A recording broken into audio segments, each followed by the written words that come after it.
Wait. Dream it, believe it, become it. I don't know what's going on. They put Chris Kongo on and Mckinson on quickly. Spencer's doing his hair. I don't know what's going on. Well, anyone who knows about barbershops on the end knows that time is futile. You know when they say time is an illusion. Time is an illusion where barbershops are concerned on the block. Anyway, the watch along, we're just warming you up for the main fight. So I'm waiting for my partner in legality to join us, Spencer Fearon. But in the meantime, let's get this fight cracking. Kongo, what's this round? Round 6, I believe.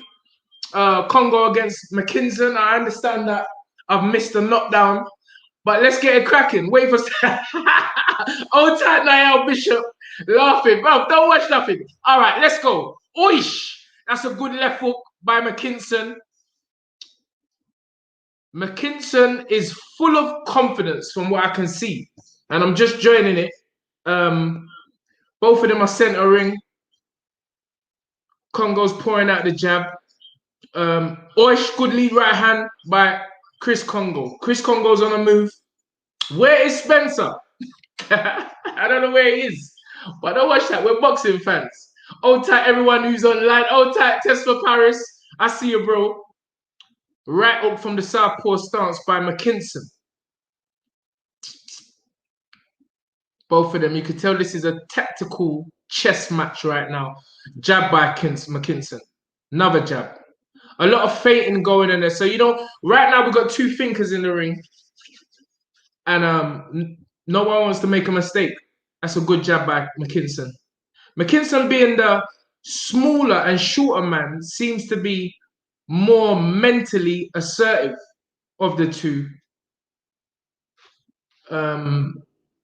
Kongo's pouring out that long jab. I think Chris needs to be using his range more. Maybe not have the lead hand dropping back to his thighs. More put the hand out, keep the hand out, and throw the right hand. That's what I would suggest for Kongo, which he's doing right now. Yeah. You see? That's what he has to do. Keep that lead hand out. Oish, good right hook by Mckinson. Mckinson is on the move. A left hook missed by Kongo right there. Where is Spencer Fearon? Well, we don't have Spencer. We don't even need you anyway. Spencer's always doing something. All right, cool. Jab by Mckinson. A lot of movement going on.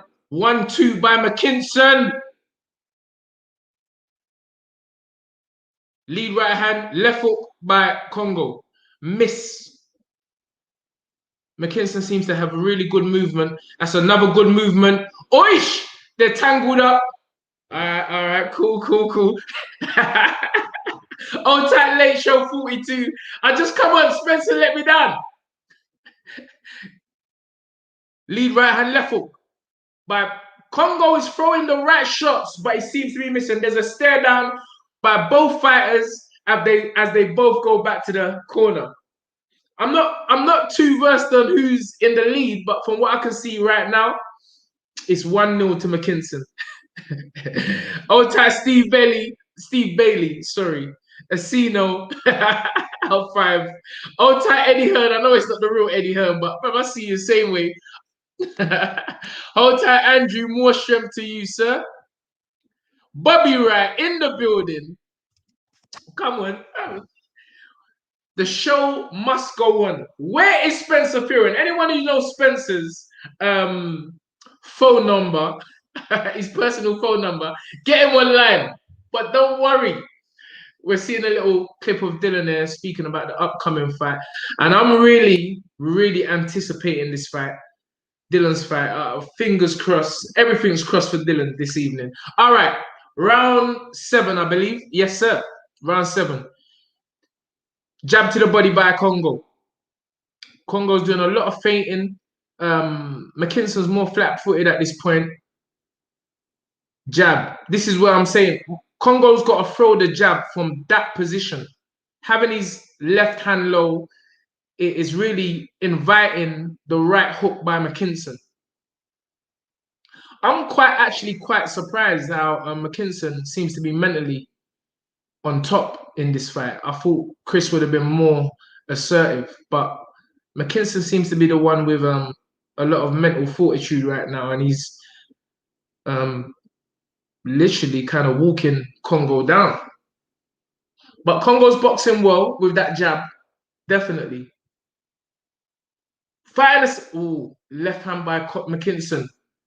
They're tangled up. I think Chris needs to go the opposite way, kind of the same way Akoli did last week with the southpaw, which really befuddles most southpaws because they're used to having the left foot. Oh, he does it now. He's moving to the right. Oh, he's gone back to the left. Come on. But this is a chess match. No action is really going on. There's a lot of feints. But as I say, because Mckinson's coming forward, he may be impressing the judges that little bit more. And from what I understand, there was a flash knockdown that he got a count from. But Chris is boxing well. Lead right hand by Chris Kongo. Jab by Chris Kongo. Mckinson ties him up. Old tight AJ fan boxing. I see you. Come on. Where is Spencer? I left him in South London at the barbershop. He lives over there, and I've come all the way back over to eat. Oh, 1-2 by Mckinson. Counter right hand by Chris Kongo. That was good, Chris.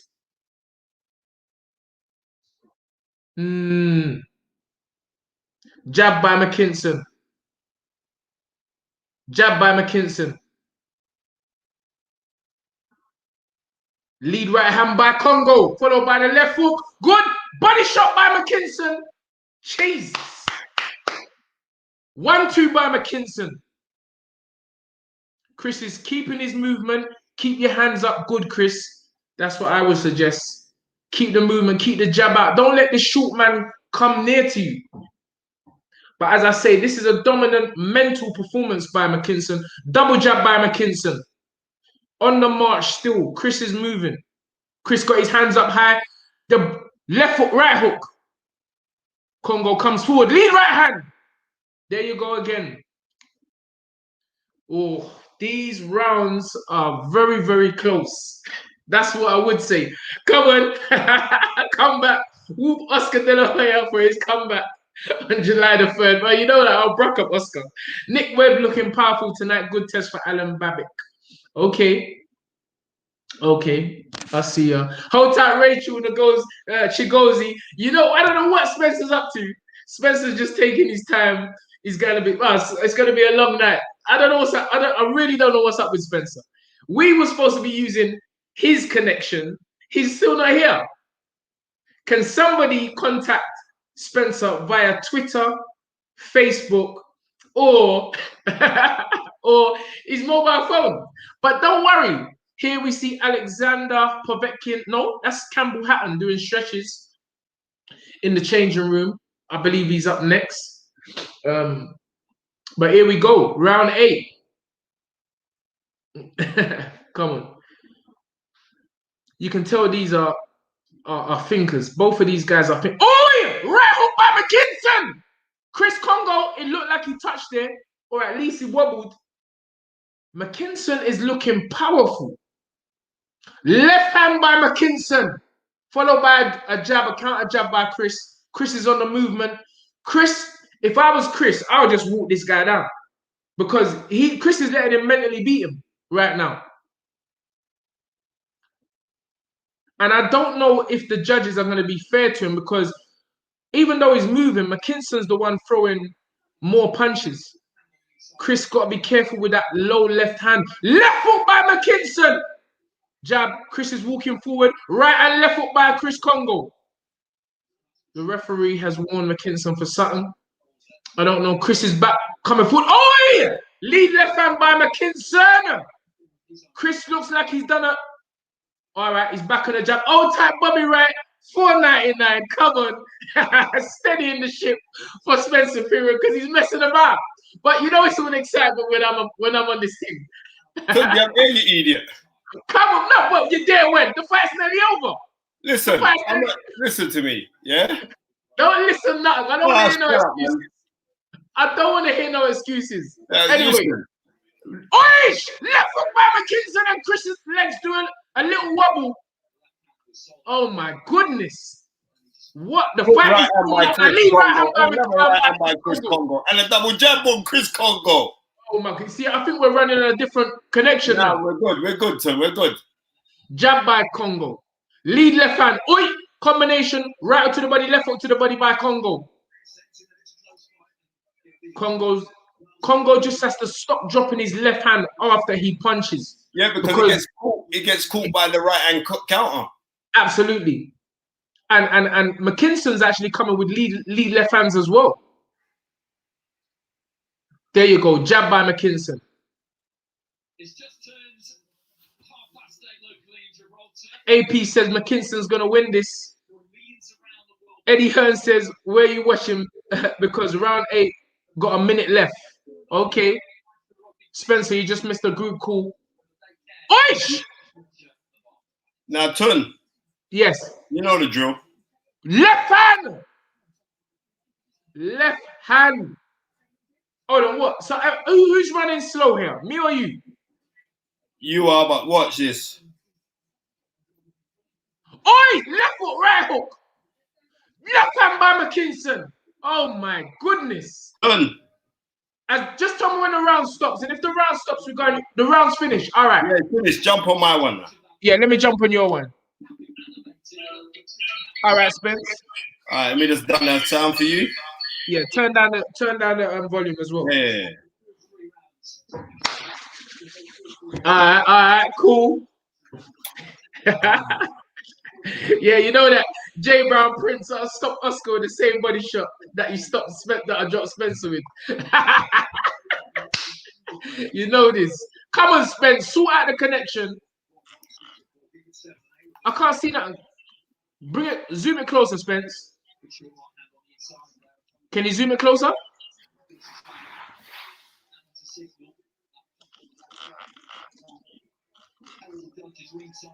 Yeah, that's a bit better. Can we do it a bit bigger?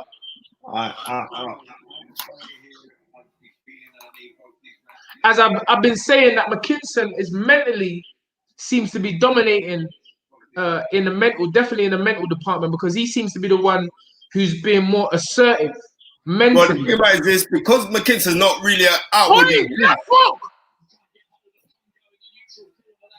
Kongo should be going for the middle now. Mckinson's the one that's bullying. He's on the ropes now. Mckinson's got fighting back good, bro.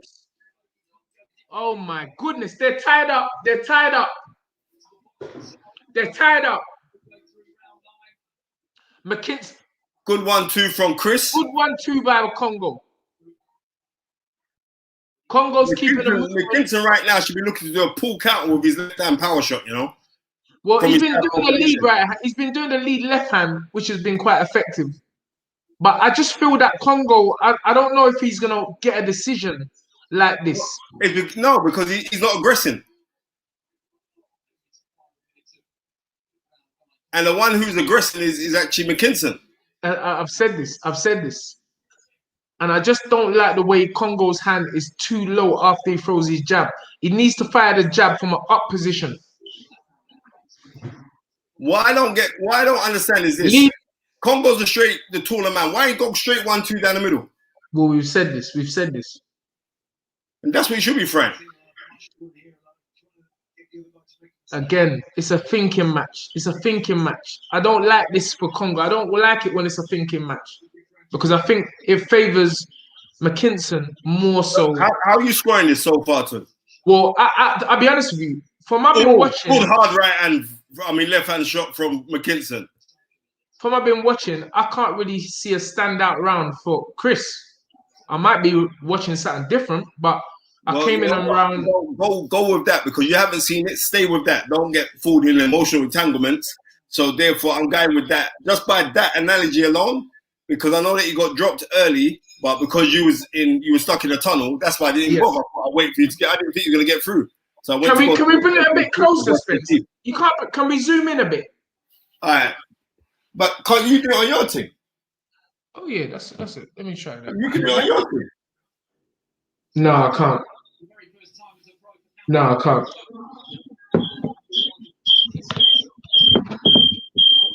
I'm getting a feedback there as well. Campbell Hatton warming up on the pads with his uncle, Matthew Hatton. And he's got boxing heritage behind him, the young man. A father like Ricky and an uncle like Matthew Hatton, who as well achieved quite well in the sport of boxing. Fought the great Canelo Alvarez. Something that Ricky didn't get to do, but Ricky fought Manny Pacquiao and Floyd Mayweather, so He fought greater men. great experience. Round now, round 10. This is it a 10 rounder, right? 10 rounder. Okay, well, boy, from what I've seen, I've given it to Mckinson, but the boxers might favor the judges might favor the boxer, the cuter boxer. I don't think so, you know, because McKinson's the one who's aggressing. Yeah, and he's actually been scored the knockdown. That was a 10-8 round in the first round. Left hand to the body by Mckinson, which backs Chris up. Yeah, I'm just not sure about this kind of fight. Left hand by Mckinson again. And Mckinson showboating with confidence. What's Sky got it? Matthew Mackin's got it 84-87 in Mckinson's favour. Got Mckinson 3 rounds ahead. Left hand by Mckinson.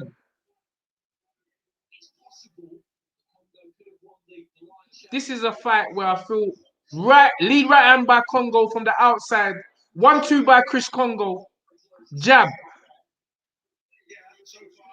Is Mckinson gonna upset the apple cart, which is what he said he was gonna do? On the fight night, when nobody was talking about this fight, Chris misses with a right hand. It's a short though, Ton. Say again? You're not on range. That's what I'm saying, because he's coming from the outside. And it's really it seems like a negative performance. I mean, I don't really like using that word, but good straight left hand there from to the body by Mckinson. Right hook, they're tied up at the moment. I'm interested to see the body language of both fighters when the bell actually goes, because I feel that will tell a lot. Jab by Mckinson. Unfortunately, Ton. Right hand back, right hook. Prior to this fight, Mckinson went in with 3 unbeaten fighters, Ton. Absolutely. Right? Straight left. And a roll and a right hook. Good right hook from Mckinson. Left hand, they're tied up. Good body shot from Mckinson. A right hook to the body that was straight left hand by Mckinson. Left hand. Again. Good body shot. Mckinson's won this fight, Ton. Mckinson's won this fight. By the look of what I'm seeing and what I've heard, I've got Mckinson winning this fight. Again, and my thing was this. Why is Chris doing all of this foolishness? He should be firing shots. Let's play to Mikey, not Mikey. No, not down. But again, this leaves thoughts. But he got judge's mind. Could have been a knockdown, Ton. Straight left hand. And I believe this fight has been won by Mckinson. And even the last shot, even the last stumble that wasn't officially ruled a knockdown is going to leave an imprint in the judges' minds. Of 100%. Because if somebody else saw that, they would have called that a knockdown. Because you were watching it and you would have called that a knockdown. So, yeah. GB7 says, Tunde, nah, massa. Well, so maybe you believe that Chris won the fight. Well, maybe I don't know what I'm talking about. Well, AP agrees with me. I'm just saying, from what I saw, from round 6, I could not give one clear round to Chris Kongo. I'm just being honest. And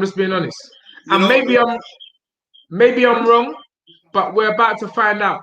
Yeah, you would have expected for Chris Kongo to be more domineering. Like, I said this with a jab. Well, I said this. If you was listening or you wasn't on before, the first thing I said was Mckinson is mentally dominating the fight. I said this from round 6. And that's what, and I wasn't happy with the way Chris is boxing. I wasn't. He should have been a more assertive if he was the bigger man. It may be that he wasn't actually the stronger man on the night. And I've always said Chris is a bit big for this weight. I believe he'd be more dominant at light middle. Matthew Mackin has it 6-3. I can't agree with that because I only saw the last 3 rounds. But in saying that, and I apologize, I only saw the last 3 rounds. I had a technical issue. But Bobby Wright, old time. Bobby Wright says, "I hope you're there taking your cut for making this fight happen." Come on, listen, Bobby Wright, you know, big supporter, big up Bobby Wright. The guy in and out is our brother from another motherton. Absolutely, in the US of A right now. So here we go, decision time. Call out the scores, Spence, because I can't hear it. All right, cool. David Diamante's calling the scores right now. Okay, I hear it.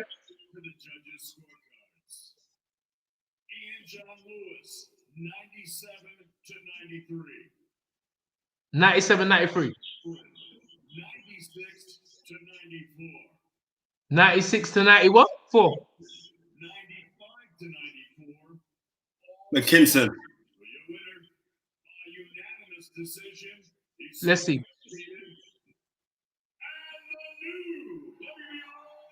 I told you, man. I told you. I know what I'm talking about, Spenny Rankin. I told you. What do you mean you told me? You can't tell me nothing. I told you. You know, this boy has taken on all comers. He's actually beaten a good fighter. I told you, bro. I told you, Spence. He's actually beaten a very good fighter in Chris Kongo. Chris is young. He'll have to learn from this. Look at the tapes, see where he went wrong. My personal opinion is all it is, and it happens. You know, under the lights, it's a big occasion. You know, and styles make fights. And I just felt that Chris fought the wrong fight for this type of fight. You need to stick it on these kind of men because and he didn't. He was backing off, and he was giving the guy more confidence by backing off. Yes, because you know what? Fair play to Mckinson because he said it. He said it when he was on our Shelton. And actually, as I said, Spence, he actually looked the stronger on the night. He actually looked the stronger. And you know, listen. The thing about it, the way Chris boxes, he doesn't get hurt. But he looked like he got touched a few times in that fight. But I mean, he's not a fighter that fights with his face. So he's a very cerebral type fighter. And being a cerebral type fighter, he can come again, he can learn from his mistakes and go again. Sorry, Tom. Please explain to the people who are listening that he's a cerebral fighter. Say that again? Chris is a cerebral fighter. Please explain to the people when you mean he's a cerebral fighter. Okay, well, basically, a cerebral fighter is one that thinks more with his brain than his face. Yeah, and what I'm trying to say is he got out cerebral then because my guy out fought him. Well, I said that. He out fought him mentally and he out fought him physically. Physically, yes. Right. So Chris needs to really work on that. I mean, sometimes it's just you feel a man's strength in there and it's a shock. But this kid is full of confidence, and confidence goes a long way in the sport of boxing. Old type Karma Serene. Karma Serene says, "I thought Kongo would have had a stronger performance." Me too. But who knows? The weight may have played an issue. I keep saying Chris Kongo has got to be at least 6 foot. He's got to be 6 foot, and it's a lot. You know, it's a lot for it to come down to 10 stone 7. No, not taking away nothing from the performance from MTK promoted Mckinson. Lee must be rubbing his hands right now. Say yeah. But hey, what? 1 second, Tun. really. But he was looking good doing it, you know. We had to change it up towards the end of the fight. My dad said we need to push on it a little bit and try. But Chris is a very dangerous fighter. Before this fight, I said in all of my interviews, Chris is the most dangerous 147 fighter in the UK.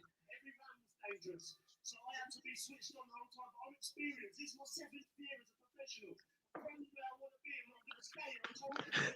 Karma Serene says she needs these undercards to go the distance so she can get off work when the main event starts. No way. Yeah, she knows, man. She knows. She knows. Eddie Hearn says so. He's a Charles. Eddie Hearn says so. He's a Charles Xavier type fighter. For real. What's Chris saying? He said, I'm a real champ. I'm definitely going to come back. That's what I'm saying.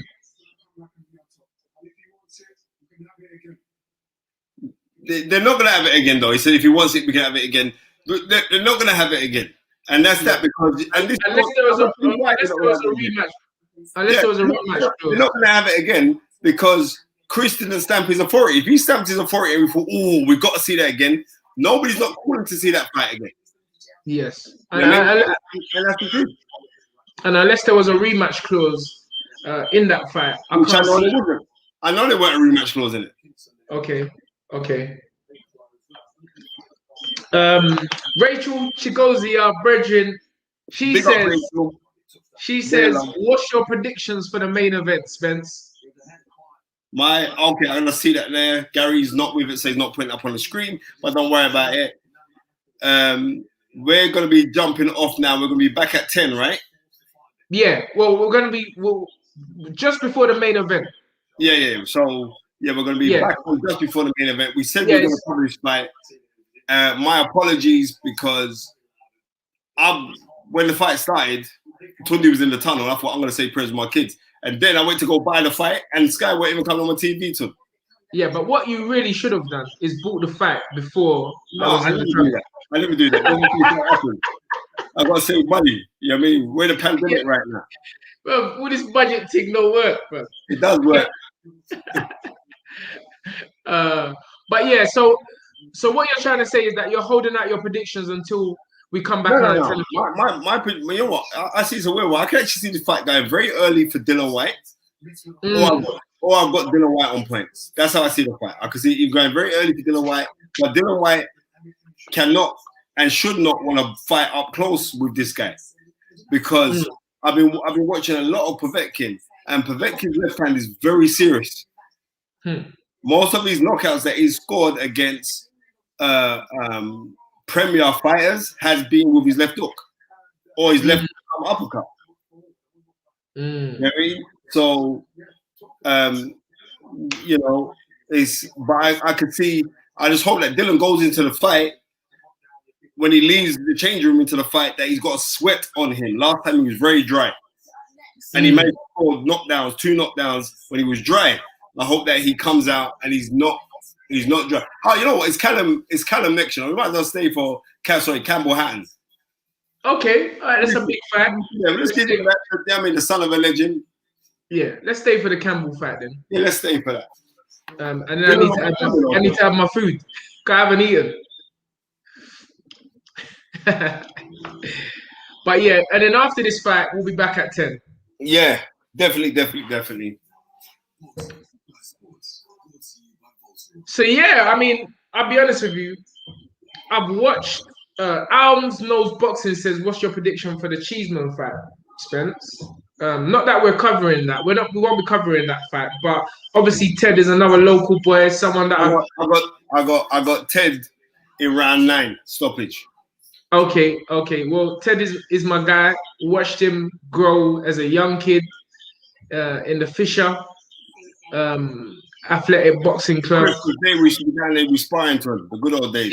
Yeah. We used to bring him some sparring with little or two, and Chris. Ted is one of those guys. He's always gonna be a problem. That was 12 years ago, Imagine. 12 years ago. Because he's a tremendously fit fighter. He actually has good boxing ability when he wants to. Early on in his career, he was like a little Ricky Hatton. He was. He was firing the exact same shots, coming up and then dropping to the body. He's really exciting, but he's been in a few tough fights. But tonight's his night to become a British champion. And I'm going with him. I'm going with Ted. Yeah, late stoppage.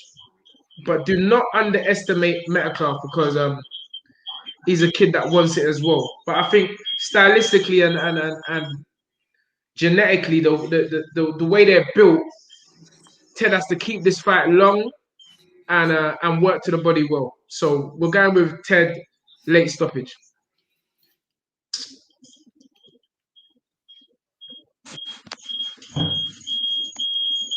I'm getting feedback there, Spence. That's you. You got to think. I mean, maybe I don't know why, because my volume's off on my thing.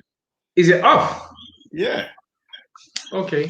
I don't think it needs to be off. It just needs to. Yeah, that's high. That's high. That's high feedback. I don't think it's me because.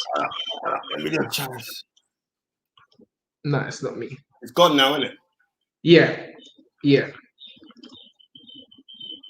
Nah, it's come back again. I don't know what's going on with this blasted thing. Late show says Uber Eats. Nah, man. It's not that. My food's set. I had to draw the water because I need to eat. That's why there's got to be a break in between this watch-along. And we've got to come back for the main event. But we do want to see the young debuting in Campbell Hatton. The son of a legend. A lot of things are going to be, he's got some big boots to fill, but if he's brought on the right way, if he's given the opportunity to learn the right way, who knows? The son is always supposed to outdo the father. So maybe we have something special on our hands in young Campbell. He definitely looks the part. He's in shape. You say that, yeah, but there's been also where the son has come nowhere remotely close to the father, but then we've had certain times where the son has surpassed the father. Absolutely. That's the truth. But we want to focus on the positive spin, so we didn't need to hear that. No, we did actually have to hear that. Sorry, we did. Rachel Chigozi says, apart from Mayweather, has there ever been a son who has eclipsed the achievements of the father? But I wish Roy Jones. Roy, okay. He probably eclipsed that. Anthony Mundine Jr. surpassed what his father did. Yes. You know what? I want to know who cut Xavier's moustache. It's a big night for Xavier. Props Xavier, man. It's a big night for Xavier. He's a student of the game. And let's hope in his second fight with Dillian. This is his second fight with Dillian, right? It's his second fight as head coach, but he's been in the corner on other fights. Okay, let's hope we get one back. Yeah, and really get. It's not just my barber now; it's Tunde's barber as well. Let's hope we get that. That revenge, that redemption. And the barber his name's Toby. Why are you telling people the thing for? What are you telling people the thing for? No, what do you mean? What am I telling people the thing for? Man's asked me about the thing, so I'm plugging it. So don't worry about it. I can send this recording to the barber so he can feel good about himself. Don't worry about it. The barber's for me and you. It ain't for nobody else. What are you talking about? Black razor. But mine, Clark. I'll bust up with a body shot. There we go. You love talking about this body shot. Already you get tired. You like to empty the tank too much.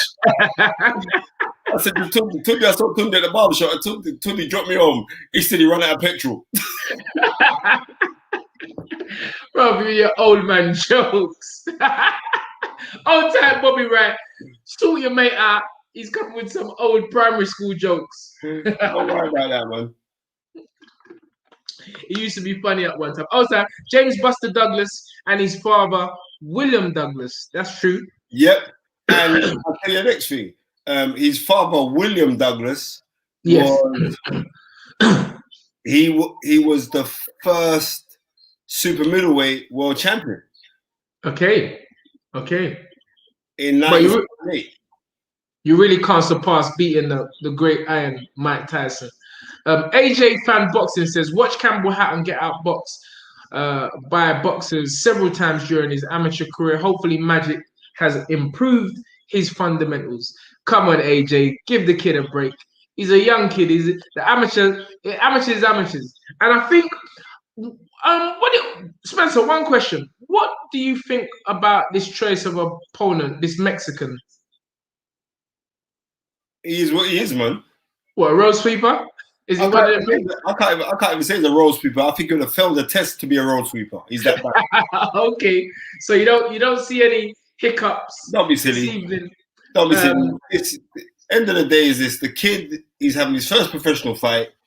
He's the son of a British boxing icon. It's got to be safety with him, which it is, and you got to take it for what it is. And we're trying to build the kid, because I remember a lot of people being very cynical about Conor Ben, and now they're not being cynical about him because he's proven to be like someone of real substance. So it's the same with this one. Give the kid time to learn, and we'll see where he's going to go from there. And I believe that he's going to do decent things, but he's going to do something decent, because what we're going to do is like me and Matthew Hatton's pretty close, and Matthew is he's training the kid, but Matthew's very intense. So hopefully he can pick up things and then we see what's gonna go. Right. Oh, Tim Thomas says Kongo has a dodgy chin. Question mark. No. Listen, we don't want to be cool. Nah, we don't really want to be. No, we want to keep it. No. We don't need. Bro, listen, we don't need to be talking. I don't feel we need to be saying things like a man has a dodgy gym, because he went 10 rounds. Listen, and not only that, Timothy, I get what you're saying, but you take a punch from Mckinson on the chin. Let's see how good your chin is. Yeah, bro, boxing is a serious sport. I don't like when people start saying man ain't got no heart, man's got dirty. Bro, it's a serious business. You know, and when you put 8-ounce gloves on under the water weight limit and a man hits you, it's a serious thing. Right, Tony, you being a trainer, you know that you've dealt with guys who have been like super featherweights. Oh, like Chopper says, thank God you two saved us from Froch. Come on, bro. You can't beat the Batman and Robin of boxing. You guys are just amazing, right? So, think about this, yeah? When you put on the 8-ounce gloves, yeah, it's like you got nothing on your hand. It's frightening. And when a man throws that shot, you get hit with that jab in your eye. Yeah. It's not a joke, you know. You know, it's not. I don't like. Listen, boxing. It's such a serious sport. As much as me and Spencer, you know, speak so passionately and we have fun. You know, when you actually get underneath those lights, this thing ain't no joke. No joke. It's a serious thing. And you know, you have a father allowing his son to go in a ring tonight in young Campbell Hatton. What butterflies must Ricky have? You know, it's a serious thing. So yeah. You know what I mean? Because I remember, like, when I was boxing, like, my bigger cousin, who we grew up in the same house, so he was like my big brother. Like, Owen, he'll come to the fights and he said, like, just before your fight, I felt physically sick. And that's my cousin. So imagine what Ricky Hatton as a father is feeling right now.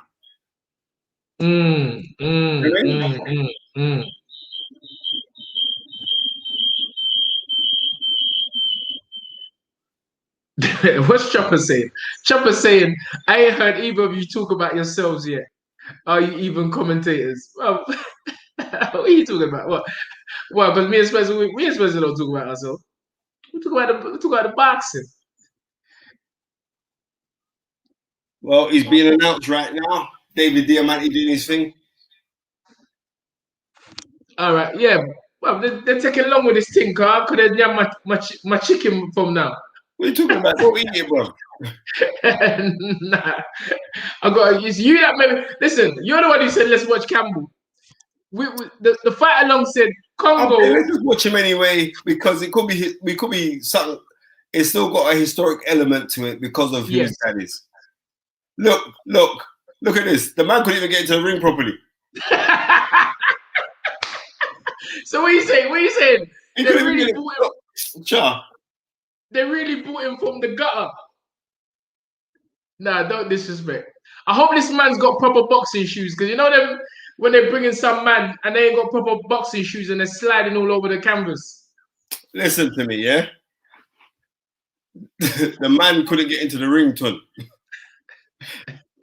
And let's not forget tonight, also live on BT Sports, Willie Hutchison fights for the British and Commonwealth super middleweight titles.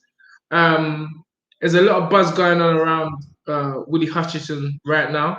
Supposed to be a good young talent, and he's supposed to be in a tough fight tonight against the guy that took Lerone Richards the distance, and a lot of people thought that he was kind of fortunate to get that. I never actually saw the fight, but it's a good step up for young Willie.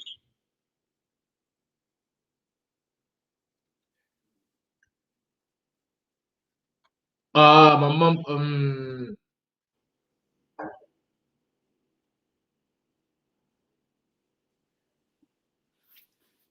Oh, she's gone. I'm just about to. All right. Wait. Tunde, do you think you can beat this Spanish kid? Bro, I could break up 95% of these professionals. Ask Spencer. Spencer knows about my body shots. Tunde, do you remember when I made you do in the ring? Bro, why are you still doing it? Bro, remember, there's young kids listening to this. Stop using those kind of languages. What are you talking about? You do up yourself, Tunde. This guy's joke. What's he coming into? Blue Moon?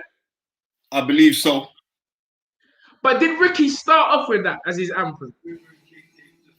Maybe the start was, but he's got some pop man music on now, Tunde.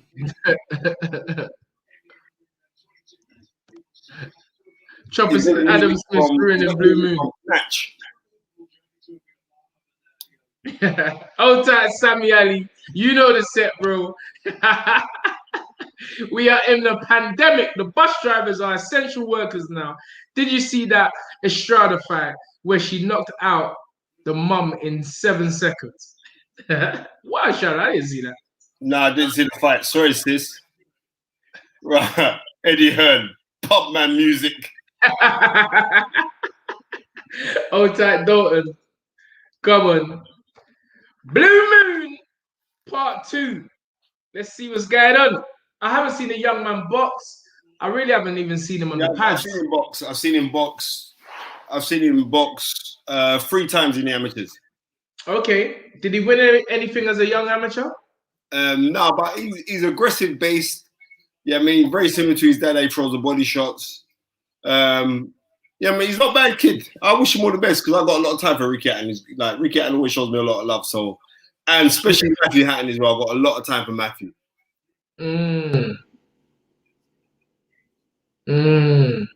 Well, I'm sure the young man has got a few butterflies tonight. Of course he has. Looks in good nick, though, you know? He looks in very, very good nick.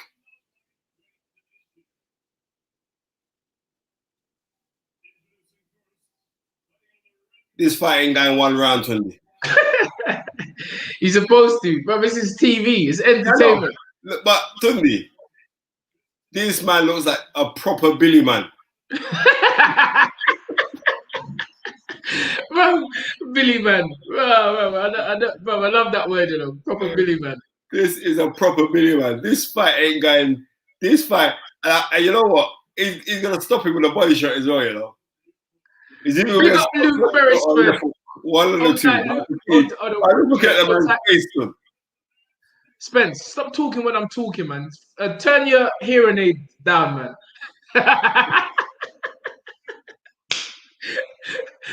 Hold tight, Luke Beresford. He says, big up Spence and Tun. Shout out from Derby. And Whyte wins by KO round 6. Interesting. Big up Mr. Beresford's. Big up Luke. Nice one for jumping in. Right, Tim Thomas is saying 40 seconds. We'll see. Well, you know what? I'm gonna throw this one out. I think this fight could be done in 56 seconds, and that's including the count. For real? Yeah, 56 seconds. Let's see. I'm going for round 2. All right. Oh no, what's the matter, man? All right, here we go. Hatton comes out with a jab. Very calm. He looks neat, though. He looks neat. I like what I'm seeing. Good jab. Good jab to the body. Good jab to the head. Oish, right hand. Left foot to the body on the back foot. So there you go. There's the old dad's moves. Pushing him. The old dad. Oish, left foot to the body. Doubled up neatly to the body there, Tunde. The Mexican throws the left foot back. So the Mexican ain't coming here to just lie down. Oish! Right hand to the chin by the Mexican. Up, calm down, young Campbell, mate. This ain't rugby. Just go back to being calm. Good jab, young Campbell. Good jab. Left foot to the body. Right hand to the body. Left foot to the body. Left foot to the head. Oish! The aggression.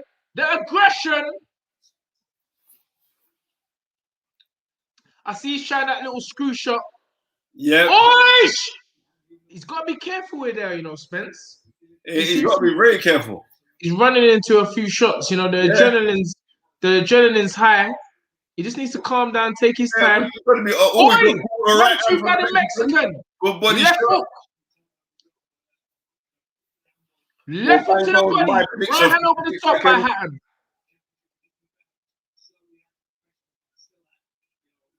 Good jab. Good jab. Good body shot. That hurt the Mexican, Yeah, the Mexican's firing back. Oi, left hook. You can see his dad written all over the son. But he just needs a bit of finesse, a bit of time. Good left hook to the body by young Campbell. That's where your hands have got to be. Oish! The Mexican throws a right hand straight to the chin of young Campbell. That left hook to the body hurt the Mexican, Yeah, jab by Campbell. 1-2 by Campbell.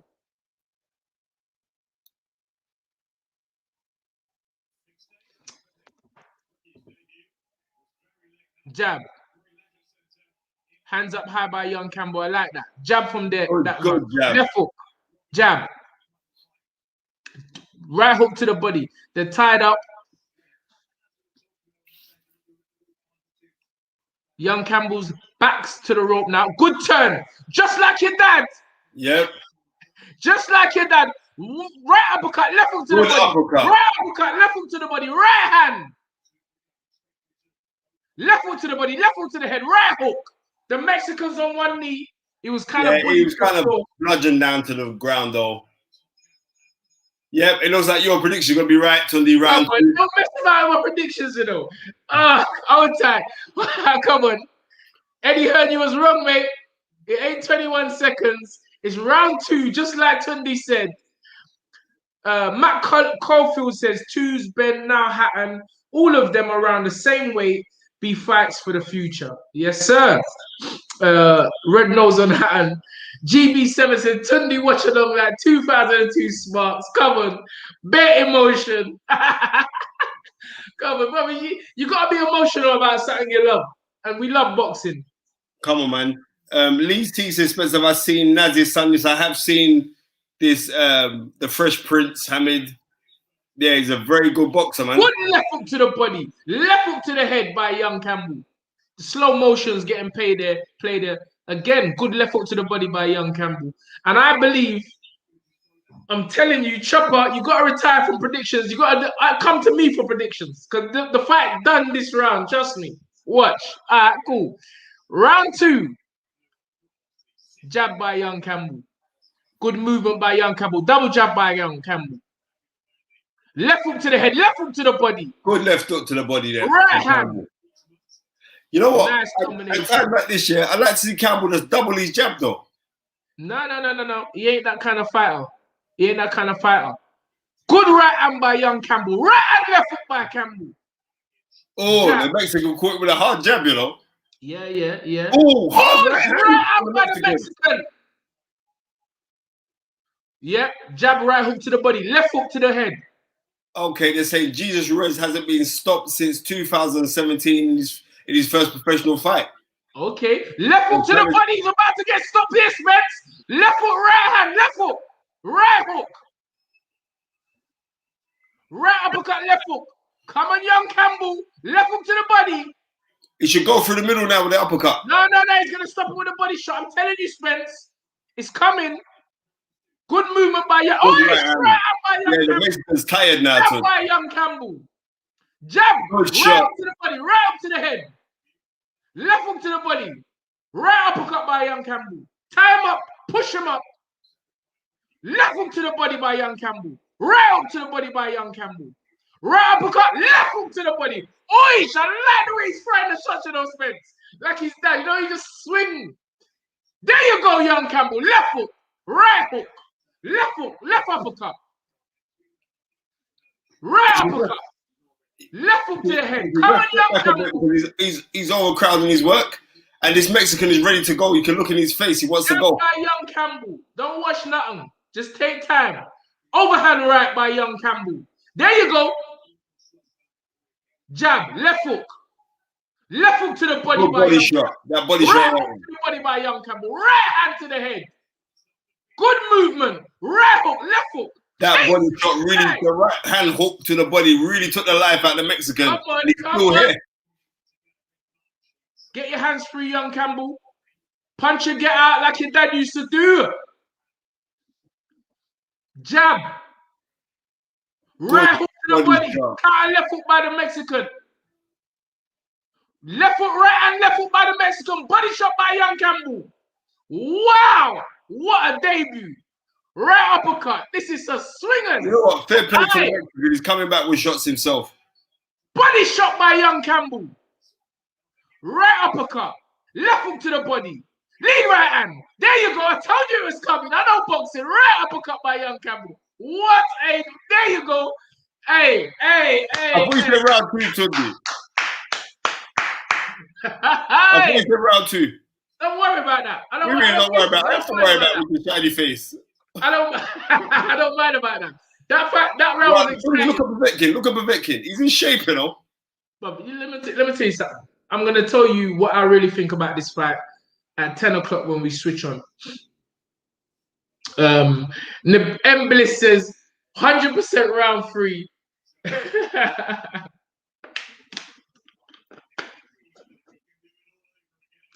Eddie Hearn says, Spencer Tunde and Tunde, have you watched the latest Drinks Champs with Lennox Lewis? I saw it, but I didn't really click on. I didn't click on. I watched it. Reason why? Because I'm a Noriega fan. I love Noriega. I think he's a wicked rapper. So, yeah. Luke Beresford said, come on, let's get these likes on the chat. Come on, like up the thing, people. I want Campbell. I want to fight Campbell Tunde. Sammy Ali, you got to work your way up. Is Sammy Ali top, bro? Nah, he's a young boss. He has to have it. Oh no, round 3 started. Left foot to the body. Shot on a trot there from little Campbell. Right hand. Jab by young Campbell. Right hand by young Campbell. Good body shots. Jab. Good uppercut from Campbell. Good jab by the Mexican. Right hook by young Campbell. He's got a good right hook and a left hook to the body. Left hook. Right hand. He's trying to... He's really a chip off the old block because he don't business. He's going in. Jab. Oh, be careful the counter right at young Campbell. Hands are high. Good shot. Left hook to the body. Right hand. Left hook to the body. Right hand. The Mexican's looking to go now. The Mexican's knackered, son. Yeah, and Campbell's coming forward. He's coming. Jab. Right uppercut. Left hook to the body. Right hook to the body. Campbell's tied him up. Say that again? He throws his shots like his dad. Absolutely. The Mexicans come with a double left hook. Right hand, right hook. Jab, right hook to the body. Campbell is throwing everything. Left hook to the head. Right hand over the top. Left hook. Campbell's going forward. Right hand. This is constant pressure. Good body Right shot. hook to the body. The Mexicans cut as well over the right eye. Left hook to the head. Good, Left hook good to the left head. foot. There you go. There you go. Up, under. Right hand. There, it's there. Up, under. Up. Up. Where's the under, Campbell? Overhand right. 1, 2. Right hand. Right hook. Jab. Campbell, come on, mate. Keep going forward. The Mexican, look at the Mexican come through. Up, under, it's there. It's there, young Campbell. Good Left body uppercut. shot. Oh, Campbell got caught with a silly left hook there. Yeah, he sure did. He sure did. This Mexican is firing. And I did question the opponent, Spencer, before we started. Rubbish, Tunde. Nah, bro. Mexicans ain't rubbish. I don't know. All that Mexican road sweeper nonsense is over. Because Mexicans got COVID as well. So they're even more hungrier now. Because they're hungry from the get-go, but on lockdown, they're on a different. Remember, this is the year of the Mexicans. Ryan Garcia, Canelo Alvarez, the light. Out of the ones that have made it, there's 100,000 that haven't made it. So it's not the year of the Mexicans. I keep telling you, we're not focusing on that. We're focusing on the dominant ones. Oh, that was this man's a journeyman. He's not a dominant one.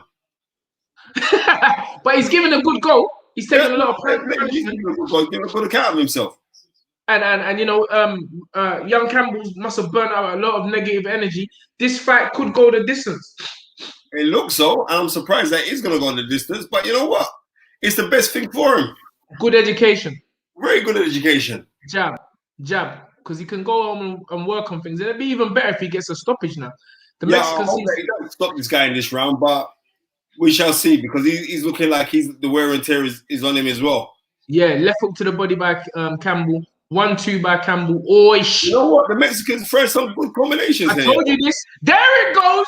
Up, under. I told you. That's the shot you need, young Campbell. Up, under. But the Mexican has got the same game plan. Good body shot from Campbell. You see that combination? Good Campbell. There you go. Body. The Mexicans, Spaniard. The Spaniards got the same game plan. All right, cool. Totally telling me the man's from Mexico. I thought it's from Mexico. So, and Spanish men are strong, you know, because they ain't coming to lie down. I'll tell you that for free. Bull run. Left foot, right hook, right hand. We're coming close here, Spence.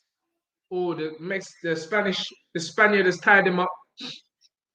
No disrespect, I just don't know the Spaniard's name. If I knew his name, I would. I agree with you, sis, that Campbell does need to counter, but it's the last round. 1, 2. Really doing his best to try and force the stoppage, but you know what? Left hook to the. That's a good left hook to the body, Spence. It's a very good left hook. The Spaniard. He's very, very durable, because those body shots are hard, you know, and he's hurt him, and he's just bit down his gut. He's still digging in. He's hurt. He's earned his keep, the Spaniard. Fair play to him. And it's like we had another Spaniard last night, I believe, fighting Brad Foster, and he put up after looking like he was going to go down in the first round. He lasted the whole distance. Oh, good left hook on the inside from Campbell. This is a very, very good fight for young Campbell for his first fight. Oh, big left hook. Big left hook. I love the way he swings his shots like his father, though, Spence. He obviously he's not his father, but he can.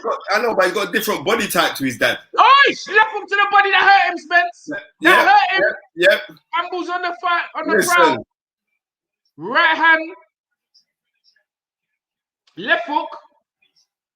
You know what? End of the day, we got to commend this Spaniard because he's taken some really hard shots on the inside. He stayed in there. He's given a decent account of himself. And you know what? Fair play to Campbell Hatton because Campbell Hatton he's been all action.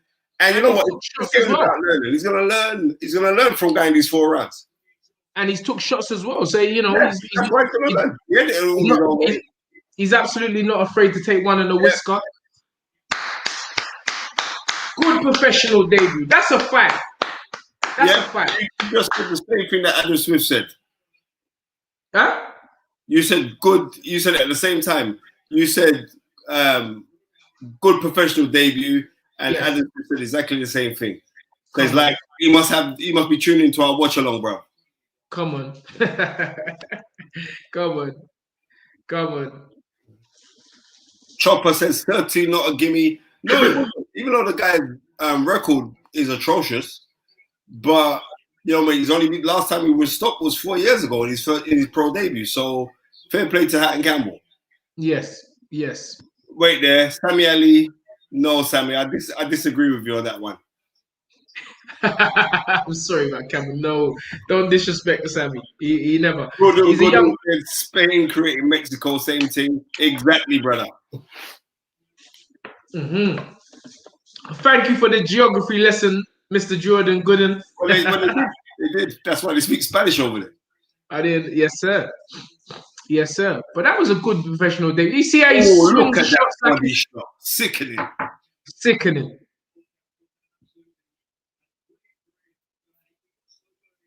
Good young fighter, young Campbell Hatton, good professional debut.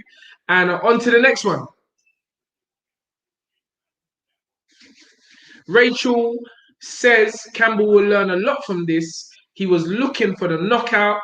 Next fight, he will relax more and the knockout will come. And you know what, Rachel Chigozi, you are bang on the money, sis. And I like when we have female interaction on here, because female boxing is buzzing, but not only that, but the female's mind in watching these fights. I like hearing the opinion because a lot of times we're getting men's, so it's great. We're going to scorecards now. It's quite easy that Victor Lockton's going to give this 36 every round to Campbell. Well done, young man. Yep. Well done. The journey begins. No, Sammy, it's not the real Eddie Hearn. Why would Eddie be on here when he's in Gibraltar dealing with big money things? Yeah. Eddie, get me in the ring with Campbell for free, unlicensed. Come on, you got listen. Nothing is given, and I want you to remember that, Sammy Ali. Nothing is given. Everybody is where they are for a reason. Exactly. Whether you've inherited a good start, you are where you're supposed to be. It's the sacrifice of those before. The sacrifice of his father has put him on this platform from the start. Exactly. So if you're coming from the bottom, you got to work your way up to that, you know, and calling a man out and all of that, that ain't gonna work. Boxing don't work like that. You got to earn your stripes. Everybody's where they're supposed to be. Okay, is it Fabio Yard? Is Fabio Wardley next? Yeah, but guess what? It's chicken time for me. You know what? You can jump off because I'll talk through this one for them because yeah, you do the commentary. I'm coming back later. Because I to be honest with you, I done the Mckinson and Kongo fight. You weren't even there, so you carry on. I will do. Don't worry about that. Yeah. All right. Cool. Ladies and gentlemen, I hand over to the master of ceremonies, the one and only master knowledge, Mr. Spencer Fearon, and I'll be back with you a little later. Go and eat your big chicken. Yes, lock me up, Gary, please. You're eating some chicken, yeah? Well, Tunde just gone there, and we are just waiting for. I think we're gonna have. We just take Tunde off of this thing now as well. Oh. Yep.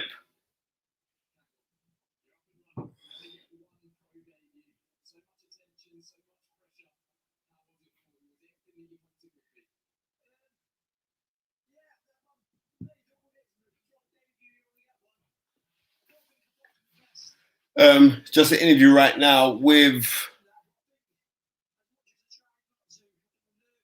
Campbell Hatton, the son of Ricky Hatton, who just got the win there. Get your questions in so we can have it. We've got Wardley in next against former two-time heavyweight title challenger in Eric Molina, which is going to be very interesting. You're going to have to throw the questions up. Oh, sorry. I was so still that you thought the stream ended. Yeah, because I'm watching the TV. Sorry, sis. But nope, it's not ended. I'm still here. Oh, it's Ted next, you think? No, I don't think it is. I think it's if it is, then I'm gonna jump off. Now, there's no disrespect to Ted because I want to quickly say my prayers with my son, Eddie Hearn. Spence, bring one of the viewers into commentating the next fight with you. Yeah, I don't know how to do that. You're gonna have to. I mean, that's a very good idea, you know, Eddie Hearn. That is a very good idea, and you know we might have to do that. Lee C. Spence, what do you say? Man used to be pals on Twitter. Victor Meldrew. Okay, yeah. Unfortunately, your thing got locked off. It's one of those things, but you know what? You're on here on the live, so it's all good. Tim Thomas, Mr. Knowledge. What are you expecting from Wardley? You know what? I think Wardley's very, very good. I think especially for a person who hasn't had any amateur experience, we've got to give him a lot of credit for that. And how he fights. He's he's neat and he's moving in the right direction. He's getting in the right fights, and he's being groomed correctly. Get your questions in and we'll talk some more. Ricky Hatton's now on here speaking about his son and his son's performance.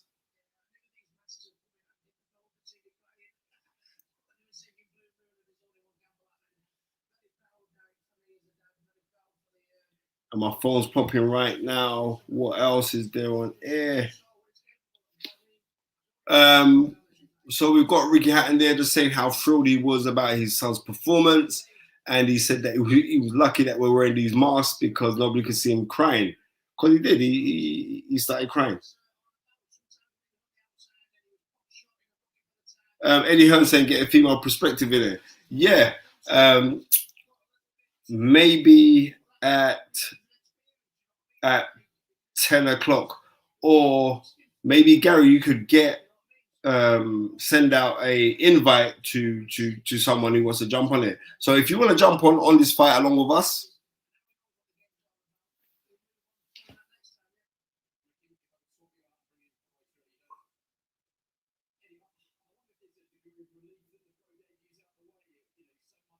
Eddie Hearn now, the real Eddie Hearn that is now speak. How you doing, Pete? The real Eddie Hearn now.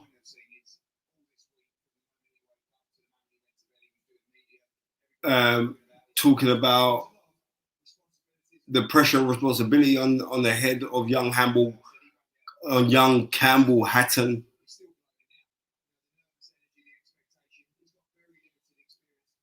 Bobby Wright says, Spence, would you ever let your boy fight? Bobby, my son, you know what, the maddest thing is Tunde met my son for the first time in the barbershop today. If that's what my son wanted to do, then I'll allow him to do it. And that's the truth. But the kid is, I'm not boosting him up because he's just my son. I'm just saying, my son is so talented when it comes to computing and editing videos and stuff like that. So it is what it is. TK, salute Tunde and Spence. Not feeling great about Whyte tonight. You know what? There was a lot of people that saying the same thing. They're not feeling great about Dillian Whyte. But because I know Dillian Whyte personally, TK, what happened or the blip that happened in that last fight, isn't going to be a major factor going into this fight. And that's the truth. What's that? Lee Pat says, Spence, I watched one of your fights the other day and they said that you were from Forest Hill. What school did I go to? I went to Pimlico. And the maddest thing is this, I moved to Forest Hill when I bought a house down there. Me and my ex, we bought a house down there. And I moved to Forest Hill when we bought the house when I was 20 years old. So yeah, so I was built out of Forest Hill. There was a gym down in Forest Hill that I used to train out of, and everybody there used to come out and support me. So I had mad support from Forest Hill, like all the pubs, all the cafes, everyone around Forest Hill used to big me up. Pete saying, "I will." You will to what? I'm lost there. But anyway, Steve Bailey says O'Hara Davis versus Florian Marcoux. Good fight. Yes, it is an excellent fight. Yeah, cool. Bring Pete in, man. It'd be great. Bring Pete in. Yeah, that's a talk because Marcoux sent the challenge out to O'Hara Davis via Twitter. O'Hara Davis said he'd be ready for that fight in June. And Marcoux was questioning, why do you have to wait till June when we could fight right now? I would say June is still a good timing. June is good. It's still a good timing. Lee Pat says that he went to Pimlico for 3 days. Mum didn't want me there because it looked like a prison. LOL. You know what? It didn't look. It looked like a massive greenhouse because then it was built like it was like a greenhouse. They've knocked it down and it's being regenerated now. So it's different kind of place now, right? So the fight that's on next is Cheeseman versus James Metcalfe for the British Super Welterweight title. That's the fight that is on next.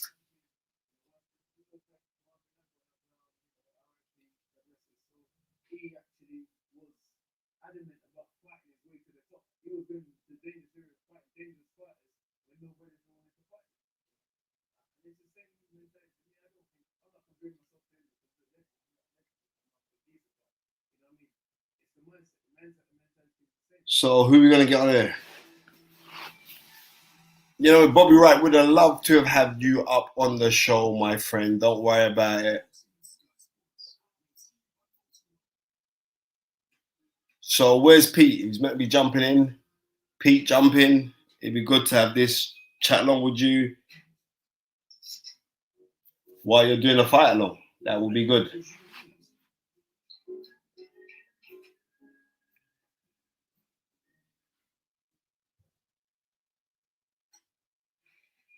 Lee Pat says, I sparred O'Hara. I think he will stop Marcoux 100%. It's weird because I spoke to Don Charles, the former trainer of Marcoux, and there's no hard feelings there neither. He's just a former trainer. And he was saying that he's definitely got Marcoux winning that fight. Lee C says, Spence of Dill. Wait, are you going to that one? Yeah, right. Spence of Dill won the first fight. Who would he be fighting now? He's still been waiting for the two Fury / Josh fights. The loss hasn't been bad for him. And I agree with you, it hasn't really been bad for him because if he'd have won that fight, he'd still be waiting in the wings to get a shot for the world title.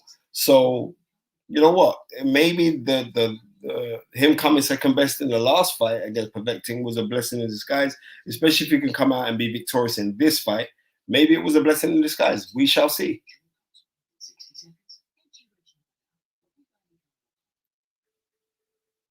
Okay, Nathan Gorman's gonna fight again, and he's 19 stone 6. That's not a good sign to me. At all, it's not a good sign.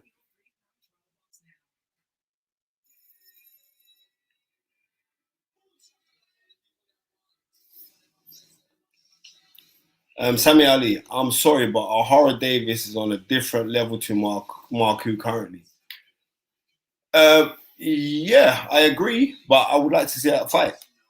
I would really, really like to see that fight.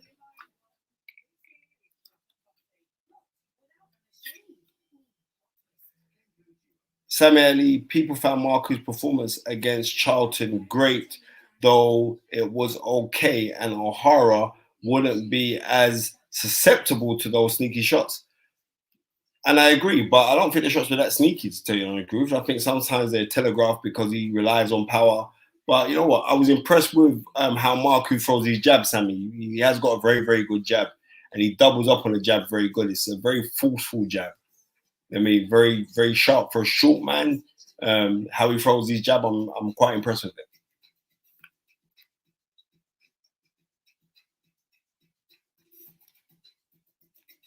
Hamza Ahmed says, no, I was actually reading him when he says, as Fury has had a long time out of the ring, it's not like he's been busy, and I agree.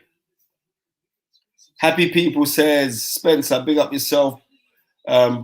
Super proud of the work that you and Mr. Tunde are doing. Guan, thank you very much. Happy People. We just got to do what we're doing, my friend. We just got to do what we're doing. We love the game, and that's the truth. And I'm, like I said, covering the fight next week on ESPN Plus, which is going to be live on YouTube as well for the UK viewers for the World Title Challenge of Carl Frampton versus Jamel Herring for the WBO Super Featherweight crown. Carl Frampton aiming to be Ireland's first ever freeweight world champion. Really looking forward to that fight.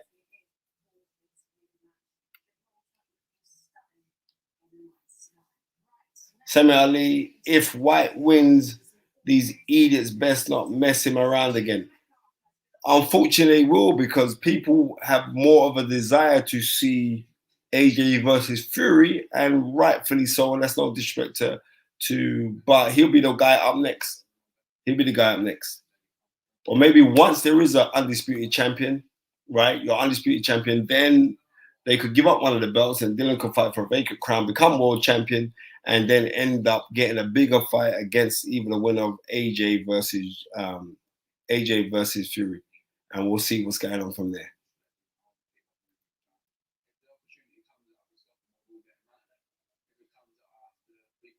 Ted Cheeseman looks in very, very good condition.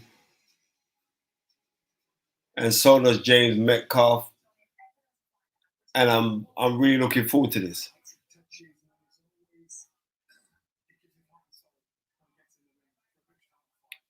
Where's Pete? As Pete said in his email address to you, Gary, let me know what's going on, brother, so we can jump on his watch along with me.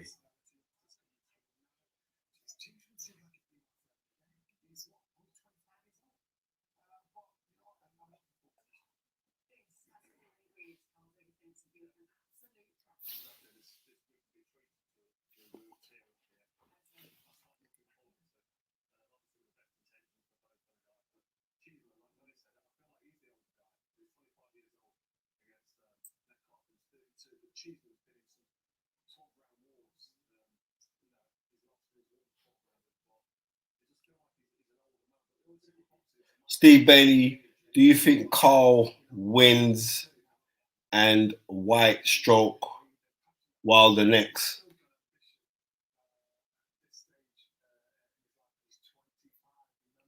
Sorry, Steve Bailey. Carl who? Who are you talking about?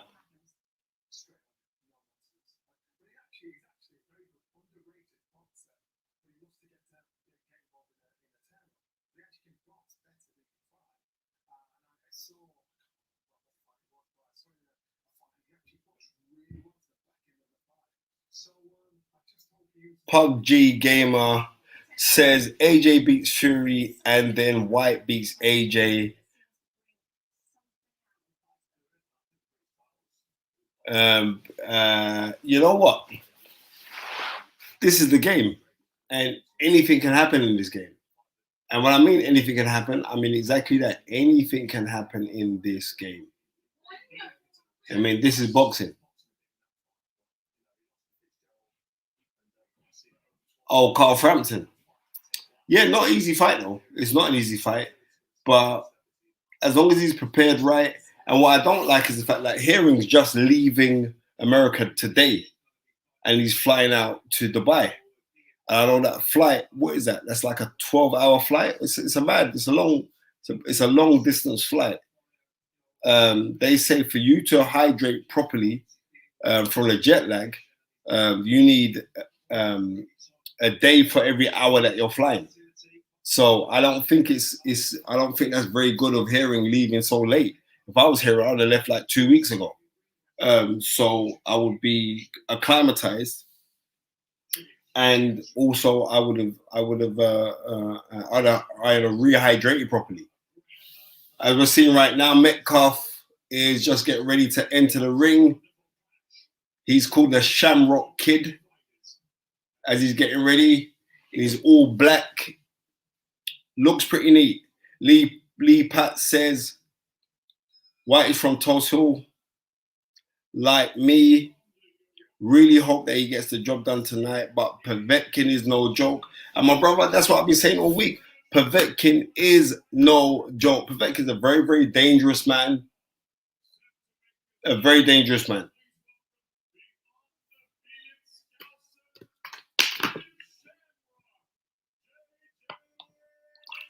Marcus Jackson, what defense changes would Whyte need to make in order to win tonight, Uncle Smith? Let me tell you this, bro, my brother. Marcus is for him and Dillian Whyte not to fight at Geelong, right? Because the key shots for Povetkin, he's got a good jab, but he likes trying those stiff hooks and then come uppercuts. So Dillian Whyte, having those long arms, he has got unusually long arms, just to be sticking from the jab from a high guard though, not throwing his jab and dropping the arm, but throwing it and bringing it back, right? And if he hits dropping his hand low, he's doing that at distance, and every time that Povetkin steps, he pushes that jab out. They're the changes that I like to see with Dillian do, and not like to, because in the last fight, Dillian took some hard body shots in there, you know. Go watch round 2.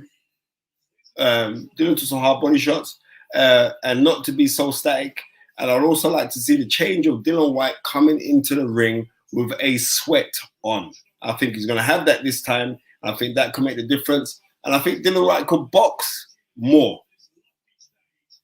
That's what I think. They're the changes that I'd like to see Dillian do.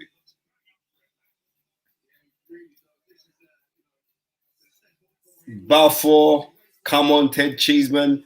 Ted's my guy, but I don't really bias against Metcalfe. But I mean, I've known Cheeseman for a very, very long time. Good guy. Know his family well. Know his old man. Know his granddad. So I've got a lot of time for Ted Cheeseman, you know.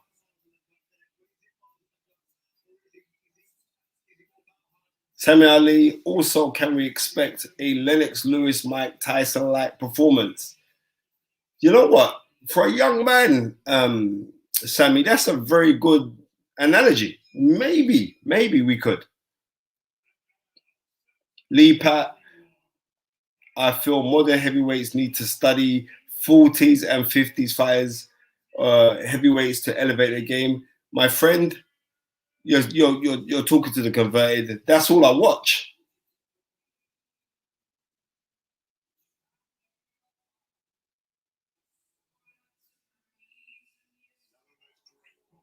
Never seen Metcalfe fight. Is he good? Yeah, he's Elms.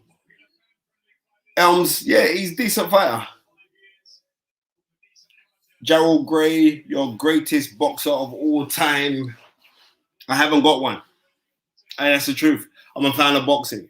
I have favorite fighters that I enjoy watching, but I'm not gonna say, well, this guy is out and out the greatest. No, I think like when you're dealing with greatness, there are so many great fighters that do great things. So I can't really turn around and say who is my greatest. There's fighters who I really like. For one of the greatest fighters who doesn't get the acclaim that he should be getting is Isaiah Charles. You guys just go watch Isaiah Charles. Fantastic, absolutely fantastic operator.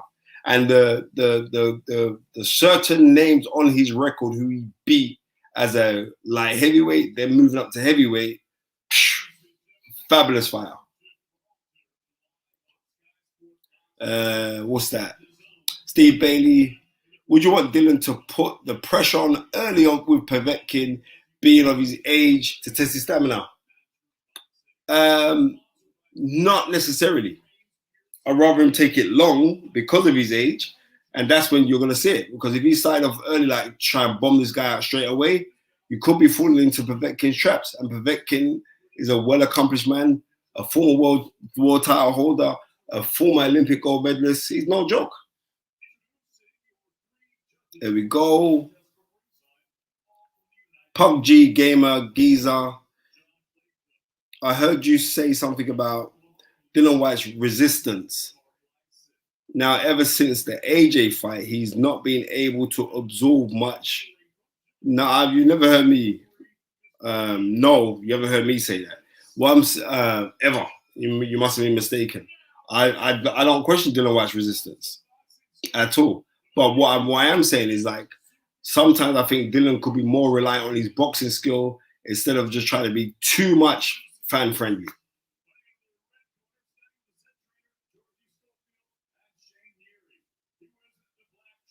Anyway, they're just, you know what? James Metcalfe has a very good record of 21 wins out of 21 fights, 13 KOs or stoppages.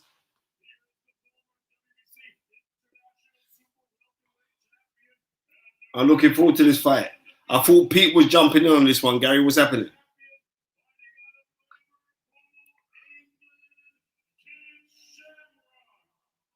Right. Bobby Wright, could we get Mark Prince on the show? Yeah, we could. Mark's my guy, you know. Very good, really good friend of mine, you know. I mean, really good friend. And if you haven't read Mark's book, go and get it. His autobiography, very good book. I'll get a nice mention in the book as well. Right, Stammer Phil said, Pete has gone missing. Is there anybody else who would like to jump in on?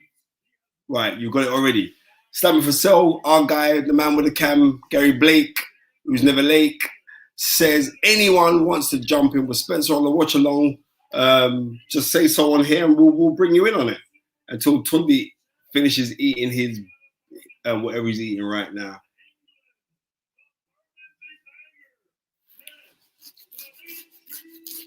Ted Cheeseman just been introduced here as well.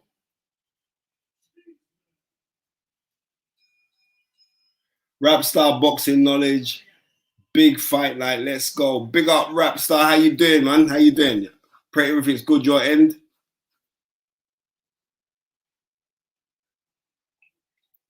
Both men at the center of the ring having to stare down.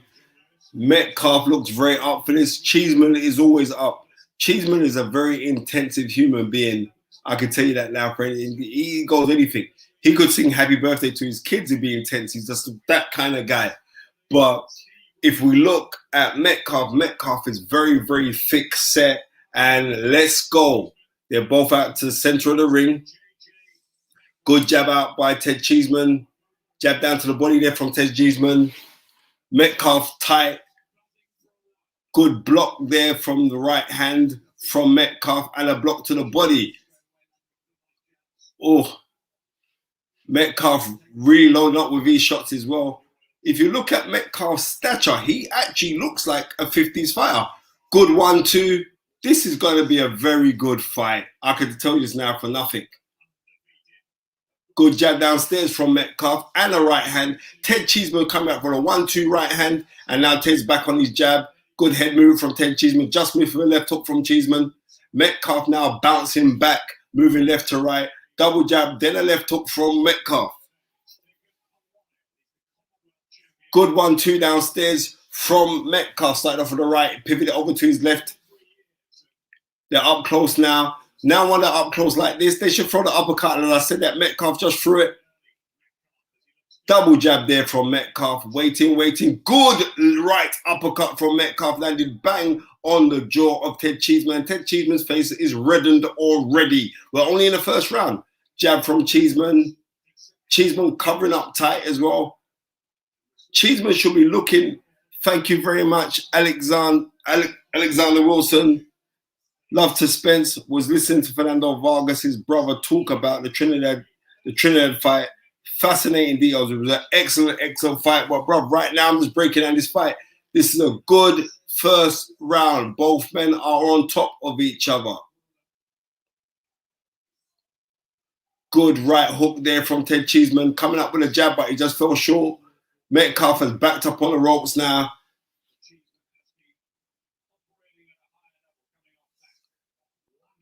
Good right hand from Cheeseman.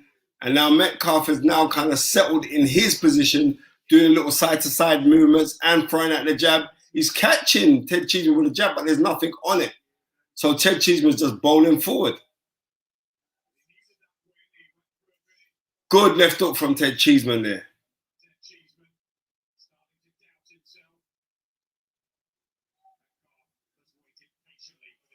You know what, Metcalfe, he's very, like, because of his build, very, very thick and heavy-handed.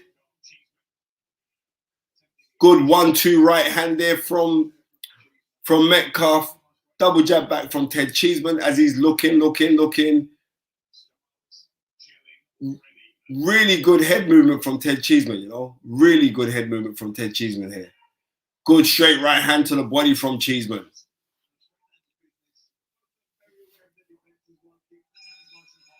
Good opening first round and a kind of pick 'em there, but I will slightly go for Ted Cheeseman in that opening round. Yep, rap star boxing knowledge. 100% I agree with you. Cheeseman's opponent does look tough. He looks very, very solid indeed. Stammer for Sell is saying, check your email. That's no doubt to the person who's trying to jump on the live here. I'm not too sure.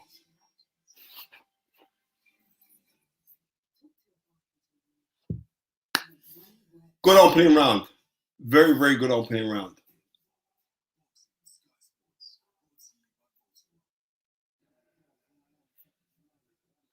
But yeah, Alexander Wilson, thank you for the $5 contribution to Super Tracks. It is well appreciated, my brother. We're up for the second round now. I've scored that fight 10-9 to Ted Cheeseman just because I think that he landed the better shots, but Metcalfe threw the heavier shots. But it was a close call. It could have gone either way, but I gave it to Ted Cheeseman. Ted Cheeseman now boxing at range.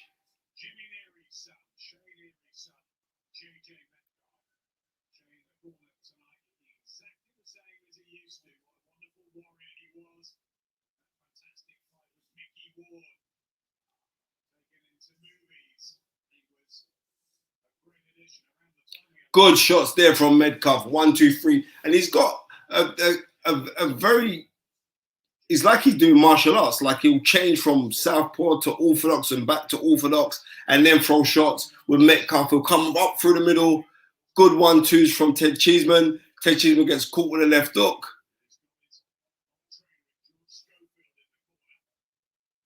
Good, nice little slipping in there as well. Who have we got? Is that my guy, Pete? Are you up there? It is. Right, are you watching the fight at the same time, Pete? Pete, yeah. You got the fight on, yeah? Yeah. Right. What do you think so far? I'm seeing good left hook there from Ted Cheeseman. Yeah. I'm hoping Cheeseman's going to get it, but it seems pretty even. But there's some... It does. But I gave that first round to Ted Cheeseman simply because he was double jabbing more. Yeah, I was going just on your voice because I was trying to get on this. So I wasn't actually watching. Just trying to style it out now. Yeah, Metcalfe's decent. You know what I mean? Comes from good pedigree. I mean, unbeaten fighter. You know what I mean? The son of Shane Neary, the former WBU light welterweight champion. Good left hook downstairs. Yeah. From Metcalfe. He's had some tough fights, any Cheeseman recently. As well.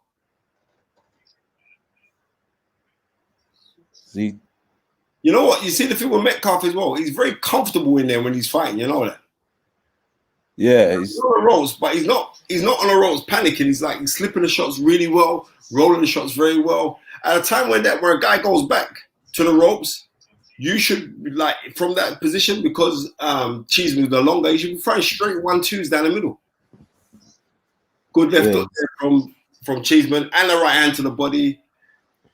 He's very And another overhand tense, right. isn't he, Cheeseman? Yep.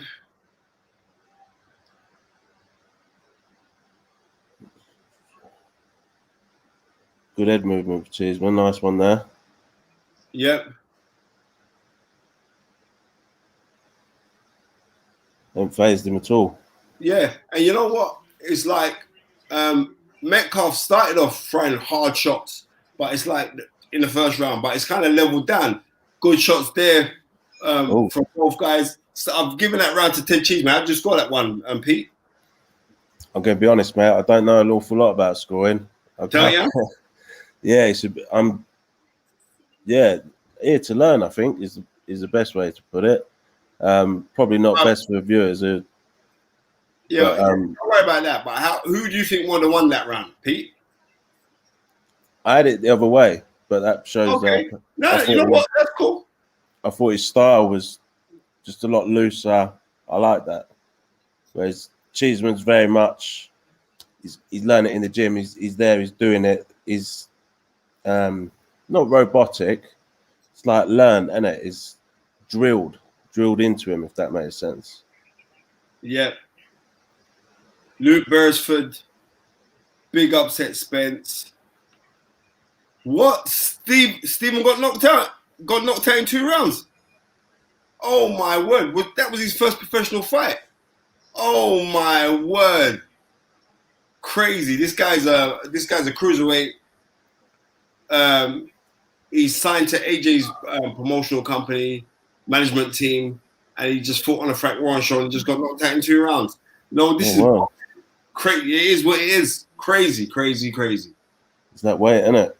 Yeah. It's enough to happen. You know what? Good work here. Boxing from the southpaw position. He switched back now to orthodox from Metcalfe. He started this round very, very good. I think like his old man must have just told him, like, look, the rounds are tight. We're gonna have to like do a little bit more impressive work. And, and so far he started really well. Nice jab from him, chopping right hand as well. Coming from Metcalfe, a double jab and a right hand there. Fall a bit short, but you know what? Him fighting up close is suiting him better because when he's fighting up close, Pete, is stopping all the work rate of Ted Cheeseman. Another good right hand that caught Ted Cheeseman on the back of the head. And those kind of shots that catch you on the back of the head, they may not hurt in round 3, but this is a 12-round fight. When you get to round 7, round 8, the back of your neck starts to hurt. Yeah. You know what? This is good boxing here from Metcalfe. Very good boxing from him. Slick. Good right hand. Ooh. You know what? I also like the focus. Oh, good uppercut from Ted Cheeseman there. And a left hook and a right hand. Nice head movement. Yeah. Metcalfe just smiled at those shots. Fair play to Metcalfe because you know what? He's really upped his work in this round and he's thrown with greater accuracy. He's thrown like every shot that he's throwing now. Maybe there's nothing on it, but because of his build and because he's so thick set, there's got to be something on it because they're hurtful. Good uppercut back from him, Metcalfe too. But you know what? Ted Cheeseman uppercuts as well. And another uppercut from Cheeseman. Cheeseman's cut by the nose now. His nose has got a nosebleed. Very good uppercut from Cheeseman again to Metcalfe. They're both going to be finding rounds harder and harder now, aren't they? Yeah. And this is where Ted will, I think, is conditioned, that drill stuff over and over. I've seen a few documentaries with him. Good right hand shot from Ted Cheeseman. Good body shot from another good right hand in there from Metcalfe. And another uppercut. He's agile, isn't he? You know what? This guy is a very strong guy because I don't know if it's me, but Ted don't look so relaxed in there again. Good body shots in there from Metcalfe. And I like how Metcalfe's pushing out the jab. Good left hook from Cheeseman.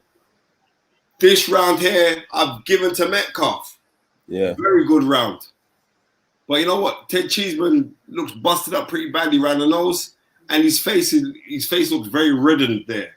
Bobby Wright, Pete, you're loving the dream right now. Say it as you see it, bro. 100%, Pete. Yeah, it is. It is. It's cool. Didn't think I'd see this. But Tunde on his way back. Sorry, mate. Spencer's gonna have a little word with you privately. We've moved on. What's the matter? No, I'm just saying, Tunde's on his way back. Coming the messages. Okay. He said, "Nah, Oh yeah. So, but we you know made what? a side deal." A massive pleasure having you on, my friend. For the simple fact that you're here, continue to listen to us on the watch along. Continue to enjoy it. Yeah, I mean, because you're giving us good energy. Yeah, I mean, so fair play to you, Pete. All right, mate. You take care. See you later. Jump off. Love, yeah. Bye. See you all. Pete's a legend, man. We love giving people the opportunities. We're into round 4 now. As we can see, the steady motion as Metcalfe is pushing forward. And you know what? I know for a fact that a stern word must have been in the air of Ted Cheeseman from his trainer Sims to say, bring the game. That was a very good sneaky right uppercut, backed off, and then he threw a right hand straight down the middle from Ted Cheeseman. It says here on the Sky Stats, 6 stoppage wins inside 4 rounds for Metcalfe. 6 for Cheeseman and 5 for Metcalfe. So both men had decent power coming into this fight. Good body shot, good right hand there from Metcalfe. But there, Ted Cheeseman came straight back at him. Fair play to Ted Cheeseman, watching. Good 1-2 left hook right hand from Metcalfe. You know what I like to see? Like Metcalfe is waiting a little bit too long. Now Ted Cheeseman's cut over the right eye. So he's got a nosebleed and he's cut over the right eye. Because these are slashing shots that Metcalfe is throwing. Double jab from Metcalfe. Like Ted Cheeseman is being busted up in there, even though on my scorecard he's winning. I've got him a round up, but we're now in round 4. So this is a good fight. This is a very, very good fight. Yep, everyone smash the like button and subscribe. Thank you very much, Rapstar Boxing, our brother from another mother, for always supporting. Good body shot there from Metcalfe. Oh, good right hand from Ted Cheeseman and another right hand, and Metcalfe's in trouble. Oh, Metcalfe is in trouble. Cheeseman's going for it, guns blazing. Oh, and another right uppercut. This guy is amazingly tough in Metcalfe because he looks hurt because he was stunned there. And you know what? Fair play to Ted Cheeseman. Knew that he was hurt in there. And he just bit down his gumshoe, come straight back, right hand, left hook, and he's hurt. Metcalfe is hurt. At the times like this, you know what? There's nothing on these punches, but now Ted Cheeseman needs to put a big burst in there. And I tell you what, if he puts a big burst in, the referee could be forced to jump in and stop this fight. Good uppercut from Ted Cheeseman. This is how you come back. Because I had Ted Cheeseman losing this round and he's just bit down his gumshoe. Come back. There's a big mouse under the left eye of Metcalfe as well. And Ted Cheeseman's just going through the gears now. And he's really biting down his gumshoe. Metcalfe is hurt. What a round. And you know what? It's crazy because like it was down to what, that last 40 seconds of the round. Metcalfe was winning this round comprehensively. And then we just had Ted Cheeseman bite down, catch him with a horrible right hand, knowing the importance of how much this means to him in this British title fight. And he just came back hard and horrid. Well done to Ted Cheeseman. It was a pullback counter right hand that caught him, and he just let his hands go. Fair play to the work of Ted Cheeseman in that round, and also fair play to Metcalfe. What a tough man, because he stood on his feet.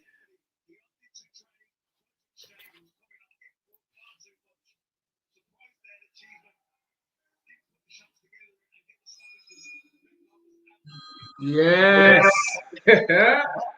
Back in the building. Oh, wait. Yeah, round 5. Everyone, we got to be tuned into this for round 5. Hey, I'm back. I'm back. Hold on. Wait. Yeah.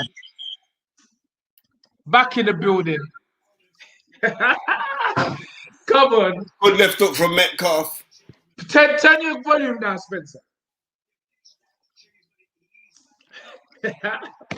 Bro, if you don't eat food, Alright. Good right hand and left uppercut from. Right, let me see what's going on. Cheeseman was getting busted up to him, yeah? Yeah. And round 4, he just bit down his gum. She was like, yes, have it. And jerked up Metcalfe. He was close to stopping Metcalfe. But Metcalfe is just a physically strong man. He's the son of Shane Leary. Remember that tough little Shane Leary? Of course, Shane Leary. Big boy fighter. Battle with Wood. Yeah. Get the light in. Fair play to Ted. Because I've scored this. I've got this 3 rounds to 1. But Spence. Yeah. Turn your volume down because I've got feedback. It's down, bro.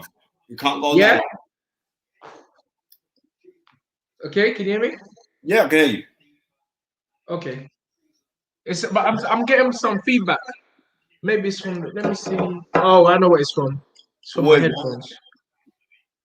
Hello? Yeah. I'm still getting feedback. Turn down your volume. Yeah, I've turned it off. I'm still getting feedback for some reason. Oops. Hello, ABC. Good right hand from Metcalfe, and another right hand from Metcalfe. Good left hook downstairs from Metcalfe. Hurtful punches. Spence. Yes, sir. I'm getting feedback, man. Bruv. I don't know. I'm sure it's your phone. Bruv, my things, you can't get no lower.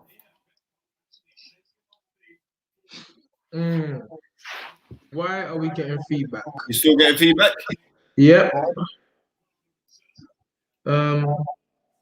Let me go out and come back. Yeah, let me try Eric that. Watkins, respect to the knowledge, big up. Yes, my brother. Thank you very much. Yep, Tunde's just jumped out for a second. Be back in a minute.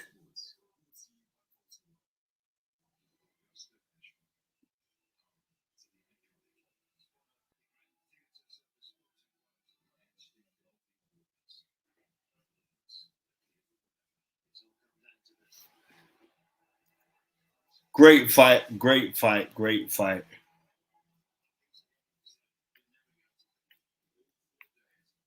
And I agree, Metcalfe is Sammy Ali. I admit Metcalfe is very, very tough indeed.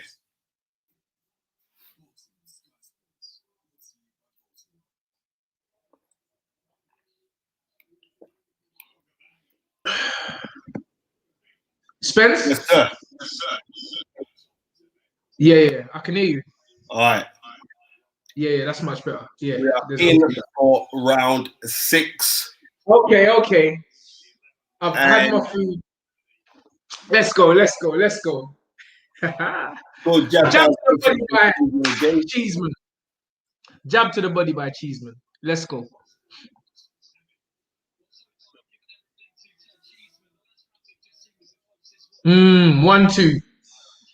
One, two. Oh, hey, good body shot by Metcalfe. Shots downstairs from Metcalfe. Right hook to the body, left hook to the body. Double jab. And being the smaller man, I like the way Metcalfe is coming. He's starting low and then coming up. Yeah, he is. You know what? But guess what? I got my Haagen-Dazs. I got it 4 rounds to 1 for Ted Cheeseman. I got my Haagen-Dazs. You got your what? Let me show you. Salted caramel Haagen-Dazs. No, that's delicious, you know. Fam. I might have to go after the break. I might have to run out and go get some ice cream myself. Anyway. Oi, right hook to the head by Metcalfe. You know what? Ted Cheeseman got a busted nose and he's cut over the Oi, 1-2. Right up to the body. Oi, that little stab there to the body that hurt Cheeseman.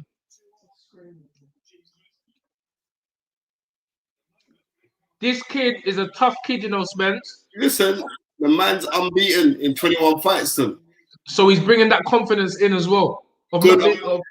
He's a that was a shot. good uppercut. Double jab, right hand, left up, right uppercut, left hook.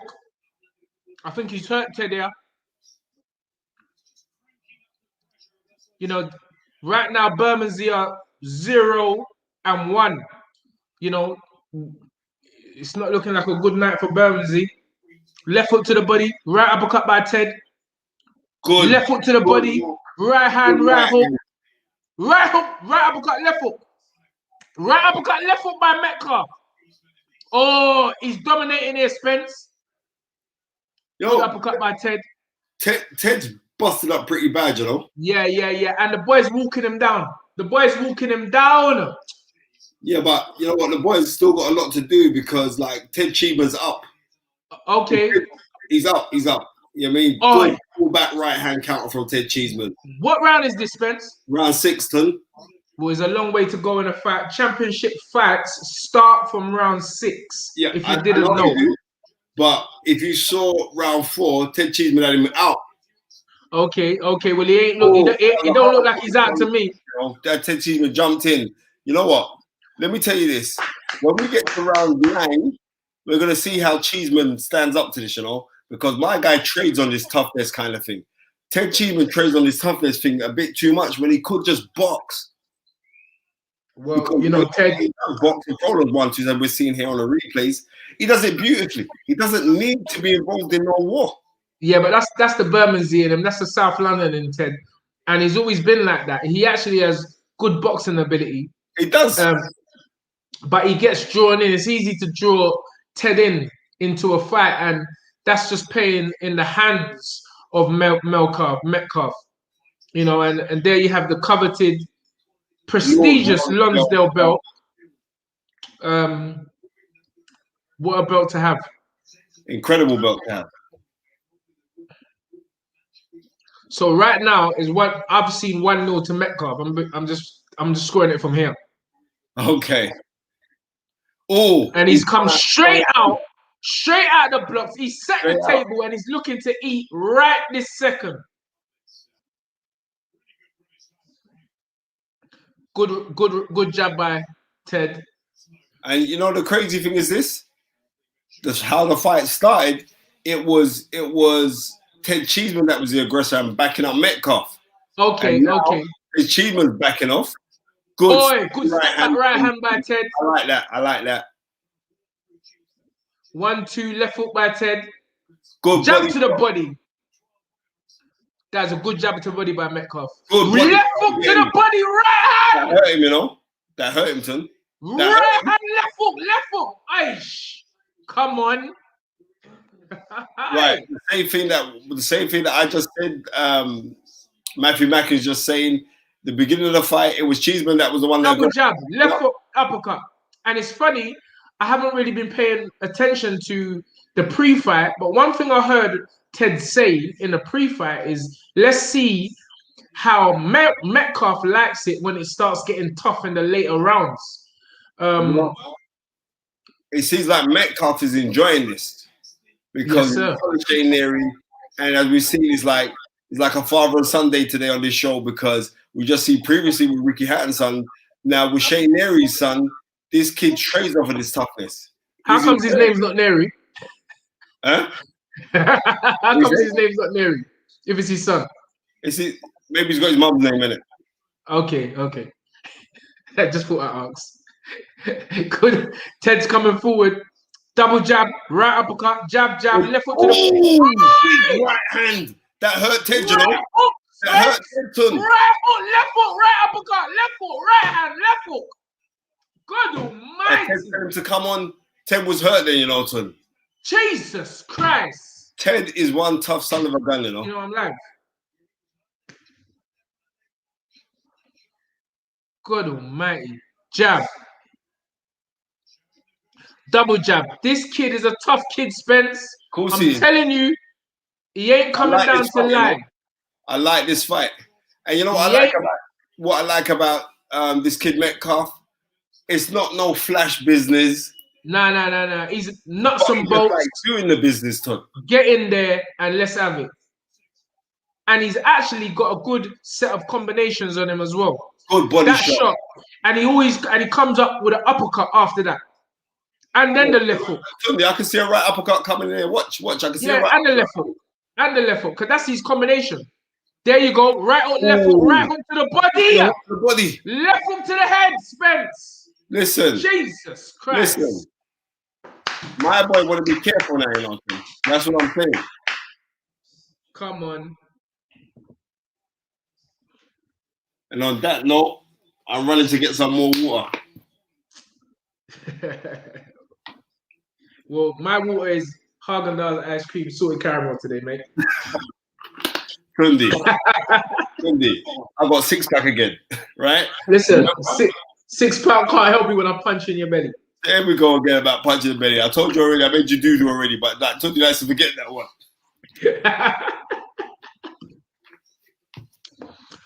There you go. Beautiful combinations. Right hook to the chin of Ted. Right hook, right uppercut. There you go. Left hook. That's Metcalfe's combination. He throws a very good right uppercut, followed by a left hook. You can see there's something he's worked on for a very long time. Him and his father, Shane Neary. This is the championship rounds. We're going into. This is round 8, if I'm not mistaken. It's an even fight.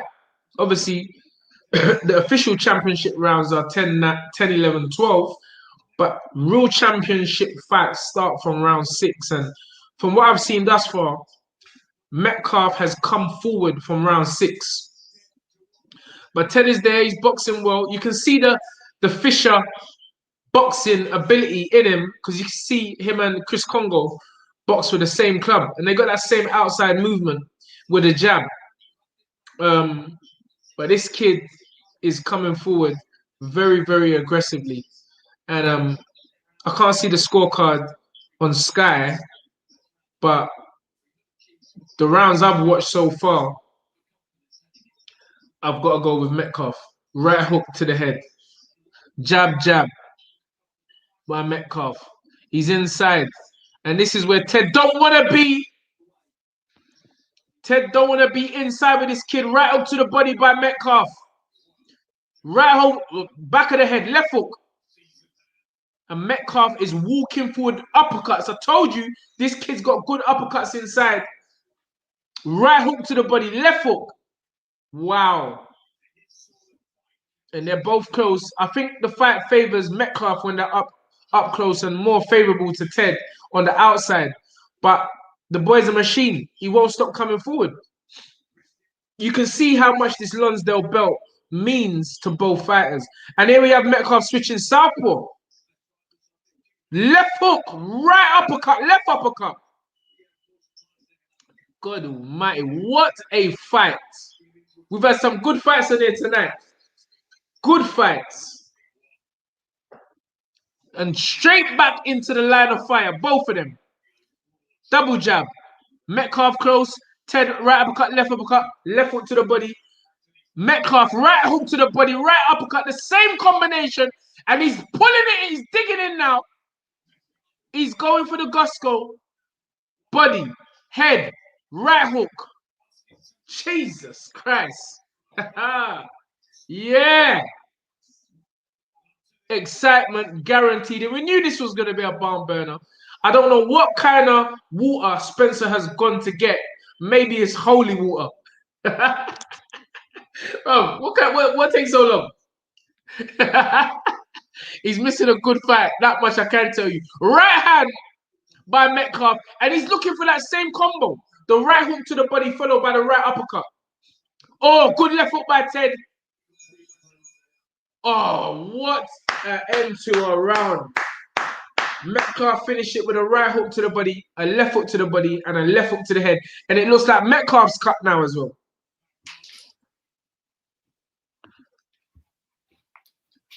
Spence is jealous.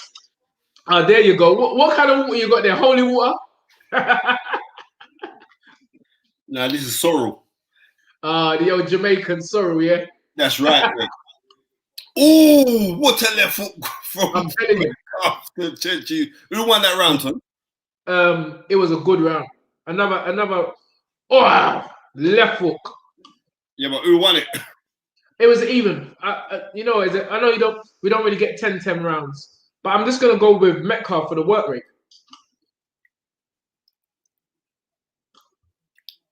We eating? What we eating? Holy soup. Man, eating holy soup. All right, what round is this, man? Round 9, Baba Tunde, round 9. Yes, sir. You know this is the magic round. Anything can happen this round. I'm out for 2 rounds. So how do you score the last 2 rounds? I'm going with Metcalfe. Okay. Good jab by Ted. Right hook by Ted. So yeah, this is the distance Ted needs to keep it. We got this 5 in there. Oh, good shots from Metcalfe. Left hook to the body. This kid has got good body shots, Spence. And Excellent uppercuts. And you know what? He's very clever as well because he thinks, right, never good right shot. Uppercut, left hook to the head by Metcalfe. Ted holds. That hurt him, Spence. The left hook to the body hurt him. Hurt who? Metcalfe? No, Ted. Okay. Right uppercut by Ted. Left uppercut by Metcalfe.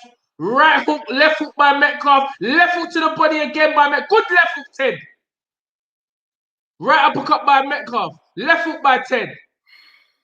Little leaning. Metcalfe still going for that left side because he knows Ted's hurt that side. But Ted is going in. Oh, good defense there by Metcalfe. He caught that right hand Ted through. Left uppercut by Metcalfe. Body shot by Ted, followed by a left hook. Oh, what a brutal fight. These two are going hammer and tongs. Oh. Good pull counter. They are both. Oh, my goodness. And blood is everywhere, Spence. Yeah, Ted Cheeseman's cut badly. He was cut from round 4. And the fight may be stopped because of a cut. So I think Ted's going... He's going for the gusto. He knows. But I don't think Ian John Lewis is that type of referee. Oh, good slip by Metcalfe. Right over the top. Left foot by Metcalfe.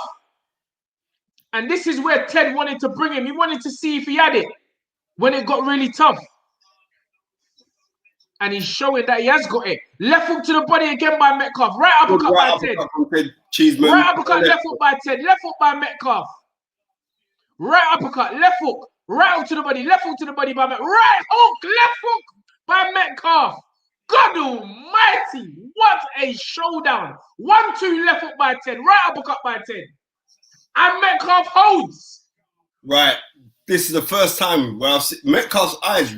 He's got a really bad mouse over the left eye. Right uppercut, Ted is going in deep. Right hook, left uppercut by Metcalfe. What a show we have here tonight, Spence. Beautiful uppercut. Right uppercut, left hook by Ted. Left uppercut, left hook to the body. Oh my goodness. And both of these kids are going to need a double dose of paracetamol tomorrow. And Sudafed. What? Sudafed. Jamaican, but Sudafed.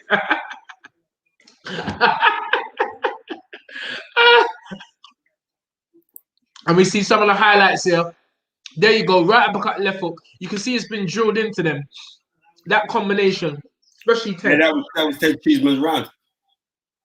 Yeah, I'll give that to Ted. He put on the pressure.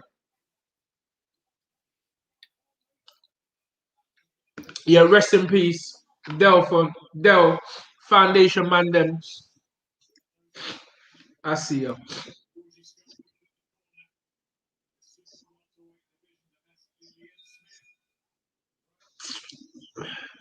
Here we go. Round 10. Ted's coming out strong. Ted is swinging. Oh, good right uppercut, left hook. All it takes is one shot in the right place, and it's curtains for either of these two.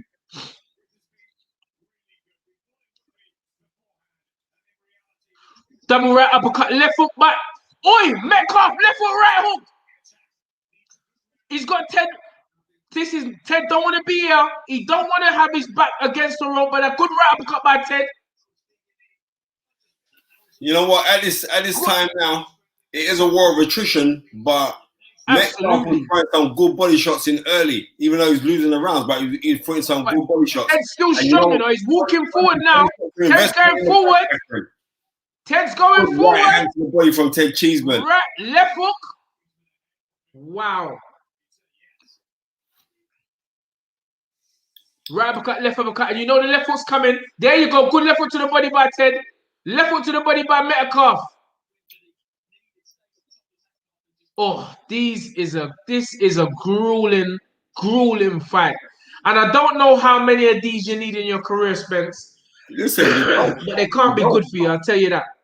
Good shots. This is Ted's round. Like, well, so far this is Ted's round. The kid spun him round. The kid spun him back round, Spence. Ted's walking down. He obviously feels strong. He's backing up Metcalfe. Metcalfe, that left foot looked a bit tired.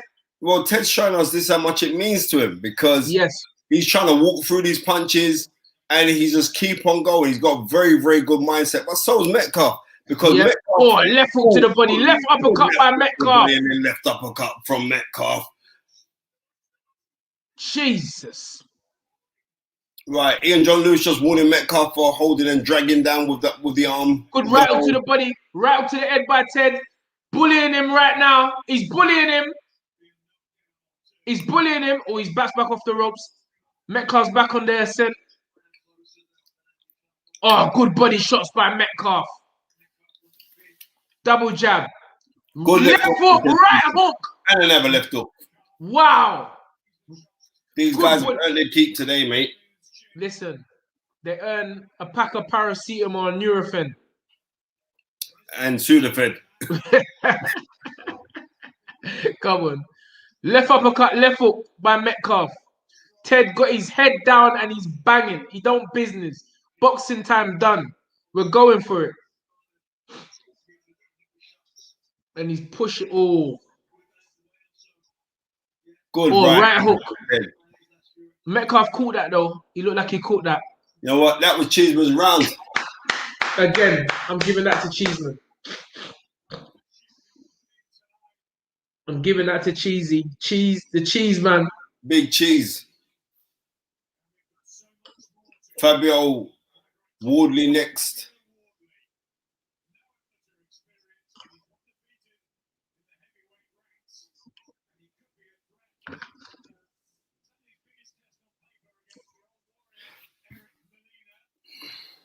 Who's Fabio's trainer? I don't know, you know. Mm. I don't know him. And it's no disrespect, but I don't know the brother. Arms Boxing said Metcalfe has one round in 2 years, so he might be feeling the pace a little bit now. Good point. He is, but you know what? For someone who would be feeling the pace, he's fighting very, very good. He's giving a good account of himself. Yeah, he's really biting down his gum shield. So here we go, round 11. Metcalfe is gonna have to need a knockdown in this round, you know. Yeah, and if he needs a left hook. Yeah, to be honest with you, he needs a left hook.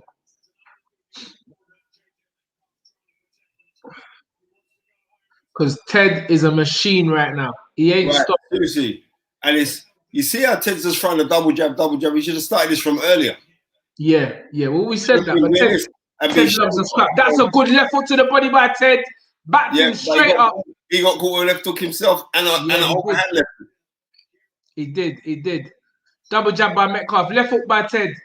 Rocks him back on his heels. Right hook by Metcalfe. Left hook to the head. Wow.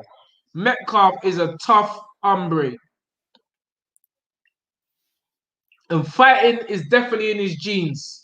Because he's going all out. But Ted is coming with relentless pressure. Good head movement there from Cheeseman there. Oh, Metcalfe comes with a 4, Yeah, 5, Metcalfe 6 tired, jab. you know.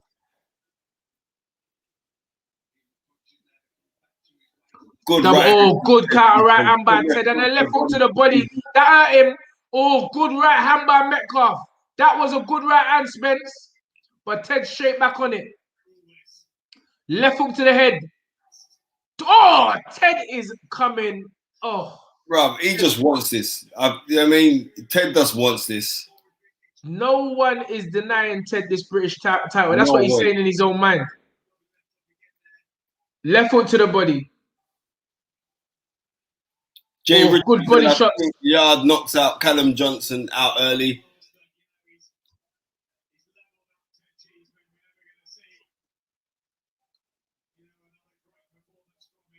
Right hook to the head. Left hook. Left hook to the body. Left hook. Right hook by Metcalfe. Ted's trying to bully him forward using brute strength. Good uppercut from Cheeseman. Good uppercut by Cheeseman. Oh, that was a good right hand by Metcalfe. That was a good right hand, Spence. I'm telling you. He's hurt, you know. I'm telling you. I see the right hand. What a good shot by Ted. Oh, left hook. Ted has got something. Oh, my goodness.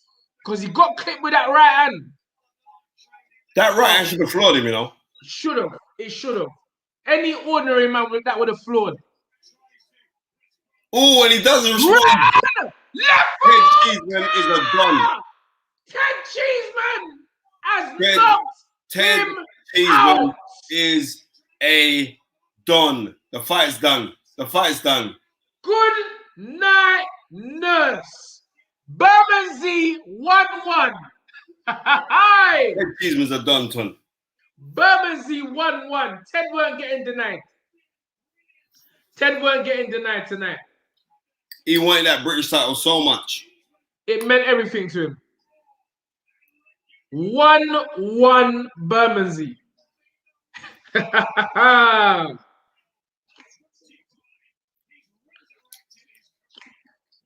And but look at me and you eating at the same time. What's the matter with you? Just because you see me eating, you're going to draw for your little Jamaican soup.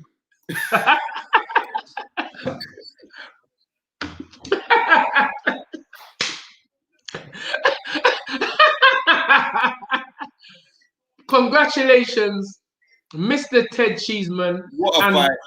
And what a fight. Commiserations to the gamely, tough. Is it James? Metcalfe? Yeah, James Metcalfe.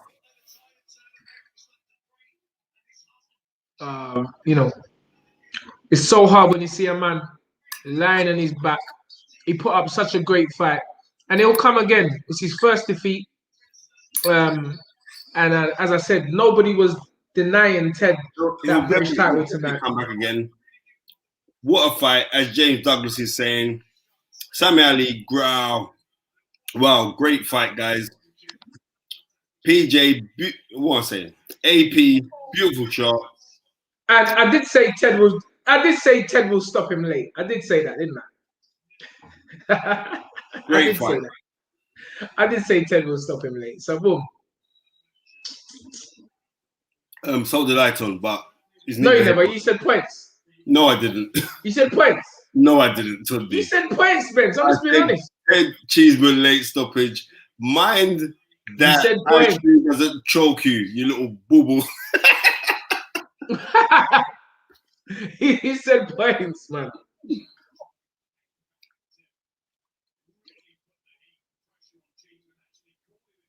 Great fight.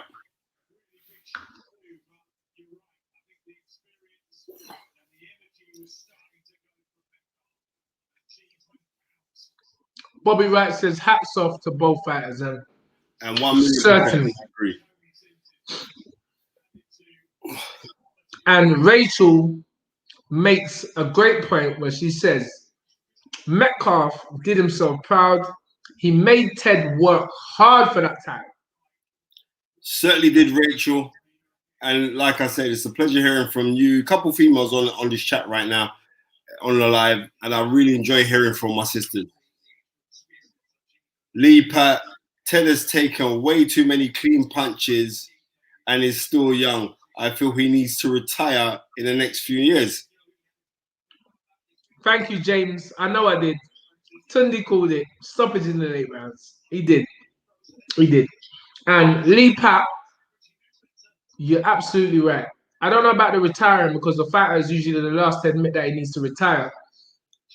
But, you know, boxing is a very, as we said, a very cerebral sport. And it's just the way some guys fight, you know.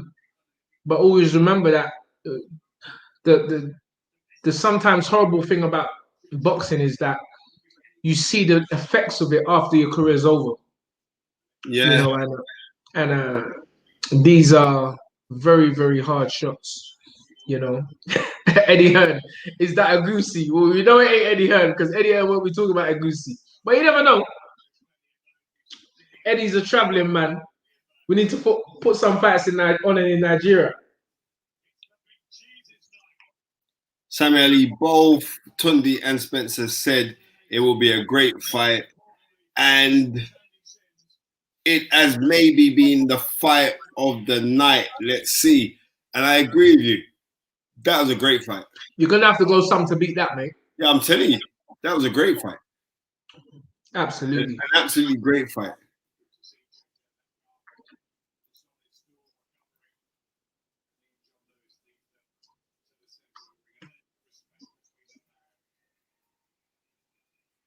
Yeah, I mean, a few people are saying the same thing, Spence, about the amount of shots that Ted has taken. Yeah. In this fight in particular. You know what? Fair play to him. Now Ted Cheeseman is a 2-time British champion. Well, fair play to him. Absolutely. And taking the O of a good kid. Yeah. You know, it's very, you got to take your hat off to these guys because they're fighting in uncertain times of this COVID pandemic. And gyms have not been open and people can't travel a lot of people can't travel for sparring and what have you. It's difficult. It's difficult. And to put yourself on the line, when we're not fully out of the lockdown period and then go in a fight without a crowd, It's a big thing. Nas A says Tunde got his hand on the ice cream. And as you say that, because the ice cream's got pepper sauce in it. Salted caramel. Anyone who don't know about salted caramel, get out of it. Get off the chat. Louis Lynn is having a hard test right now. Where's my other phone? Where's my laptop? My other my iPad.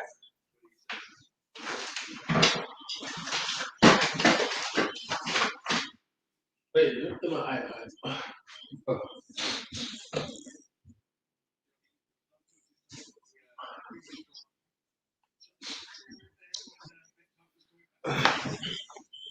Do you know that cruiserweight kid that's with Lawrence Okoli's brethren?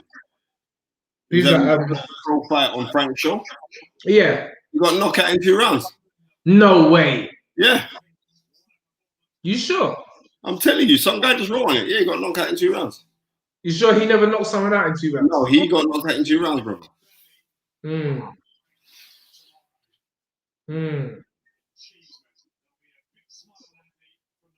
That's interesting. Down, not for the first time, although to be fair, Perez was a touch of blood. No damage done. Okay, so we've got the BT Sports on here as well. Louis Lynn.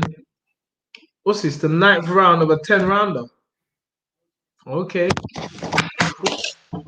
Yeah, Rapstar Boxing Knowledge says Cheeseman done. It's not cheese, man. It's one word, Cheeseman.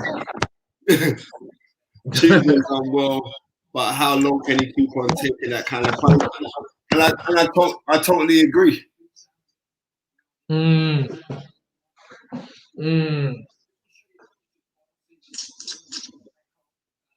Mm. That was a hard fight. It was a very, very hard fight.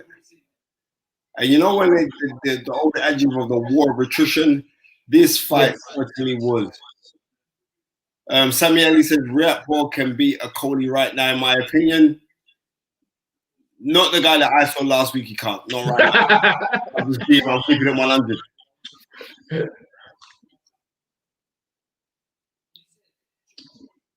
Go. What a left hook. Massive left hook. Massive left hook.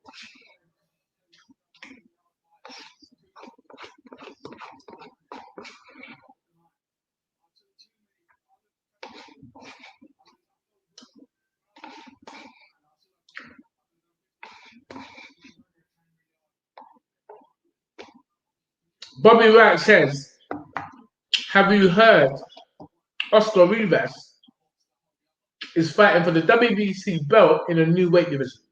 I'm not interested in that.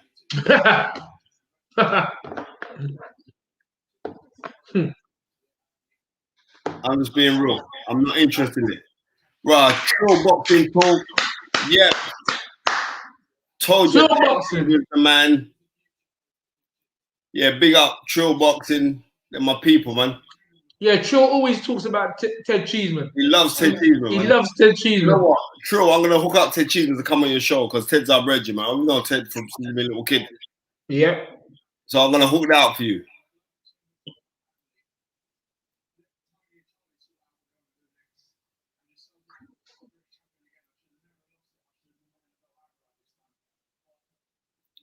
Mm-hmm. I mean, thank you so much for the $10 as well, bro. You always jump on the channel and you're always supporting, man. Love and guidance to you. Yes, sir.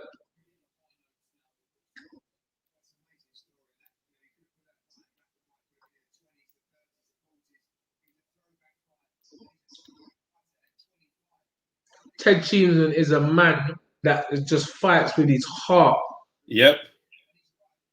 And he's actually a good boxer, but he always gets drawn into a fight.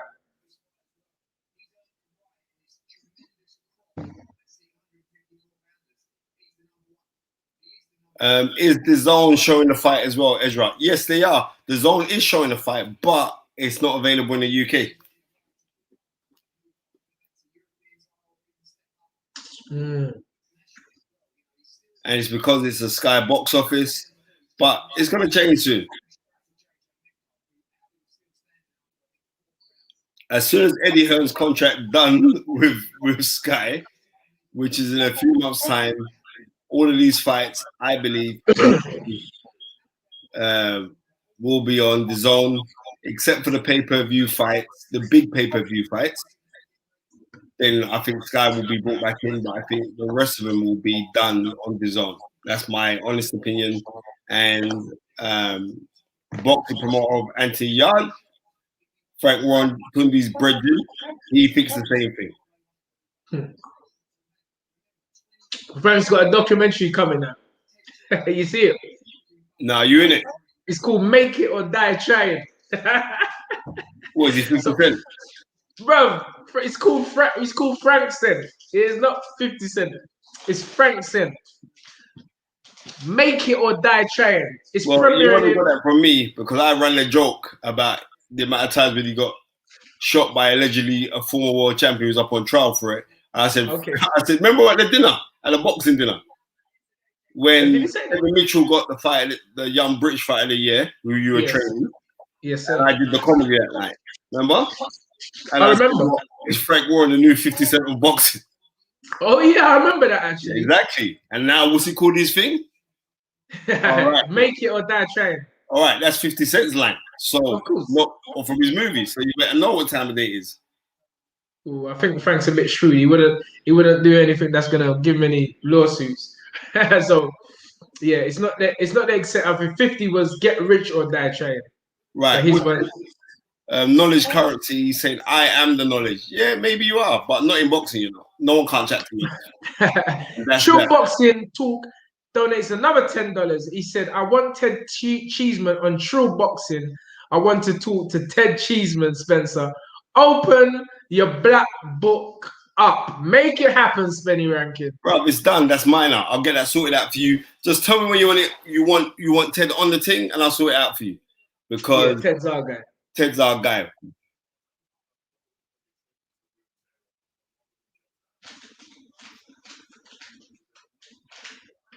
It's done, True. And True put in another $10 as well. You're not playing it here. But you know, paid anyway, he makes bare money. Come on. You know what I mean? All them LDBC, man, they just back their thing hard, bro. So who are we waiting for now? It's Wardley versus Eric Molina next. Okay. I think I'm gonna flash out for this and come back when it's Dillian. Nah, for me, man, you flash out. It's a stay. You take this thing for, but you're flashing out. There's no flashing out, bro. You take this thing for. Okay. Flashing out. Anyway, what's the time now? Okay, so it won't be long. I mean, the earliest Dillian can be in is 10:15 anyway, so maybe Samuel Spencer, when I'm old, I will be the knowledge. I'll be the knowledge point too. Bro, I want you to be the double knowledge. I want you to surpass anything that I've done. That's how it's meant to be. Anybody who thinks like you don't want some little young youths to come and surpass them, you're mean, and you don't want the world to evolve.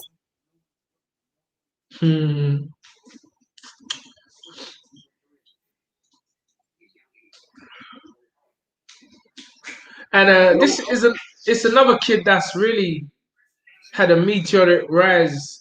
Yeah, no amateur experience, Tunde. Amazing.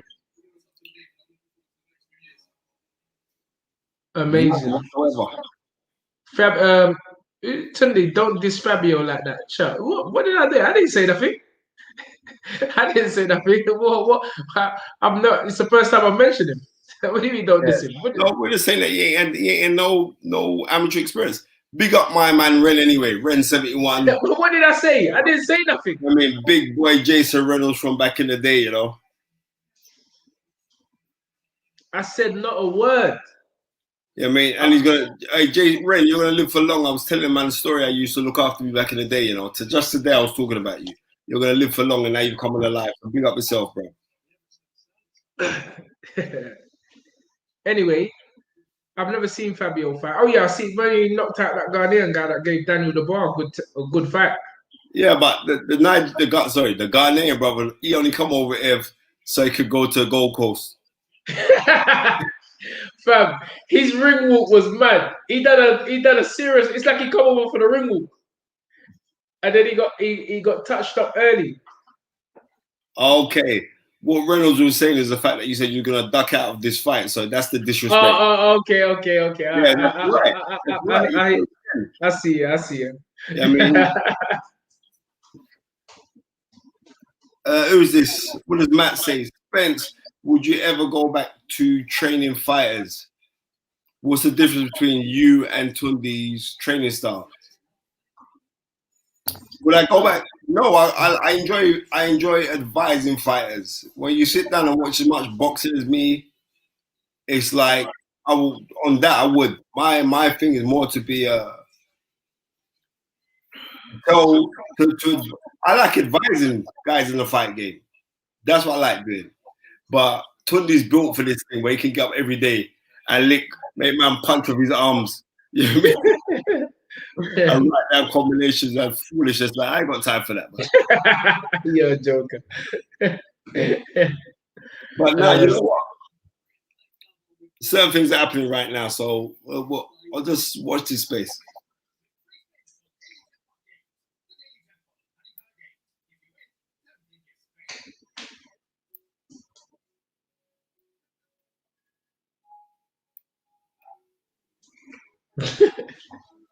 Man's calling Chisora a gatekeeper. Molina is a supreme gatekeeper, like Chisora. No, but Molina's not a gatekeeper like Chisora, because you know what? Chisora can spin an upset and clap out.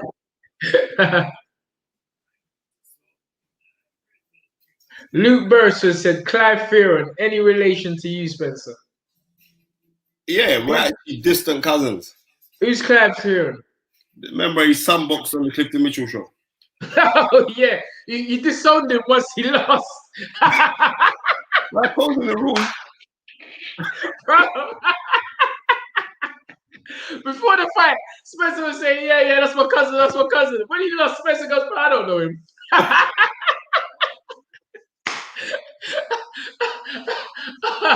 We're only joking.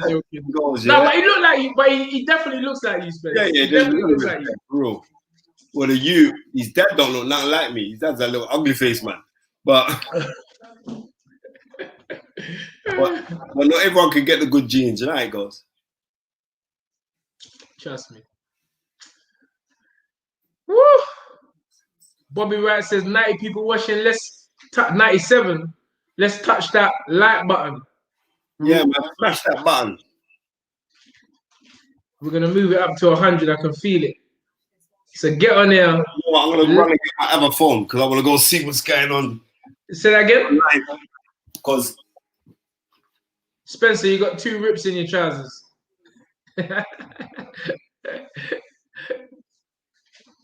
So Spencer's gone. Probably gone to get a needle to sew up his trousers. They're split.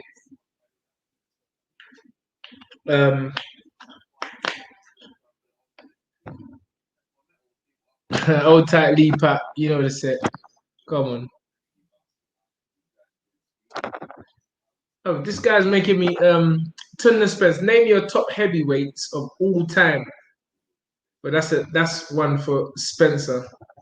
Because Spencer's a historian, I'm more of a now historian. So I'm only looking at now, but obviously Joe Louis, he's got to be in there. Probably one of the greatest heavyweights ever. And then you got obviously Muhammad Ali. He's always going to be known and recognized as the greatest heavyweight of all time. A lot for what he achieved outside of the ring. But most people don't know, agree with me, but you got to put Lennox Lewis in there. There are a few. There's a few historical heavyweights which are definitely on that list. I mean, there's too many to mention, but I think my list would be very similar to most people's lists. We always talk about the Joe Louis, the Jack Johnsons, the Muhammad Ali's, the Mike Tysons. These guys are great. Lennox Lewis's great fighters, and they all great in their own right. You two are fire. When they open up this thing, live studio audience is going to be a madness. Yeah, for real. And you know what? It's mad that you even said that, right? Yeah, I was just about to say that. I mean, that's what we're going to go do. It's going to be a madness with a live band and everything. So, yeah, get ready for that, man. And big up Quincy. I'm going to phone you back. I've been so busy this week. I saw your call. Spencer told me briefly what it's about. So we'll get on the old blower, the old dog and bone, and we'll touch up, chop it up, as they say. Al Bernstein got Lennox's number 1. Listen, Lennox Lewis is a great heavyweight. Absolutely. Who's got him at number 1? Al Bernstein. Al Bernstein. Okay. Yeah. He's got Lennox Lewis as what, number 1, did you say? Yeah, of all time. Al Bernstein smoking crack.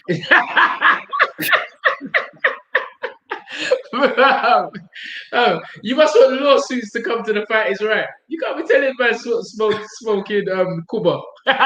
No, the thing about it is I know Al very well. I'm gonna message him a minute. I say you're smoking since they've legalized weed in so much different states in America. You're bunning some different high grade. Cuba, cocaine. I say you need to get on this. As much as how great Lennox Lewis did and his accomplishments, and he's a personal friend, and we all know this. You know what I mean? Muhammad Ali is not losing to no Oliver McCall or no Hassan Rackman. George Foreman's not losing to no Hassan Rackman or Oliver McCall. I'm just neither is Joe Louis. Neither is Joe Louis. And neither is Larry Holmes. Yeah, for real. There's so many. Right? There's so many. Big up Lee Patty says Steve Goodwin's his manager, debut pending. Southpaw welterweight. I'm taking over Need a brother like you trading me, lions in the camp all day, every day. What's your resume? What you done as an amateur, my man? Just out of interest. Did you have any amateur fights? What club did you box for? Or you just doing the kamikaze and going straight in there? Like Fabio. Israel says Muhammad Ali has to be number one. Wow.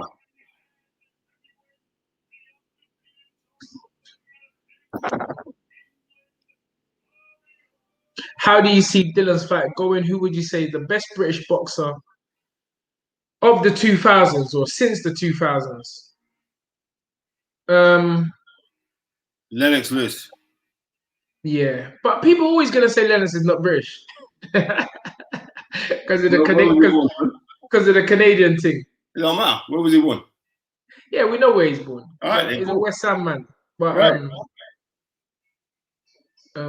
Yeah, it is definitely. You got to go Lennox. Lennox is such a great heavyweight.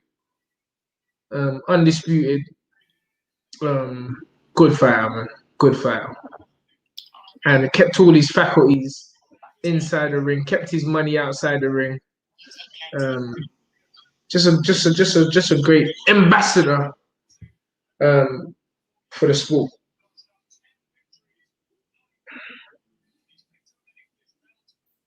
Luke Berrison said, "Can we all just take a minute, please, and all hail the Gypsy King, Tyson Fury?" Why? Why should we do that?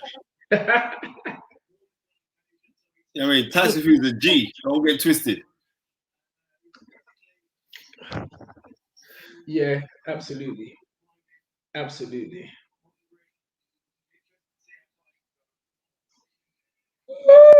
Oh, man's making me yawn.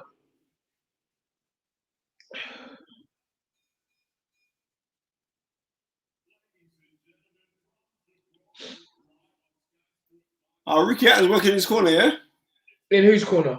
In Wardley's. Okay. Okay. You know what? Do you remember when Eric Molina came over to fight Anthony Joshua? Yes. Yeah. Yes. He got kind of like a lazy eye. Yes. But also, I remember him wobbling up Deontay Wilder before Deontay Wilder clapped him out. Yeah. Again, 102 on the live. That's Press wicked. the like button, please, and subscribe if you haven't. The numbers are going to retweet up the. Gary, let me know this most will be on Twitter because I got my other phone now. I've turned like Tunde. I'm getting bare phones. Yeah. I always see Tunde singing in his car and then sending it on the Insta. I say, how you managed to do that? He's playing music for me. Like bloody 3 phones, the bloody Nigerians. Yeah. Tell me something. I don't know. You've already said it, but how do you see this fight going with Dillian this evening? How do I say it? I see it going 2 ways. I can either see Dillian Whyte boxing to a comprehensive points win, but getting ruffled a little bit, or I could see Dillian Whyte early stoppage, like in the first 4 rounds. It all depends. But what I don't want to see, Dillian don't need to be fighting him up close, because if he fights up close, you're fighting, you're making my guy's strengths be more apparent. Well, let me tell you this. I watched the fight again today in the barbershop. And Dillian's 2 knockdowns come from a counter left hook and a counter uppercut. But Alexander Povetkin, for those who have eyes in this sport, because not everybody can see everything, his 2 shots for 5 rounds, disregarding the final shot, was the right hook to the head, followed by the left hook to the body. And what he done is he dreamt Dillian into making the same defensive moves for 5 rounds, Spencer. This is what I'm telling you. The guy's no joke. So what? So this is so what Povetkin done is he made Dillian, because the shot was so, and this takes a tremendous. When I actually watched the fight today, I said this guy is a G. I'm telling you. He is a G. Yeah, What he done? He made Dillian. Let me tell you something. The Wardley fight just started now. Because what happened is this, Spence. Dillian, for the most part, all right, we'll talk about that. Yeah, we'll come back to Dillian in a bit. Yeah, we'll come back to Dillian in a bit. Oh, let me plug in. You know what?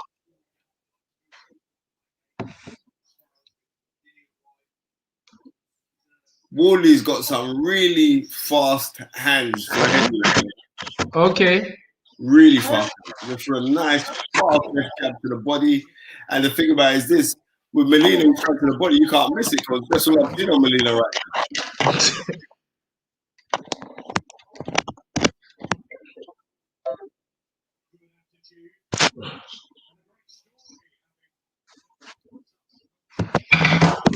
You still there, Spence? Yeah, I'm here, bro. Okay. Because I just plugged in the charger. Made some funny noise. Yeah, I mean, this is a very, very smart bit of matchmaking here, you know? Yeah, good name. Yeah, good name. That's fought many. Yeah, 4 world champ. Can you see Fabio really elevating to the top heavyweights with this kind of style? You know what? He's got a lot to learn. Yes. And I think Hrgović broke up Molina viciously. So, you know what? It's a good bit of matchmaking. And how long did it take Hrgović to stop him? I think that only 3 rounds. Okay. He'd be going some if Fabio can get him out earlier. Yeah. And already Molina's on the back foot. He doesn't appear to have come with that much ambition, but who knows? There's a right hook. Oh, a right hand by Molina. Wardley took it well. I'm always dubious when I see man come in the ring with skirts, though, you know. You know what?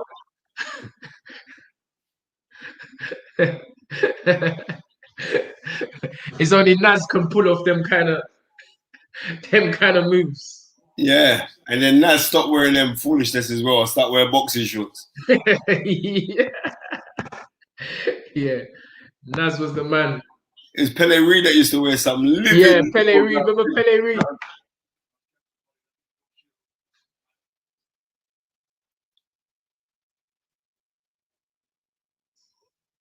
What's this? The gum show come out? Yeah. Okay.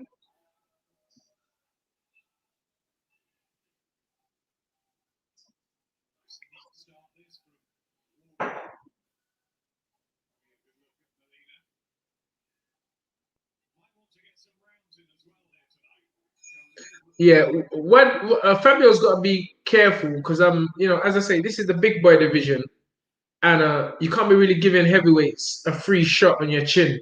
You can't, regardless if you think they're big punches or what, because anybody weighing over 15 stone or under, to be honest with you, if you hand out their chin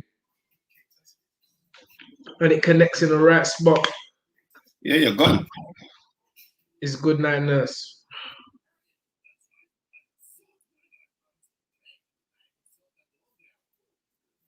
What you guys think? Povetkin will just come underprepared? Keep dreaming. Well, I don't know who you think. I don't know who you're talking to, Jay-Z, because no one ain't dreaming nothing. Yeah, nobody thinks that. Nobody thinks that. You're dealing with an Olympic gold medalist. You know, he's not a joker. His only 2 defeats have come against Vladimir Klitschko, and Anthony Joshua. And only Anthony Joshua is the only person to stop him. So, that was an interesting fight up until that point. So this Povetkin is not a joke. It was because he was rocking. All right. Fabio's on the ascent again. I hope they're really dealing with the fundamentals with this young man because, you know, Yeah, I get what you're saying, Tim. yeah, because heavyweights don't fight like that. Heavyweights don't fight like that. You know, Good body they shot from Molina. you know they have to keep their hands up because it's heavyweight boxing Good overhand right from Molina. again. Jab. That's a good jab on the retreat there by Molina. Wardley. You know, boxing with swagger and you know a bit of arrogance, but it's his style. You know, and he believes in himself. I would just prefer if he had his hands up, Dalton. Absolutely, absolutely. But you know, he's trying something. You know, these fights will give him experience. If he gets touched, Good eventually he body learns to shot keep. again from Molina. Molina's smart, you know. Yeah, he's there. He's hitting him with hard body shots, and he's going again Oh, and again oish, oish, and again. oish. What did I tell you, Spence? But that was a good uppercut by Fabio. That's got Molina backpedaling.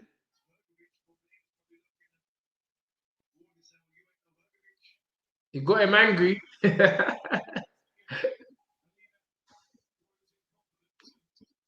And the thing about it is this: Molina's growing in confidence because he's not being a respecter of this herky jerky, hands down low Yes. style.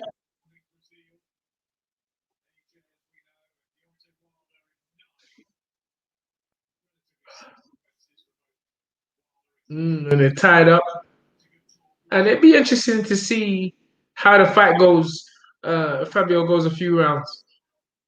See what his engine's like down the stretch. Because it's a 10 rounder, right? Yeah.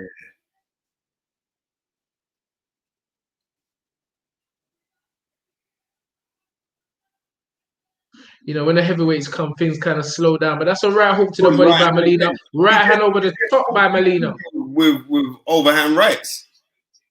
And that's because his hands are down so low. Yes. And that's also because he hasn't had the tutelage of the amateurs where you've learned how to have your hands up. And he's wasting a lot of energy with his moves. I still had him winning that round, but Yes. he got hit with some shots that he shouldn't have got hit with. And that's more to do with the lack of amateur experience. Yes. But, you know, I mean, he's still young in the game.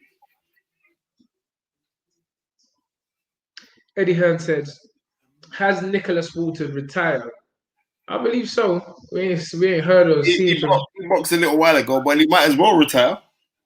Okay, he boxed a little while ago, yeah? Yeah, but he might as well retire because he ain't going to go nowhere. Where did he box? Clarendon?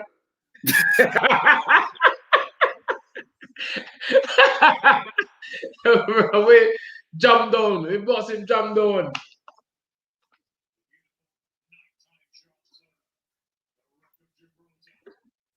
The main event for Willie Hutchison against Lennox Clark is about to start. Okay.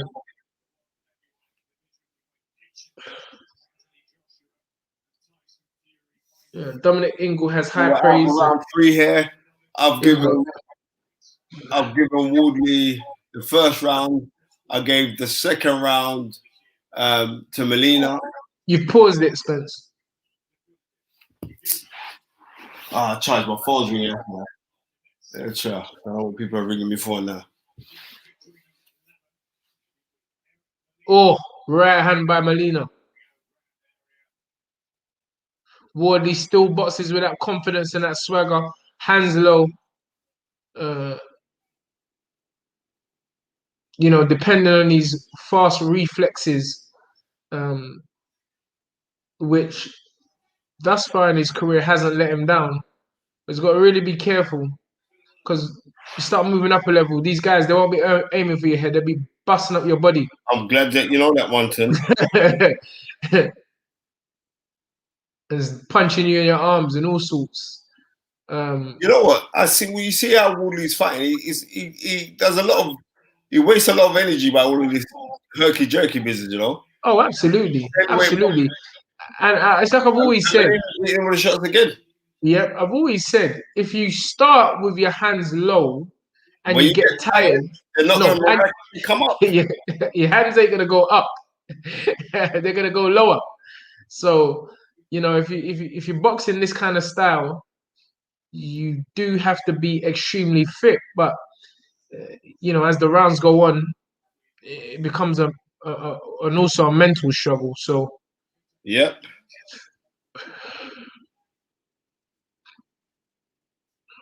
oh, good pull counter by Fabio, jab by Fabio, and you can see Molina's oi. Oi, he's very lucky there. Molina was lining up that uppercut. Yeah, and he's trying with that hard right hand as well. Molina don't really respect this guy, you know. He was lining up that uppercut. Double jab right hand by Molina. Right hand to the body by Molina. Jab. Wardley still comes forward.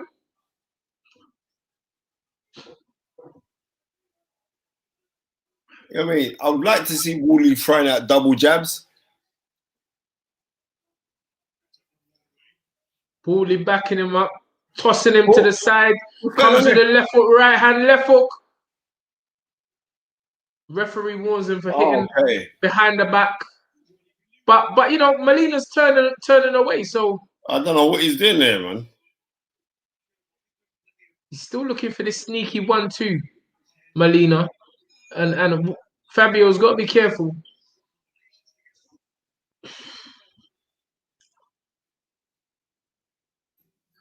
Bobby Wright says, Spence, great work you're doing with the foundation, blessing the people daily.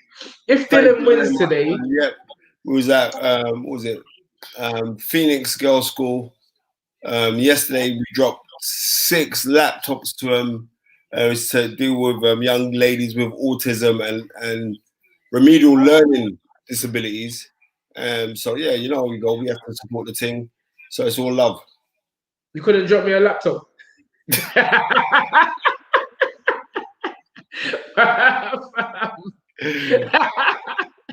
You couldn't drop your bridge in a laptop. Oh God.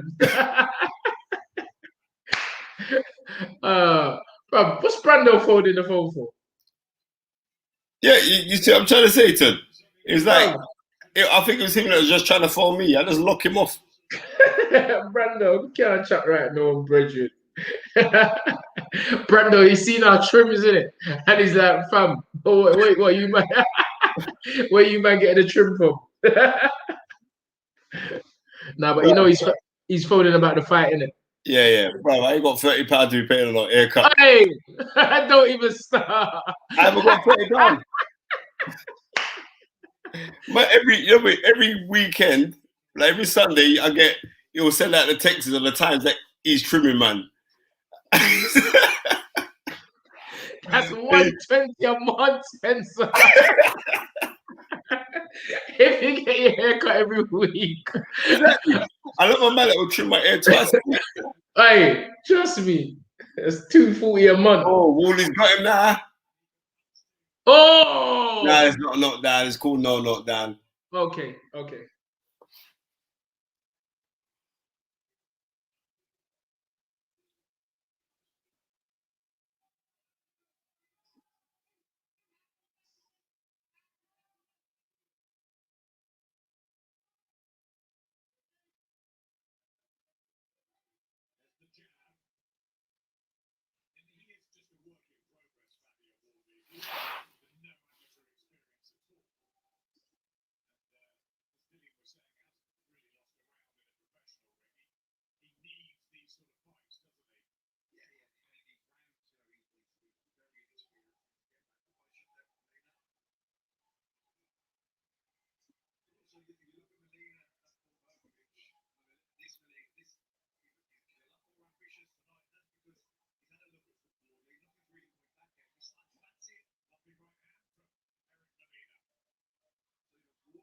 I'm trying to watch this first round of the from Molina. We're in round 4. That was a good right hand again to the body, you know.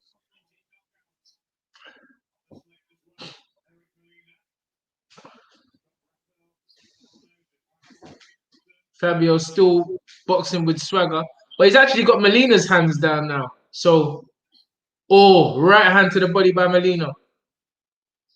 Wardley probing with a jab.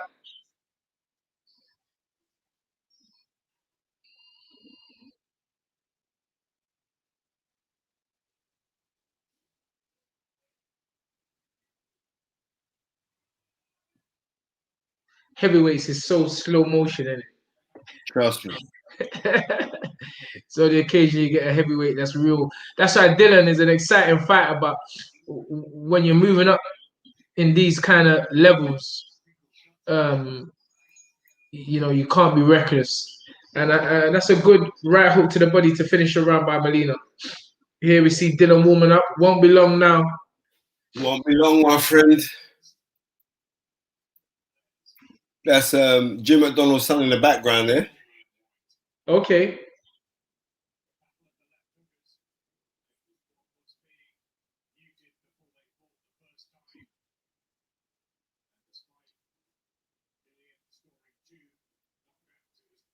AP, a question for you both. If Dillian wins tonight, what do you think about him fighting Andy Ruiz Jr. next? Nah. I don't think they'll make that fight. They don't. Well, listen, if Dillian comes out victorious tonight, and good for blocking that little idiot, man, right? I'm saying I don't see Dillian needing to fight that fight. I think. Well, if he wins tonight, he'll be. Okay, he does. I think the move for Dillian is to sit and wait and get his world title challenge.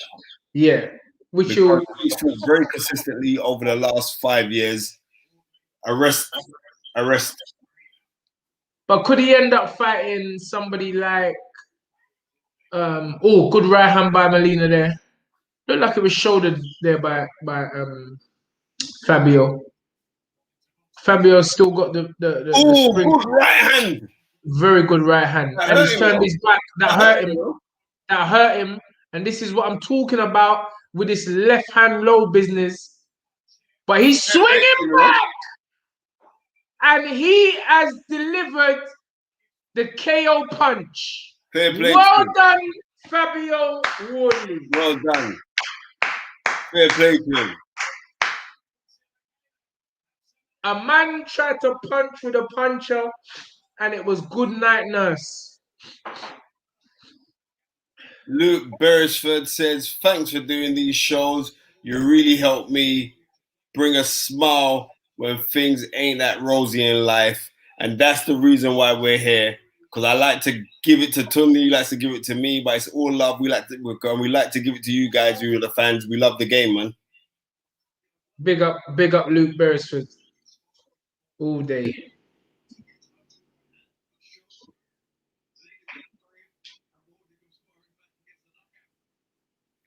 Jim Theo, just want to say, keep on doing what you're doing. I only really ever listened to Punchline with Kelly Pavlik, the former undisputed world middleweight champion, who I respect his views. But you guys, no agenda, no script, just talk sense. Well done, guys. Thank you so much, Jim Theo. Big up, Mr. Theo. All day. Fair play to what? Fabio's only gonna. That's a very good win for him. Oh! Willie Hutchinson is delivering power blows on Lennox Clark, and it looks like he's about to stop him here in the second round. Lennox Clark grabs, and he's hurt, visibly hurt as well. Oh, it's over, Spence. He's gonna knock him out. He's holding on for dear life, and all Willie Hutchinson needs to do is settle down, let these combinations go. Double jab right and left foot right uppercut. Takes a left hook in reply. He gets turned. If Lennox makes it through this round, I'll be very surprised. Uppercut, left foot, right hand. Oh my goodness. Oh, look at that.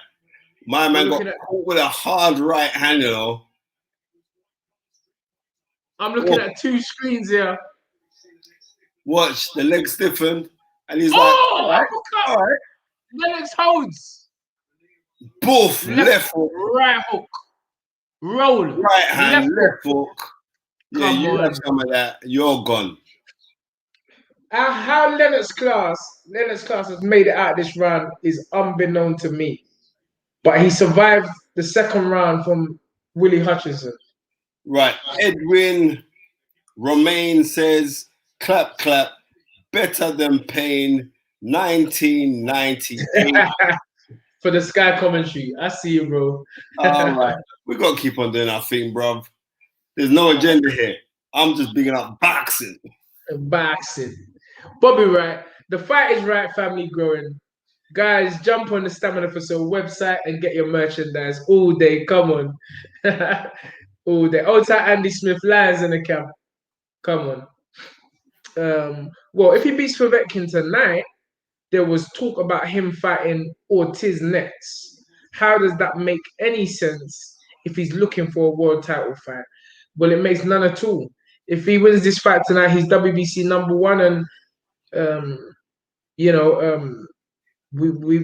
want that belt, or we want at least the opportunity to fight for the belt. Lennox Class comes forward, but he's a sitting duck, to be honest with you. I'll be very surprised if this goes another 2 rounds. It's time for Lillian Whyte. Dillian Whyte. Let's take a liberties.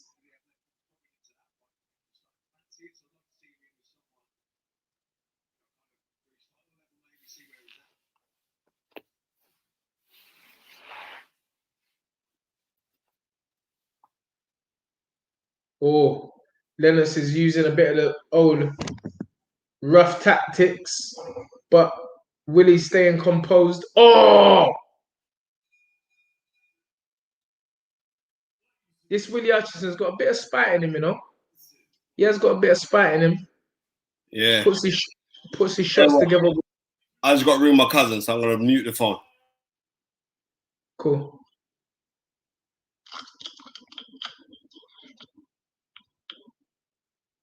So Spencer's gone off the commentary. So I'm on Willie Hutchinson commentary. He's actually gone. He's left me.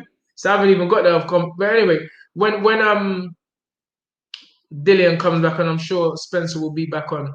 Right now it's round 3 of the Willie Hutchinson against Lennox Clark fight. I'm quite surprised Lennox is still here, but he is a tough lad. And he's making it as difficult as he can for Willie Hutchinson, the young Scottish lad. I think Scotland's only or one of the youngest amateur world champions. Old tight Naz A. Come on, Jim Lampley, Tunde Lampley. Come on. Good job by Willie Hutchinson. I like his relaxed style. I can see, he's showing confidence in the Ingle style and, trying to start off as a southpaw and switch hitting, which is a style that doesn't really work for everybody. Obviously, we remember Naz and Johnny Nelson and all of these fighters. But again, we have to remember that Willie Hutchinson is very young, and there could be a lot of nervous energy being burnt up in this contest. But we know he's fit. We know he lives the life. We know that he's down in Sheffield at least 4 or 5 days a week, probably even more. I'm not too sure, but Dominic's got a great camp down there, and he really schools and teaches these fighters that if they want to do this sport, they've got to do it properly. So Dominic has high praise for him. Anyway, Lennox Clark missed a right hook by a whisker. I'm not watching the fight yet. Bro, but we got double commentary going on right here. You know how it goes. How comes my phone ain't charging? If the charger's on. Dillian is next. Hutchinson has a bad cut. I ain't seen it yet. Hold on, let me see this. Oh, head clash. And this is what I'm saying about the sport of boxing. Anything can happen. Oh, that is a bad cut.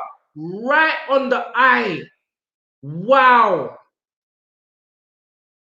And I think what we're going to see here from young Willie is he's going to come out and go for this. I bet you. And he might just need to do that. Because that's a bad cut. Right on the eyelid. The eyes swelling. Leonard Clark, I think that's made him more aggressive. I still don't like this relaxed style that Willie's. Oh, that's dangerous here. Hit him on the back of the head. No need for that, Willie. He's young. He's fiery, he's aggressive. And this is a good learning fight for him. It's a for prestigious title, but it's still a good learning fight for him. Good left hook by Willie. Oh, right hand over the top by Lennox. That woke him up. That definitely woke him up. Jesus. This is a rough business. And this is the first time I'm seeing Lennox Clark fight. But I do understand that he gave him... Oh! Left hook by Lennox Clark. Going rough, hitting on the back of the head. Willie has to be careful to keep composure. I mean, he's got this relaxed style. I don't know if it's... I don't know. Oh, good right uppercut left hook. Good combination, Willie. Oh, straight right hand, Willie Hutchinson took again. Spencer's back. Oh, let me just accept that. Spenny ranking. Oi, Willie Hutchinson is in a fight.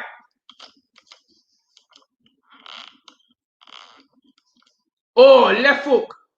Good turn by Willie Hutchinson. I don't know. He's a good fighter. Absolutely. You can see the talent, loads of skill. I just feel that he should be a bit more. I think he's over relaxed, if you get what I'm saying. I think he's over relaxed, but he's a good young fighter. But again, he's cut badly, isn't it, Hutchinson? It's a bad cut, and it seems like a lot of nervous energy. This is a big ask for Willie Hutchinson. Oh, because he's a young kid, and you forget about potential is one thing, but people still, that's a good turn by Willie Hutchinson. People still forget good uppercut left hook, but I'm beginning to think Willie Hutchinson is getting tired already. And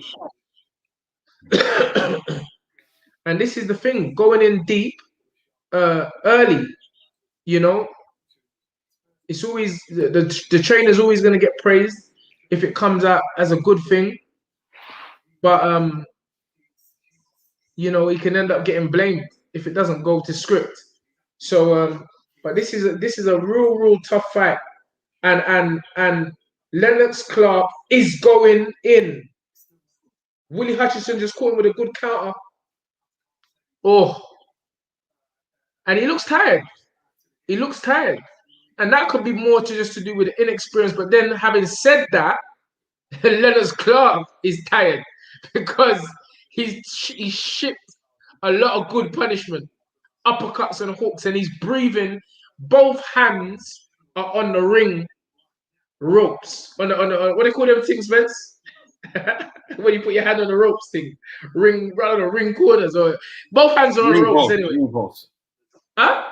The ring corner post. That's the ring corner post. I don't know. I thought there was some, there's some special name for them, but just the ropes. At the end of the corner, he's put his both elbows on the ring ropes, which isn't a good sign for a championship fighter in the fourth round. But he caught Willie Hutchinson with an overhand right there, which made him blink. Oh, that was a good shot. Turnbuckle, corner post, yeah. Come on. Yeah. Turnbuckle, you know them ones there. The turnbuckle. You know what? Oh. Dillian already, the guy comes up next. Dillian's got a nice little sweat on, but so has Povetkin. And Povetkin ain't no joke. Right, that left hook on. Povetkin ain't... Oh, right uppercut. This is a grueling fight for young Willie Hutchinson. So early in his career. And sometimes I have to question this matchmaking. I don't know, because is it a really good thing? You know, when you rush. Oh, look at that! A left foot right hand by Lennox Clark, and this is a tough one, Spence. He's knocked him out! He's knocked him out! Spence! He's knocked him out! Who got knocked out? Oh my God! Spence! He's gone! He's gone! Willie Hutchison has been knocked out! I told you, man! You can't tell me about this thing. What are you talking about? You can't, Spence. When I'm telling man, don't rush the kid. I told man, don't, and I told you he's too relaxed. I told you I don't like this style. Man, when I'm talking, man ain't listening. Come on, bruv. I know this thing. Bruv. Sorry. That's the road coming out of me. I told man about this thing. You don't put a kid in with a tough guy because he looks good in the gym. You don't. That's not how you match fighters. You don't match guys. How you gonna match man like that when you got man like Roy Jones fighting all 23 fights before they have a good fight? You got man like Hopkins, Mayweather having 16, 17 fights, who's an Olympian. Come on, man. Man ain't listening. You can't rush talent. This is a young man. You know what? You can't rush talent. You groom talent. And that's the difference. You groom talent. You can't rush your young man. You're fighting a man. And this is a lesson for all you young kids wanting to rush into the professional boxing scene. You're fighting men. Men who got mortgages. Men who got nappies to buy. Milk. Dummies. Fam, it's not a joke. When man's worrying about the next month's mortgage bill, council tax bill, service charge bill, electricity, hot water, phone bill, Sky TV bill, and you're there. Oh, it's not a joke. It's not a joke. I keep telling people this game is a serious sport. Take boxing seriously. If you want to be a professional, make sure you're with people that can guide you away, guide you the right way. And that's no disrespect to, my man Dominic, because these men are legends in the sport. But from my understanding, what I've seen of Willie Hutchison, and this is the first time I've seen him fight, look, the young kid has got so much machismo because he's young. He's just embarrassed, really. He's just he's embarrassed. He's embarrassed. That's all. He probably is really, the only thing that's really dented is his pride. But, it'll come again. But this relaxed style, switching southpaw, I want to know the question, was he a southpaw when he was an amateur? Because it's a very difficult... Huh? Boy, it's not good. It's very difficult. It's very difficult to adopt a style that you... Remember, these guys like Kell Brook, Naz, Johnny Nelson, these men come up in that gym. When you've adopted the gym, it's different. It's different. It's different. You have to go into that style, and then you've gone straight into a British and Commonwealth super middleweight fight against a tough, rugged guy who's fighting for the title for the second time. The guy, he meant it. And that is a massive blow. Put the belt on the wrong way, the right way. God almighty, what's the referee doing? Putting a man's belt on the wrong way. Come on, it's the British belt.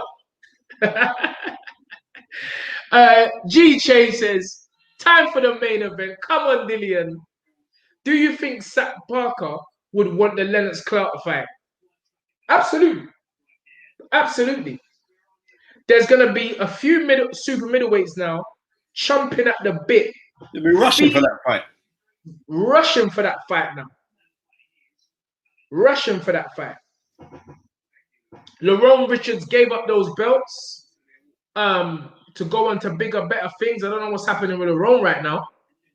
Yeah, he's now training with Dave Caldwell. Okay. So, but what's on the horizon for him? Pardon me? What's on the horizon for I'm not sure, you know. I'm gonna have to find out. He's managed by Sam Jones. I'm gonna phone Sam tomorrow and I'll find out. Okay. What a shocker. That's what you call a shocker. Because the way young Willie has been touted is very highly, especially from Dom. And from guys that I know that have sparred with him, that I've said is good. But I keep telling man, it's not about sparring. It ain't about sparring. It ain't about sparring. Listen, Willie Hutchinson is going to come back. He's got massive potential. He's a young man.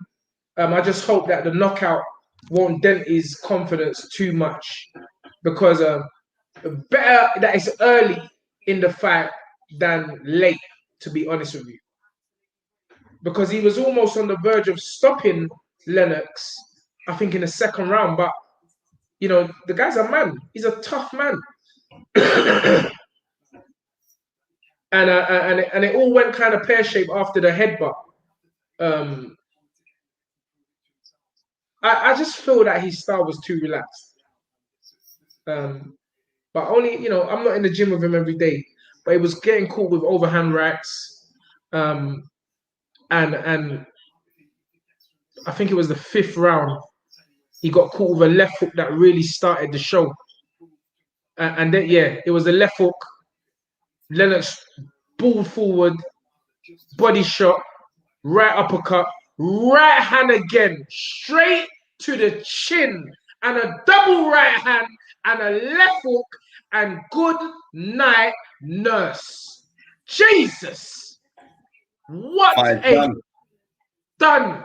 Man shrimp, Lee Pat says. Man shrimp. That's the difference. Jesus. What poor young kid. I still got... listen, Willie Hutchins is going to do business. He's a good fighter. He can fight. I just feel that relaxed style is not for everybody. That relaxed style is not for everybody. You know, and I think with a style like that, you have to be a puncher. And Naz was a puncher. Johnny Nelson was a puncher. When Johnny Nelson used to fling combination. Well, no, Johnny Nelson had to sit down these shots to be a puncher. Initially, when Johnny Nelson started, he wasn't a puncher. Yeah. You know Whyte into the ring right now? Come on. Bobby Wright says, guys, get ready for the energy. Spencer and Tunde going to take it to the next level. You know the set. Come on, Dillian. R.I.P. Marvin Hagler on his dressing gown. In respect of the great, marvelous Marvin Hagler, undisputed world champion from 1980 to 1987, making 12 successful defenses. And out of those 12 successful defenses, Tunde, the man had 11 KOs or stoppages. Beast. Yeah, Jay Pester walking him in. Pester's there by his side. Pester's there.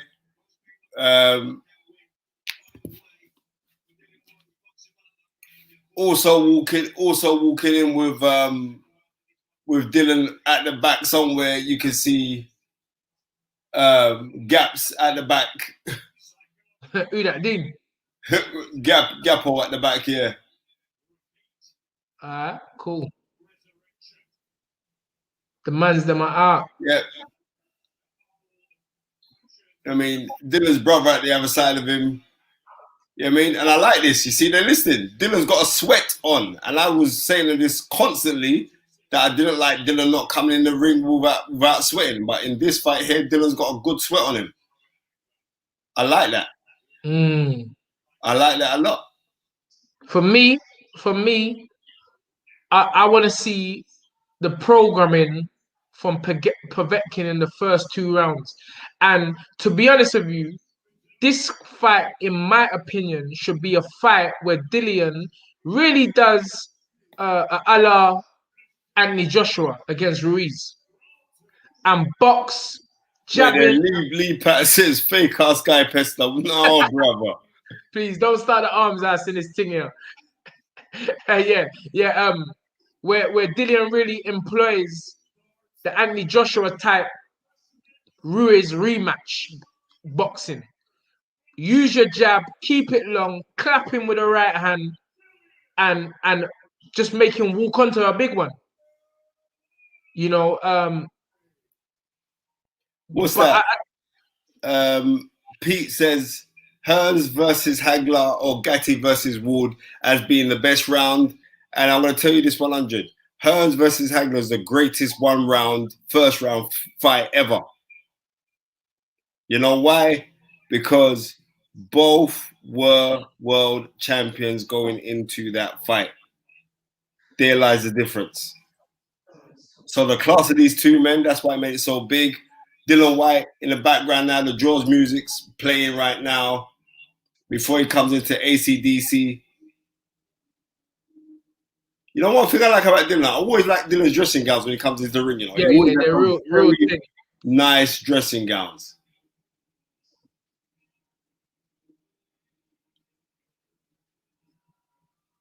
Oh yeah, Stamina for Sale says, tell us what you learned from watching the fight in the barbershop, Ton. You never finished the story. Well, what I was saying is that I watched this fight again this evening, and as I said, Povetkin constantly. You know, Dillian's up for this sway, Ton. He's jumping up and he's up. Yeah, but he always does that. Dylan always does that. Now, but this jump look more serious, Ton. Listen, let me break out what I'm saying to you. Go on. It's the right hook, the left hook to the body.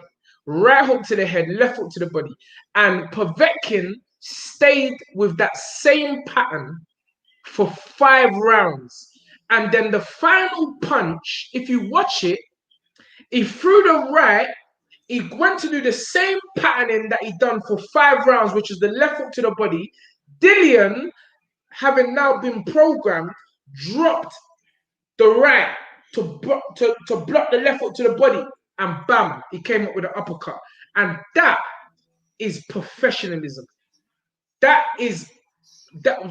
do that takes a tremendous amount of discipline. So I'll be looking to see what pattern Povetkin is going to be trying from round 1, and I will know it by the end of the 2nd round.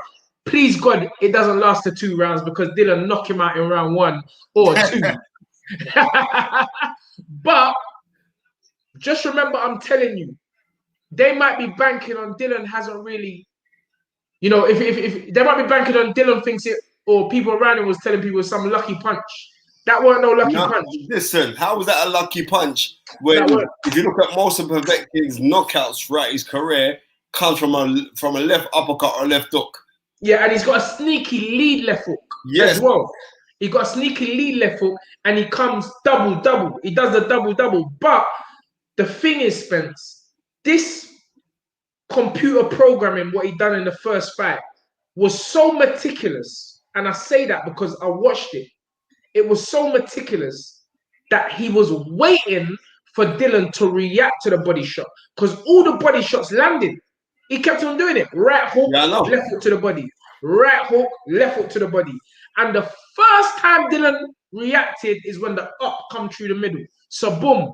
I hope that they've dealt with that today. I'm hoping that Povetkin is a few months older, a few months slower, and a few months chillier. Well, Tim, I don't think you're going to be a few months older or anything else like that, because when you're at those ages, having these rests in between fights do you a world of good. That's so true. That's so true.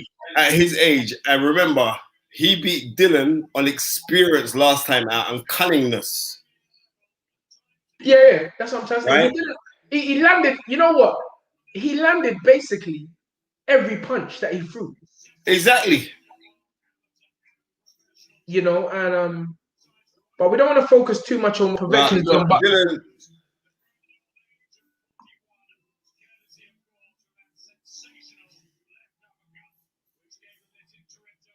and the thing is that if you look at the two knockdowns from what's Dillian, your prediction, Ton? he got up. Rav Listen, 86. What's your prediction? I'm going for Dillian.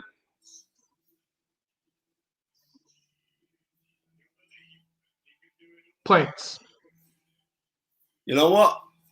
I'm kind of going for that myself.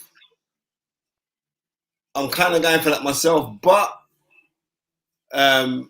gonna go for Dillian. I'm gonna go for Dillian late stoppage. You know, I think that uppercut is gonna be key. He's gonna catch him with that uppercut again, and uppercut left hook.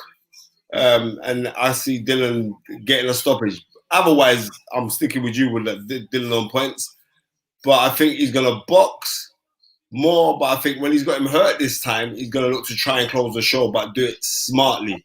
I think he was a little bit too relaxed last time out. Like you're saying, and I've been saying from day dot, David Hayes said the same thing. It was no lucky shot because he planned for that shot. And if they had any sense the first time over, they'd have seen that what he was trying to do from round two. But From round one. I just like the fact that Dillian's got a sweat on,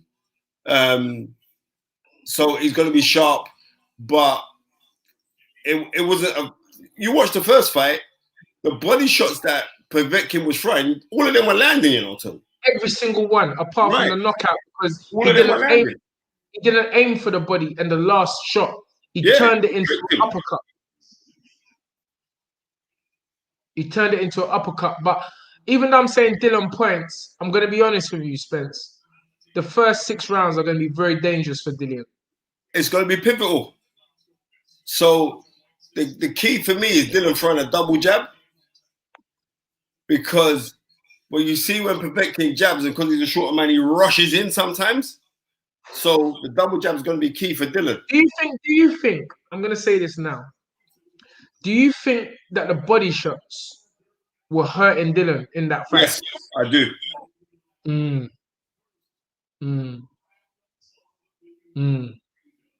Concentration is going to play a huge part in this fight. Yeah. The longer the fight goes, that's what I'm saying. Dillian's concentration has to be. We know he's going to be fit. We know he's going to be strong. But as I've said, boxing is a cerebral. Dillian holding his right arm to his chest for the national anthem. For the what? The national anthem's being played. Okay.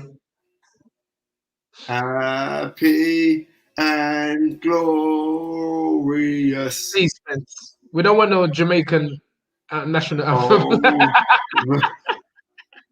God save. And what? Let me tell you this. When the national anthem played and Ian Wright was playing for England, no one ever sung their ass off more than that guy, you know. The Ian Wright. And what? The Russian national anthem is serious, you know. It's serious. Every time I hear it, it reminds me of Rocky.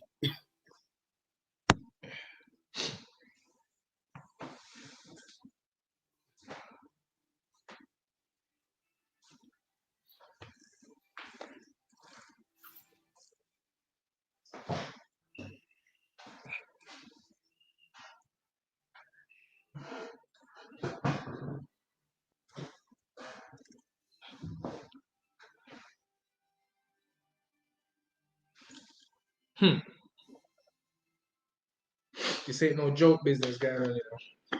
Telling you. This ain't no joke business, because this man, the way I watched this fight this afternoon, and I'm seeing that this man is a technician. And you gotta be, but I saw sorry, I saw Dillian on the pads yesterday or when it was, and he looked very, very strong. Very, very strong. Stronger than before. But again, sometimes boxing doesn't boil down to who's the strongest. It's who's the smartest. And you know, as Matt Caulfield says, Povetkin has a very relaxed demeanor because he doesn't talk. You can't. It's very hard to read a man when they don't talk, and he delivers. As I said, he's knocked out some very good fighters. I remember he knocked out the Cuban brother that they was making noise about, Mike Perez. Remember that brother? Remember that brother? He come down and spar with Derek Chisora at your old gym.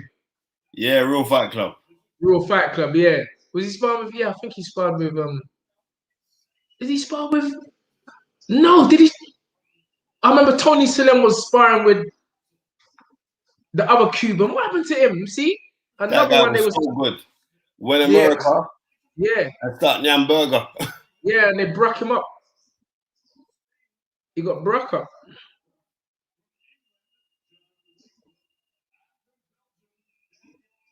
Wow, what? Oh, that is a serious KO. What? God Almighty, Lennox Clark against, and his chin is way up in the air. That knockout was exactly like Harold Graham. Yeah? Exactly. The way he got clapped.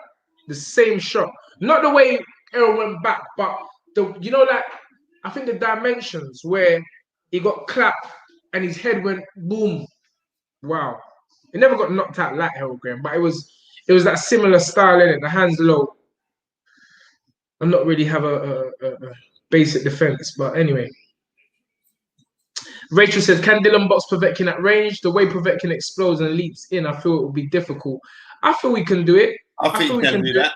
I feel we can do it. And then when he gets close, just tie him up. Don't tie him up. Don't try exchange with him. Don't try exchange with him. I mean, unless it's because Dillian's got a natural counter left hook. Natural. I mean, he doesn't need to think about that shot. It just comes naturally. I don't know the way these men are hyping up in the corner as well. Just relax yourself, fam.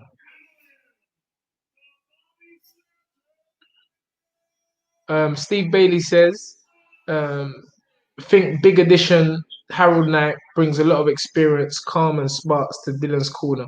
Yeah, I would say that, but let's not forget that Povetkin too has a lot of experience, amateur and pro. Listen, if Povetkin wasn't a professional fighter, he'd be in the KGB, brocking up man regular. I believe so. You realize this. He's a serious man. One thing though, he doesn't look as in shape as the first fight. He looks a bit pudgy around the sides. But you can never tell with heavyweights how that would affect them or benefit them. Sometimes they put on that extra pounds. I mean, listen, we can't be teaching an Olympic gold medalist what weight he should be coming at and a former world champion. He obviously knows what he's doing. I can't see how he would have underprepared for a fight where he there's so much on the line. You know what? Just as a professional, I really like Povetkin, you know. I like him. Oh yeah. I do. A few words and you know, he delivers. I just want Dillian to smash him to bits. Remember, Dillian's lighter in this fight as well. Yeah. It wasn't a deliberate thing. It was just the work that he put in and he cut more weight. But I think also when you're training with that kind of intensity of knowing the importance of this fight, that'll make you drop weight as well, man. Yes. Here we go, Spence. This is it. Yeah, this is it, 100%. The key for Dillian Whyte starting off early would be the jab and not playing into fighting close. Right, let's see the pattern. Yep. Already fast jab out there by Dillian Whyte. A way more focused Dillian Whyte here. He's stabbing the jab too.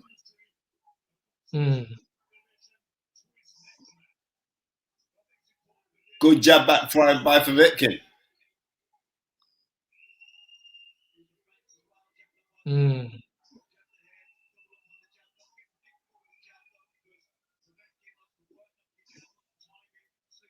A more focused Dillian Whyte. Just went to go throw the right hand and pause with it. There you go. Good uppercut there from Dillian. There you go. There you go, Dillian. Don't Dillian. Don't fight straight away. Dillian. Dillian. Dylan, Relax. good Dillian. left hook. This guy's still. Listen, he wants to be careful here, Tun. He's swinging. He's swinging. Yeah. He's going. He needs to take emotion out of this, you know. He wants to be careful here, you know. Keep it back on the educated jab. There you go. Right hook, left foot to the body. That's one. Good right hand there from Dillian Whyte, though. Really throwing sharp. Needs to get back on that jab. Povetkin looking. Right hook Left again. hook from Dillian Whyte. Povetkin doesn't seem to have changed, but he's still going with a right hook, left foot to the body. But I want to see if the pattern changes. I could see Povetkin looking for an overhand right, you know, because Yeah, he's that's the dipping shot. over to his Overhand and right. moving. Well, There that you turns go. activity I through told it. you. Overhand right, left foot to the body. That's the shot. But Dillian looks like he rolled that Good overhand right right this hand from time. Dillian.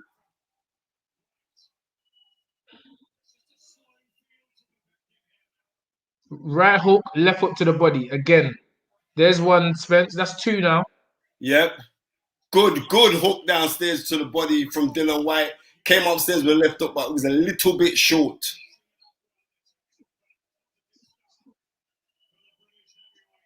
Right Good hook. right hand pull counter. Very good pull counter right hand from Dillian Whyte. That hurt Povetkin, you know. Yes. But don't. Left foot to the We've body. seen this before when Povetkin's hurt. We've seen this before. Relax, Spence. Relax. Relax. Focus.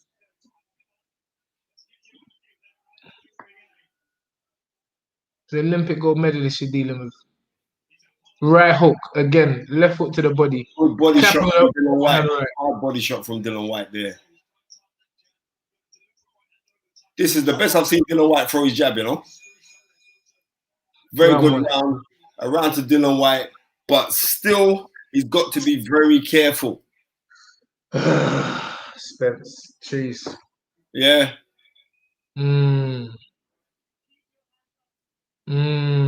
He's just been told by Xavier to keep his hands up. Xavier's being a lot more vocal this time out. We never really heard him in the first fight.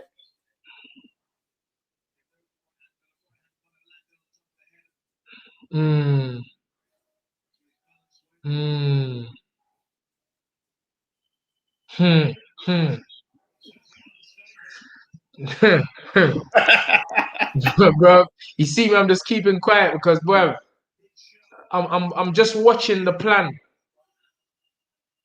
And Povetkin ain't changed nothing. He ain't changed nothing. He's still doing the same movement.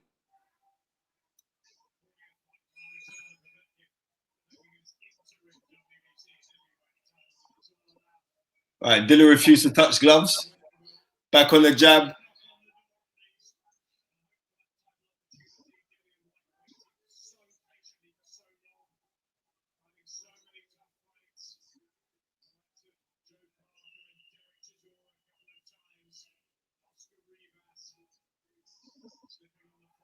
This guy's falling all over the place.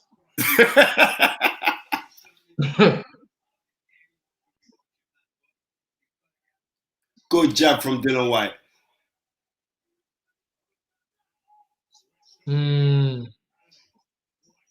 Good straight right hand to the body from Whyte. Good jab again from Dillian. A more poised and a focused Dillian Whyte here. He's got to be careful because you can see Povetkin's actually looking for an overhand right.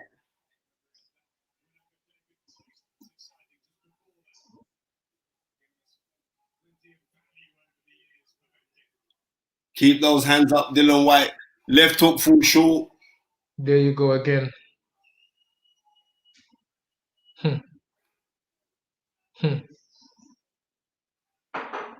Good 1-2 from Dillian Whyte.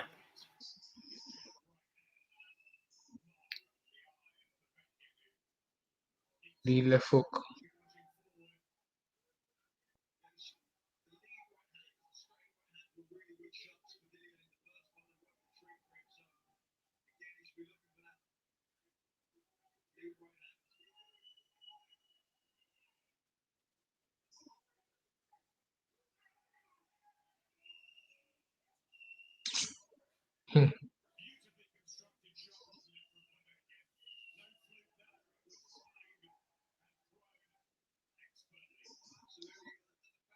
Good jab to the body from Dillian.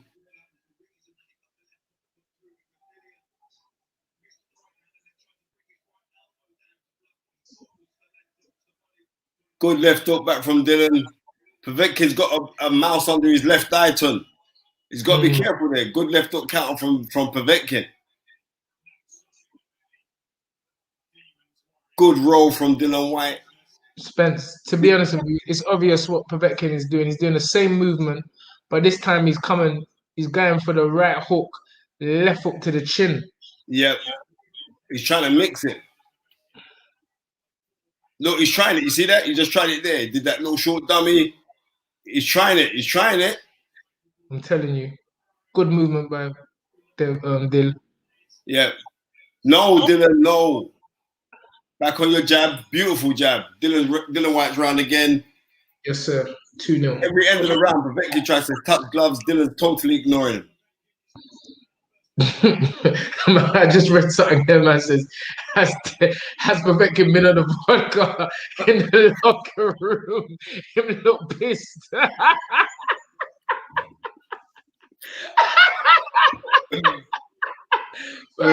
You can't be talking like that on our team. What's the matter with you? Oh, Dillian is a heavy guy, you know. He could push, man. Well, imagine Dillian push me. I agree. Naz A is saying too much expended energy by Dillian Whyte. I agree to an extent, but it's more to do with his focus. And now that I think he's going to calm down a little piece now. Just got to keep on doing what he's doing and not getting his mind tangled to think like, right, Povetkin's bouncing on his legs now. Povetkin's going to come out strong this round, you know? What? Relax, I'm telling you, man. This guy is a dangerous guy. And I just want, I want Dillian to more box him. Dillian don't need to go in hammer and tongs. Yeah. Beautiful jab. You know, but he's told the people he wants maximum violence. But you know what? He should just keep up close now. Keep your balance, Dillian.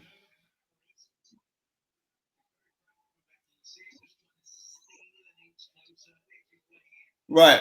And this is what Povetkin is edging forward and he's getting closer each round.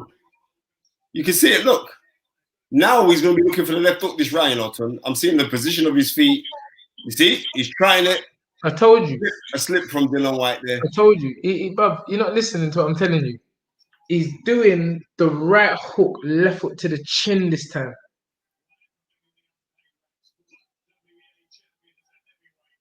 And Dillian just has to. What Dillian should do is when he comes forward, use the jab as a sword going backwards. So you know Dillian's got a longer reach, but this guy is so calculated. You see, right and left. Very good, but you see, I like how Dillian blocked it up. There you go. There you go. There you go. You just got to be careful, dude. And another right hand. Yeah, catch him at his same game. He's hurt, you know. Catch him at his same game. Right hook, left hook. Good shots.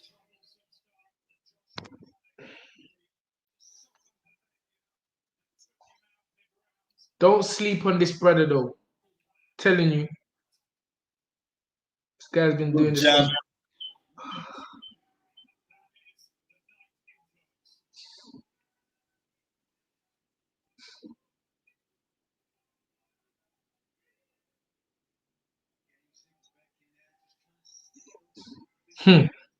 Beautiful jab from Dillian. Keep the distance, though.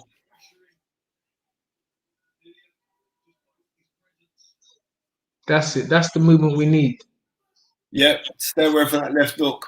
And what I do like is when Dillian's moving over to his right, he's keeping his right hand up just in case Povetkin tries to throw that left hook or that left uppercut.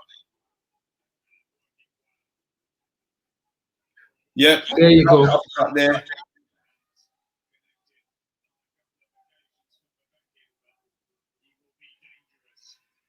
Good right hand from Dillian. There you go. Brilliant.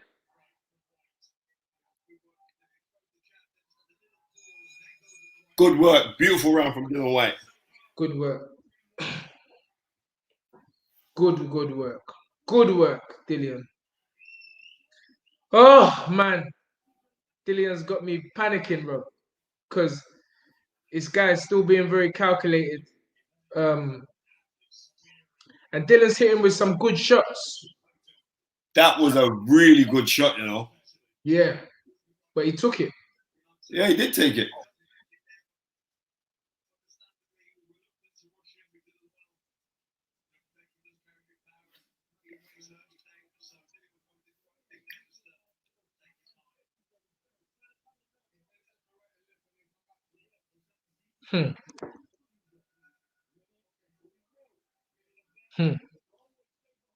Oh, tight. ICF bug. Come on. You know, better than Sky. But I've been muting this fight because I'm just this guy, man. I'm not Right. safe with this guy. We're in for the 4th round here. Good 1-2 from Dillian Whyte here. Good. Left hook. Left Good hook. shot. Right hand. It's There done. you go, Dill. There you go, Dill. Got to There be you go, careful. Dill. Be There you controlled go. with it, Watch Dillian. out for the right and left hook, Dillian.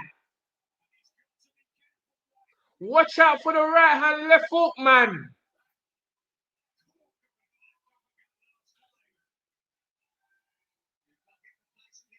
Uppercut, right uppercut. It was so open for the right uppercut there. Trust me. Good block from Dillian Whyte. Keep your focus, Dill. Keep your focus. Keep on pushing it out. Keep on pushing it out. Quick 1-2 now, Dill. Quick 1-2. Quick 1-2.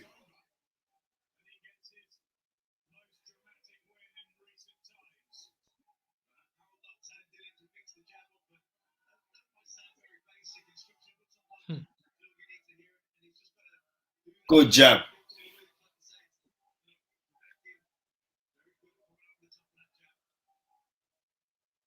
I can see Dillian pulling for a right uppercut, you know. I can see a right uppercut that Dillian's looking to throw. Spence, all I'm telling you is this brother is lining up this right hand, left hook, and Yeah, Dillian's got to clap him before. And the way to do it is use the jab as a forward and backwards.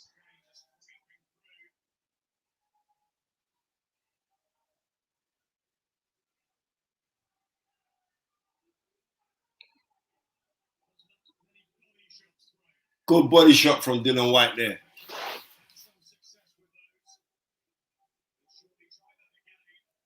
Good jab from Dillian Whyte. Good jab again from Dillian Whyte. Good right hand from Dillian Whyte.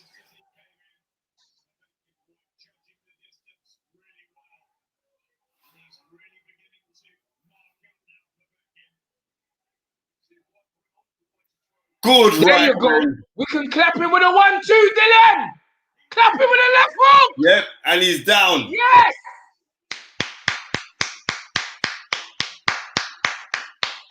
Come on, Dillian. Yes, man.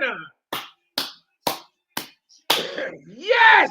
What was my prediction? Yes. Well done, Dillian Whyte. Yes. Hi. Well done, Dillian Whyte. South London all day. Well done, Come Dillian on. Whyte. Oh, Dillian Whyte Redemption. getting his stool for Povetkin. Well done, Dillian. Class act. Because they got a It's little your time. stool. Dillian Whyte's brought his stool. You know, Dillian Whyte likes to use the big stools. Beautiful. See, you reap what you sow in this thing. He has to get. 1,000,000%. He has to get the shot. You have to give a man what he deserves. You had Our man waiting. animation says South London stand up. We Come are on. standing up, brother. We are Come standing on. up. Jerk chicken and rice time. Hey. Yeah. Sacrifice. Well done, Dillian. Well done, sir. I'll be on the blower to you this evening. So will I. Well done, Dillian Whyte. Yep.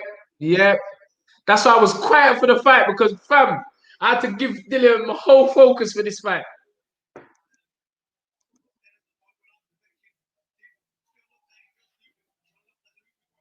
And there's crowd there, isn't it? Yeah, there's crowd there, yeah.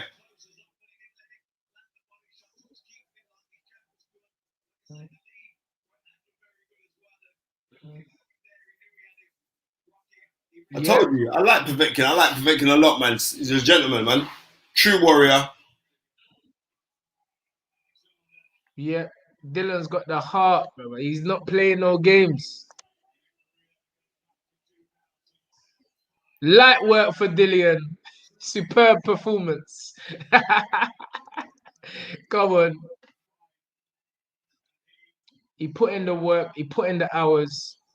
And that's a great performance. And straight back, I don't want to hear no nonsense from the WBC. Give the man the shot. ASAP.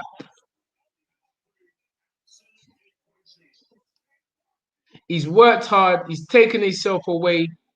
Locked himself in Portugal. Training hard. He deserves his time. He deserves his shot.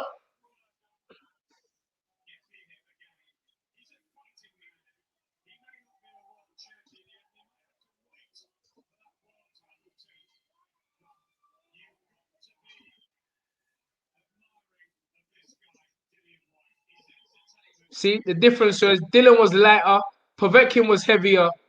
1-2, there you go. Right hand, left hook to your ass. Hi! But the left foot was vicious, bro. The left hook was, I told you when I saw Dillian on the pads, I can see the movement, the strength. Bop. Right hand. Yeah, you get up from that. Oh, listen, right hand, left hook, jab, right hand. Yeah, and then hold this left hook that's coming to you. Boy! Oh, horrible left hook. What a shot. Horrible left hook. What a shot.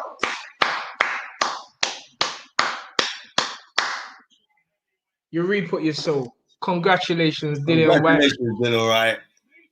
And big respect to Povetkin. Listen.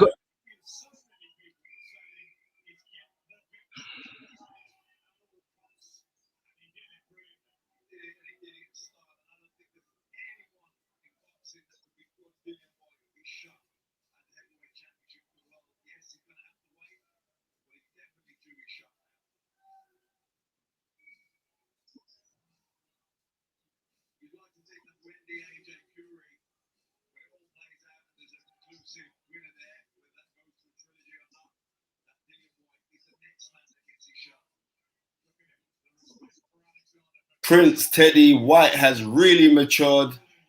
And yeah, he has. Prince Teddy definitely matured. Good win. I knew that Dillian could stop this guy, but I just wanted to see it. But when I see how he was jabbing, I was very impressed with how he's throwing his jab and his focus. Fair play. Dillian cancelled the overhand right from the dot. My man couldn't get that shot off this time. He couldn't get the shot off. From the dot. I think I only saw it once.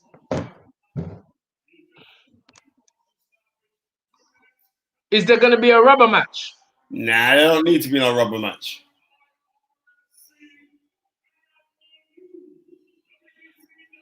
Well done.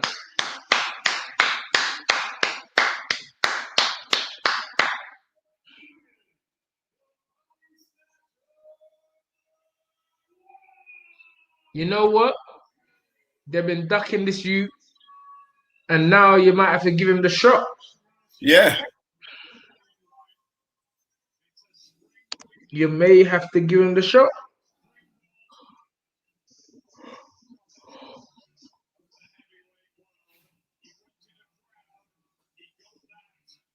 What a fight that would be. Deontay Wilder against Dillian Whyte. Yeah, man, wicked fight. Look how long we've been calling for that fight. Yeah, I'm tired of calling it now.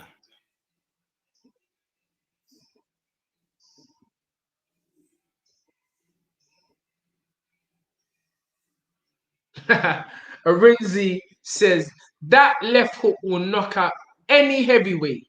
Repeat, any heavyweight in this division.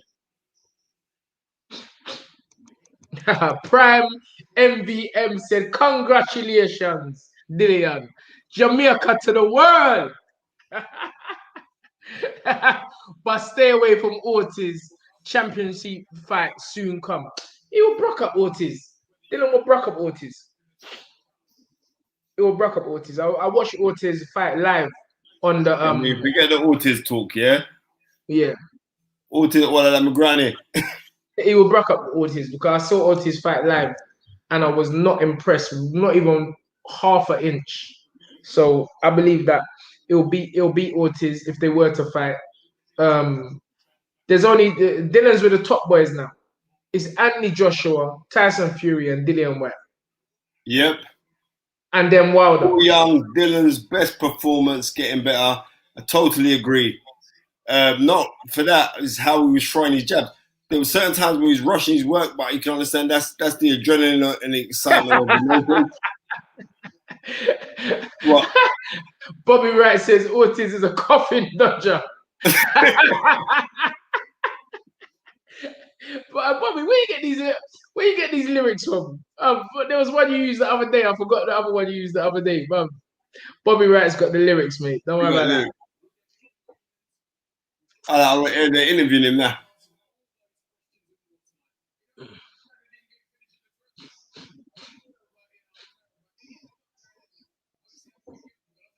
Bro, right now Eddie Hearn is flying high. High like the sky. Bro, he's got the heavyweights on lock. He's got Canelo.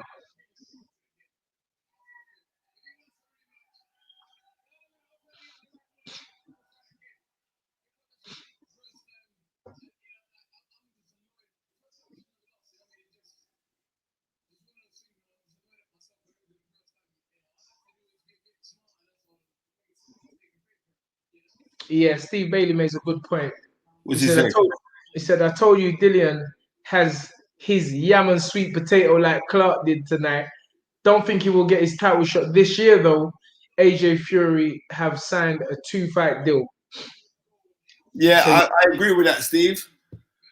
But I think how it could go is this: if like the winner of AJ Fury, they'll be the undisputed champion. As long as you become undisputed champion, you don't have to defend the undisputed championship because you're going to be looked at as the undisputed title. Then they can relinquish one of the belts, giving the opportunity for Dillian Whyte to go and fight for one of them.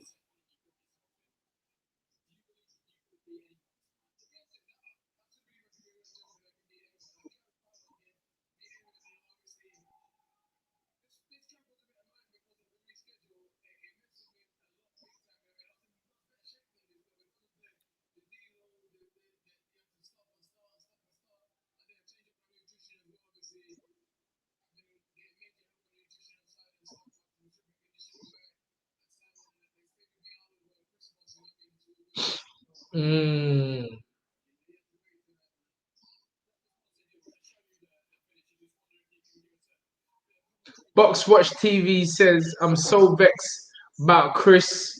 What you saying, Kings? We're all good, my man. Yeah, Chris. I don't know, man. That was a serious fight tonight. Could have done things a little bit different, but he'll come again. You know, Chris is young and his first loss. True champions can bounce back, and that's what he'll have to do.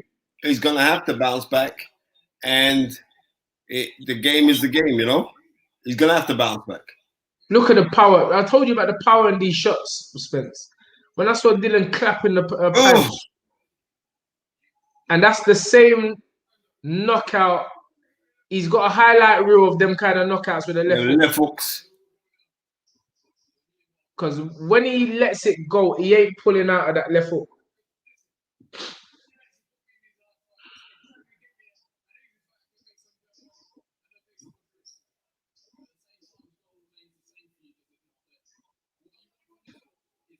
Heavyweights have been put on notice tonight. All heavyweights have been put on notice. Because Dillian looked strong. He looked fast. I like, what's that? Naz A says, fair play, Spence, you called it. Dillian brought that spike back, showed a new layer to his game tonight. He certainly did. I always thought that Dillian was going to stop him, but that, because I know Dillian, and Tony knows Dillian. I know what happened to him in the first fight would not affect him because he's so pig ignorant.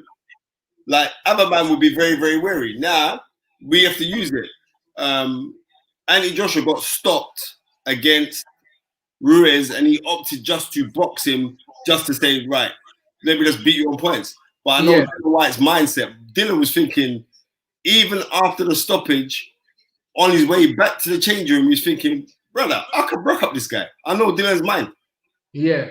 And that's what he showed today. But what I was impressed with, even though he rushed in the first round, I understand it's the build-up of energy. But what I was impressed with Dillian was like when he was jabbing, usually he jabbed awkward. He was jabbing very, very smart. And let's see the improvement of that jab now. Now that Harold the Shadow Knight's in there, certain times he was jabbing like Lennox. He was keeping that arm out air, then throwing it off. Yep. Let's see the improvement grow inside Dillian Whyte. And I want to see Eddie Earn try and get him a very, very good fight now. What good fight is it? Him and Wilder, man. That's the fight. Yeah, that's the only fight. That's the only fight. But Dillian doesn't need Wilder though. Wilder, if anything, needs Dillian. Of course he does. Yeah. But Wilder's happy to be drinking red wine and doing the twerking business.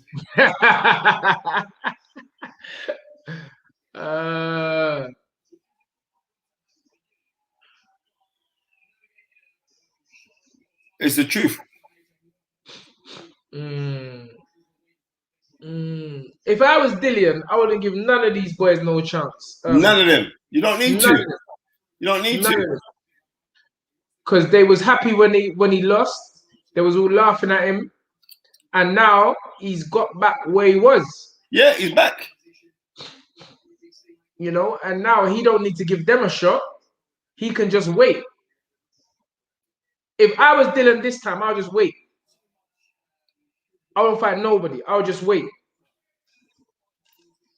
Let them have their 2 fights. There's only he wants to fight for the WBC belt. He wants that belt. That belt belongs to Dillian. So why risk it again fighting these hungry guys?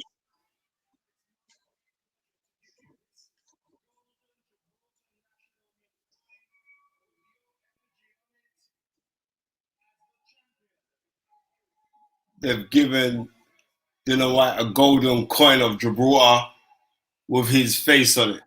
They're presenting him with that. Come on. Citizen of Gibraltar now.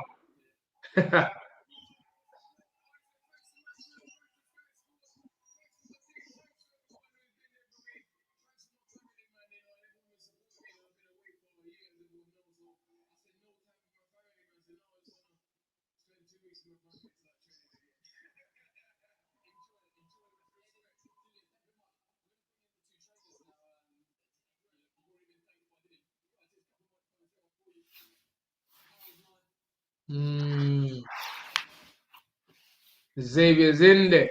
Come on.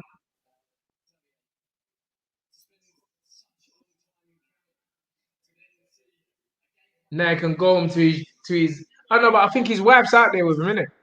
Who? Xavier. I don't know. When I was talking to him the other day still, I saw he said his missus is out there with him.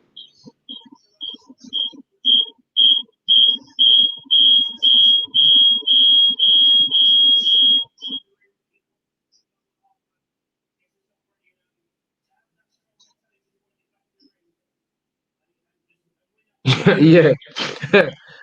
Elo says Dillian should fight Stavern and Breezel and them guys there till he gets his shot. It's true. Was he there fighting? It's on them little idiot, man. Yeah. Them little man who just turn up for the $50. Well, they ain't getting no $50, but they just turn up. They know they're coming to do the job and lose.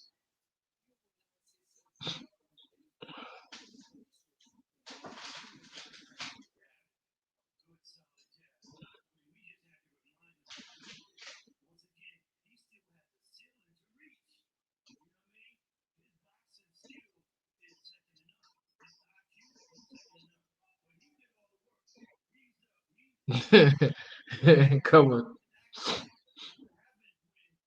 What's Harold saying?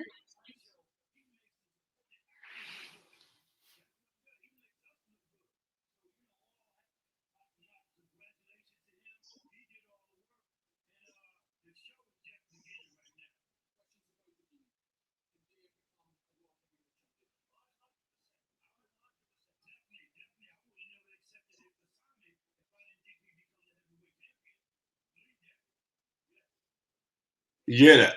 What did he say? They asked him if he could become world heavyweight champion. How the Shadow Knight replied, "I would have never taken the assignment if I didn't think that he could become heavyweight champion." Mm-hmm.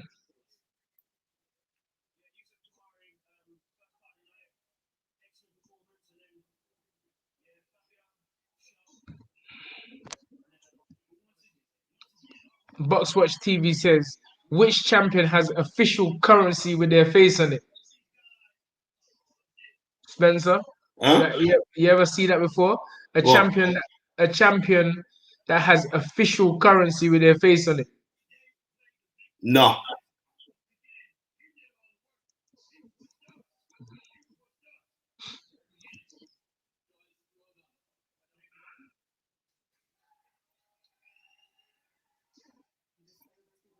Steve Bailey says this win has made Dillian WBC interim world champion. He's top four heavyweights. Wait to fight Usyk and Joyce winner, and the winner faces AJ Fury winner. Why should he wait to fight Usyk and Joyce? Because they're WBO. They're fighting for. They'll be fighting for the vacant WBO. Yeah, maybe so. Maybe so.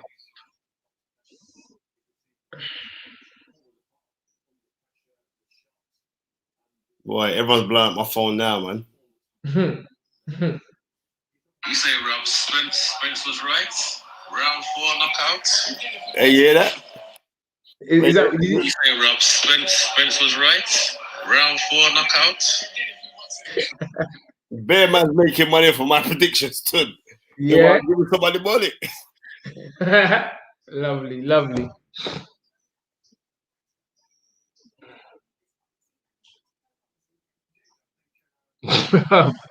Tyson Fury clap up Deontay Wilder, you know. I believe Dillian Whyte can do the same thing, you know. Tunde. I've just received this.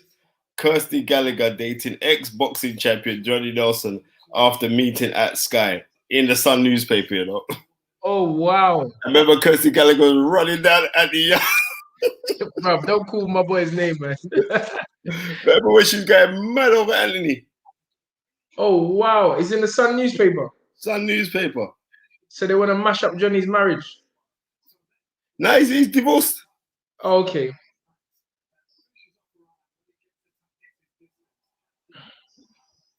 Why they do that though for, man? I don't know why they do things like that.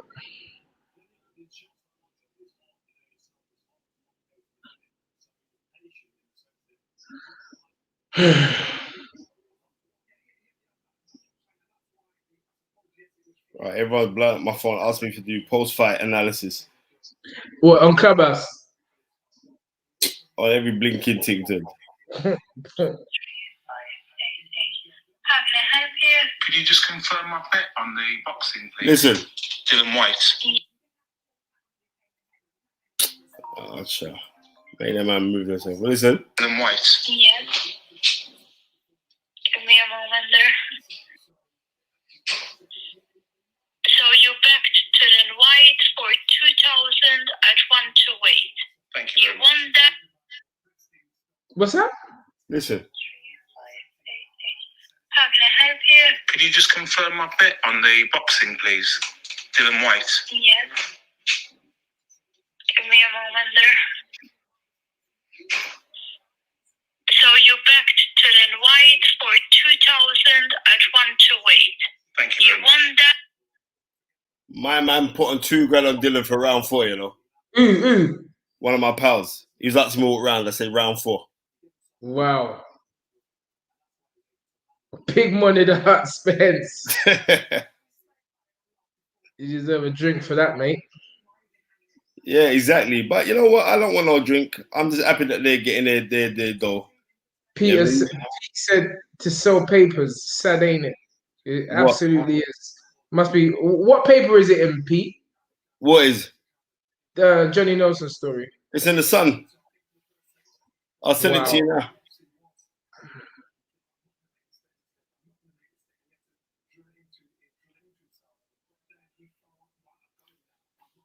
Said it to me. May I look at it? Are you seen it already? Kirsty boxing G-Love. Kirsty Geiger dating ex-boxing champ Johnny Nelson after. Oh, they're dating now, yeah? After meeting at Sky. She's no longer at Sky.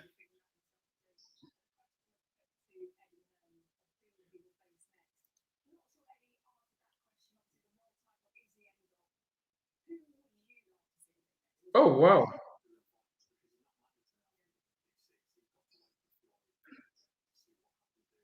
So why would you come with that when a man's live on air tonight? These people are serious.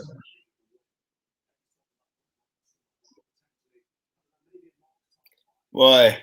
Anyway, thanks to every single person who came on the live. I'm glad that you Absolutely. enjoyed it. Very proud of Dylan Whyte. It was a very, very good show tonight. And I've got to do a couple lives right now. So yeah. Wait, live with what you did live with? I've got to do IFL. I've got to do a couple other ones. Not lives, I mean interviews with them. Interviews, yeah. They can get my feet. So it's all good. How come you always burping? I bet you got a wheat intolerance. Wheat intolerance? Yeah, that's what happens. You know that. You need to check that out. Yeah? Yeah, check that out. Could be. But maybe I'll drink ginger. I'll drink. No, man, you always do. And you've been doing that since I know you, man. From me, I was about 3 years old. Tell me, I've been drinking sorrow from 3 years old. But check it out. I was reading about that, and you come into my mind today, actually. Okay. Yeah. Could be. Yeah. Sometimes, you're doing things. Jay Pester's lost a lot of weight, Who? Jay Pester. He's lost a lot of weight. Maybe he's trying to get down to light middleweight. Oh, yeah? Yeah. Pest. South London, man. So what boxing have we got next then? Carl Frampton next week. Okay, and that's in Dubai, right? My brother. Yeah, that man's is gas now. That man must have made a bag of money. Watch this. That man has to give me some money to it. Are you telling me Sam Solomon is still fighting? What the hell? He must be 55 now. Ross. And he's fighting Sakio Bika. How much did you win? You can't fuck with Spence in this business, you know. How much did you win, Rob? Nah, you know what it is, Spence? I wish I was brave. I'm not, Spence, I don't do the fronting thing. I wish I was brave enough to put that 2 bags on the round. If I put 2 bags on the 4th round knockouts, it would have given me about 18 grand profit. But all I did, I just put 2 grand on him to win no matter what. Points, knockout, anything. So 2 grand only wins you 700, but it's all right for 12 minutes, isn't it? Yeah, it's all right for 12 minutes. I don't gamble, but next time listen to me, I called around. But anyway, it is what it is. But yeah, Spence, you know what it was? When you called around, I couldn't talk. My barber was cutting my head. Okay. And he heard it. That's him now saying to me, "Big up Spence for me." You don't know you. He said, "Big up Spence." Yeah. Did you see when it comes to this boxing thing? I said, I don't call on Spence like that. I said, but this one was interesting. Don't get Spence. You said probably 4th round knockout. Yeah. I mean, but the safer bet would have been 6 rounds. But you know what? Dillian don't think like an ordinary fighter who's just been knocked out in his fight previous. So he's got that kind of, I don't business about what happened in the past. And he showed that as well. And you know what I mean? So yeah, fair play to him. And off of the back now, you know what I mean? I've got to go do a couple. I'm on a live right now with my brother from another mother, Tunde Ajayi. You know what I mean? with the man with the plan and the cam as well, Gary Blake. So I'm going to talk to you tomorrow. I thought you want some big money because this is Tunde, a big money that.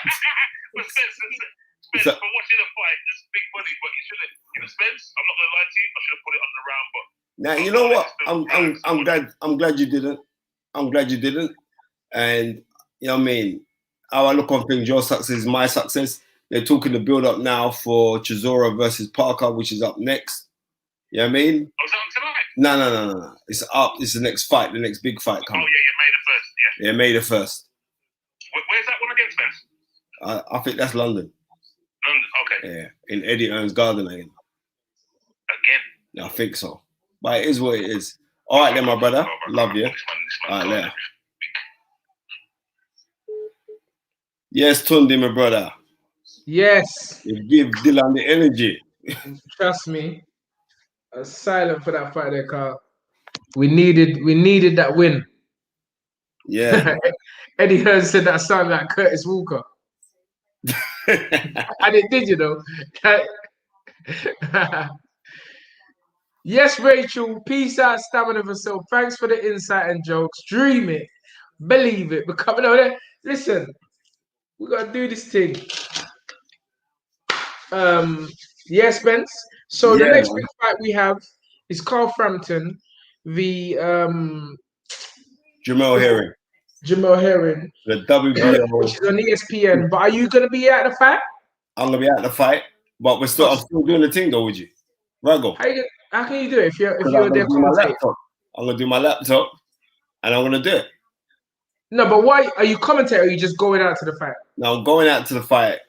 I know what I'm gonna do is I'm gonna do after fight breakdowns, not the mid fight breakdowns, after the fight. So I'm gonna bring my laptop, got my Wi-Fi, connect to YouTube and StreamYard through Chrome, and I'm doing it all the same, bro. You sure them have Wi-Fi in the desert? You're an idiot. Dubai. Dubai is very modernized, my friend. Yeah, I've been there. Remember I went there and was safe and that. Yeah, I know. You're living big life driving up bare Rolls Royces. Yeah. It's only just Crampton fight will be shown on IFL TV YouTube. Yeah, it's all blessed, bruv. Okay. Right, well, listen. Even if you can't do it, me and Gary might just do it anyway. I'm doing it, bruv. Okay. No talk. Well, I'm doing it. So we got Frampton next week, which is what, the 3rd? What's next the next week's date? It will be the 3rd, right? So 1 second. Richard Simpson says, what do you think about Dillian jumping on MMA shows whilst waiting for AJ Fury winner? I hope he don't do that. Is that what he said?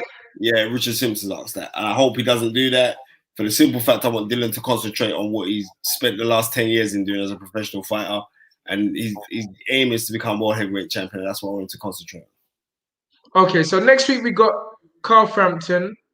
The week after that, we got Jared Ennis, exciting young welterweight. And also Joe Smith Jr. fighting Maxim, a rescheduled WBO light heavyweight championship of the world, which is something I'm be watching closely because remember when I predicted that Anthony would end up fighting Joe Smith. Yeah, right. You said it. So yeah, you know what I mean. Against, my powerful, bro. Maxim Vlasov, which I fully expect Joe Smith Jr. to win, even though Vlasov is a boxer. But we'll see. And then the week after that, we have Demetrius Andrade versus Liam Williams. We got to do that. Yeah, definitely got to do that fight. We got to do that fight. And the same on the same. I don't know if it's the same card. You got a Regis Progress fighting Ivan Radkic. That might be on the same blue actually. Yeah, we shall see. Anyway, Spence, I know you're itching to get off. Yeah. So dream it, believe it, become it. As my brother, we don't say it like that. Ajayi says, put the emphasis in it, put the passion in it, put the vibes, the gold chain, the dark glasses, and bust the teeth with your flash lined up haircut. You know how it goes. Brando saw our hair on the ticket. I had to fall us straight.